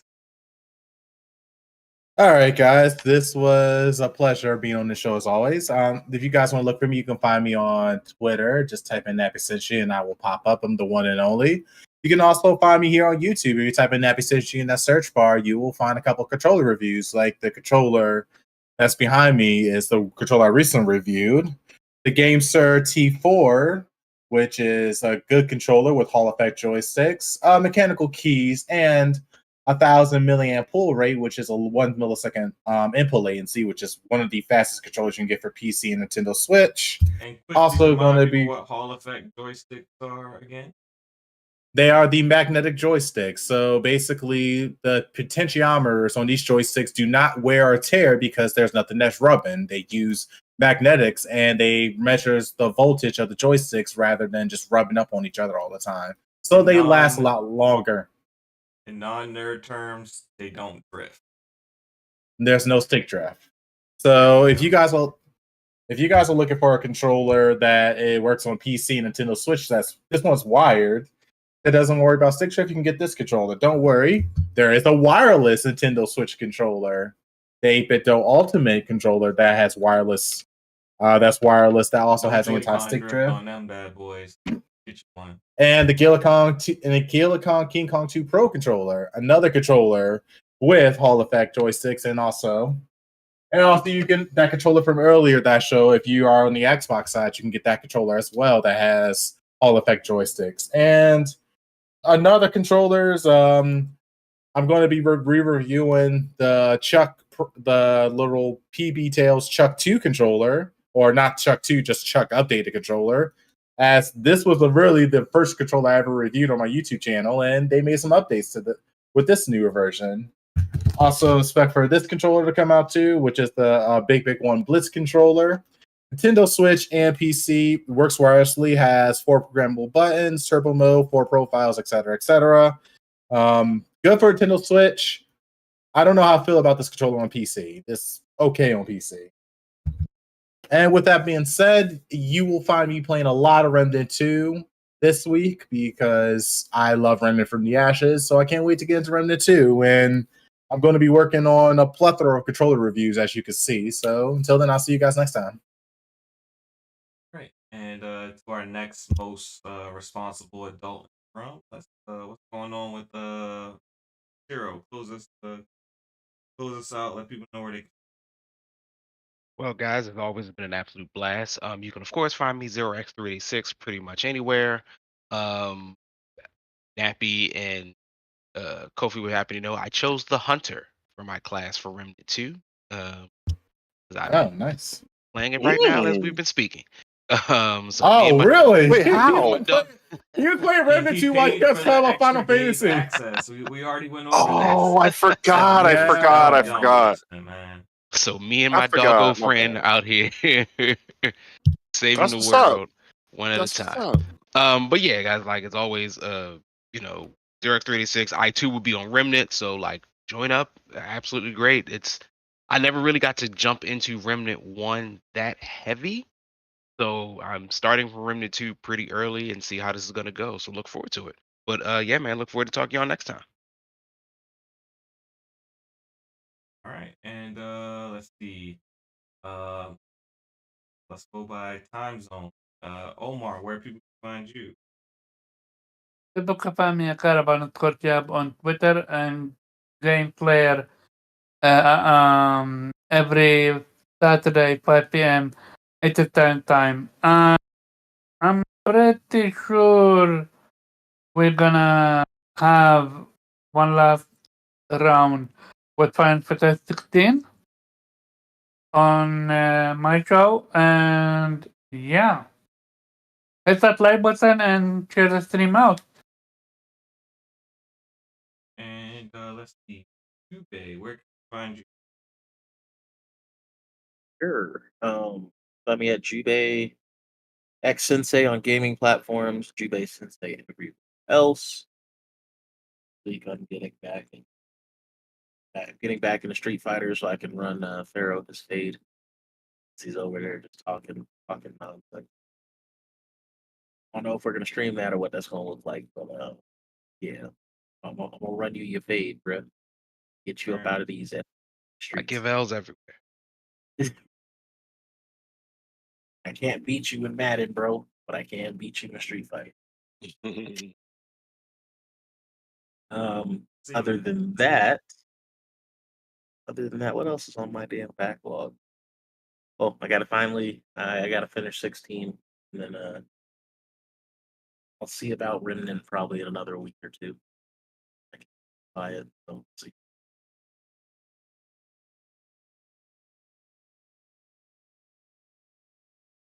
Last but not least, Kofi, where can people find As usual, guys, you can catch me at creative_Kofi on Twitter.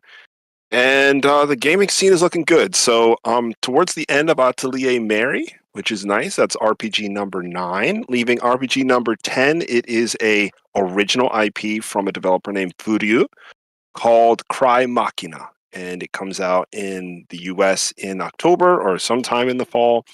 But it comes out on the 27th in Japan. So that'll be the next game.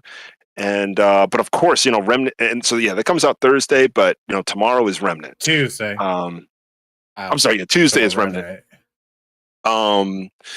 So it'll be basically those 2 RPGs, but then guess what's coming out August 3rd?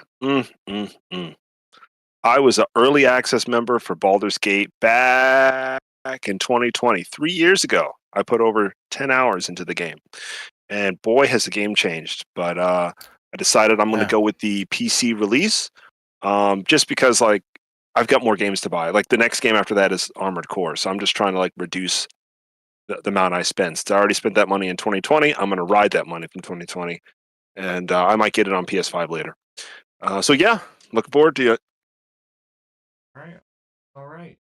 That will conclude our show. I appreciate you guys coming out.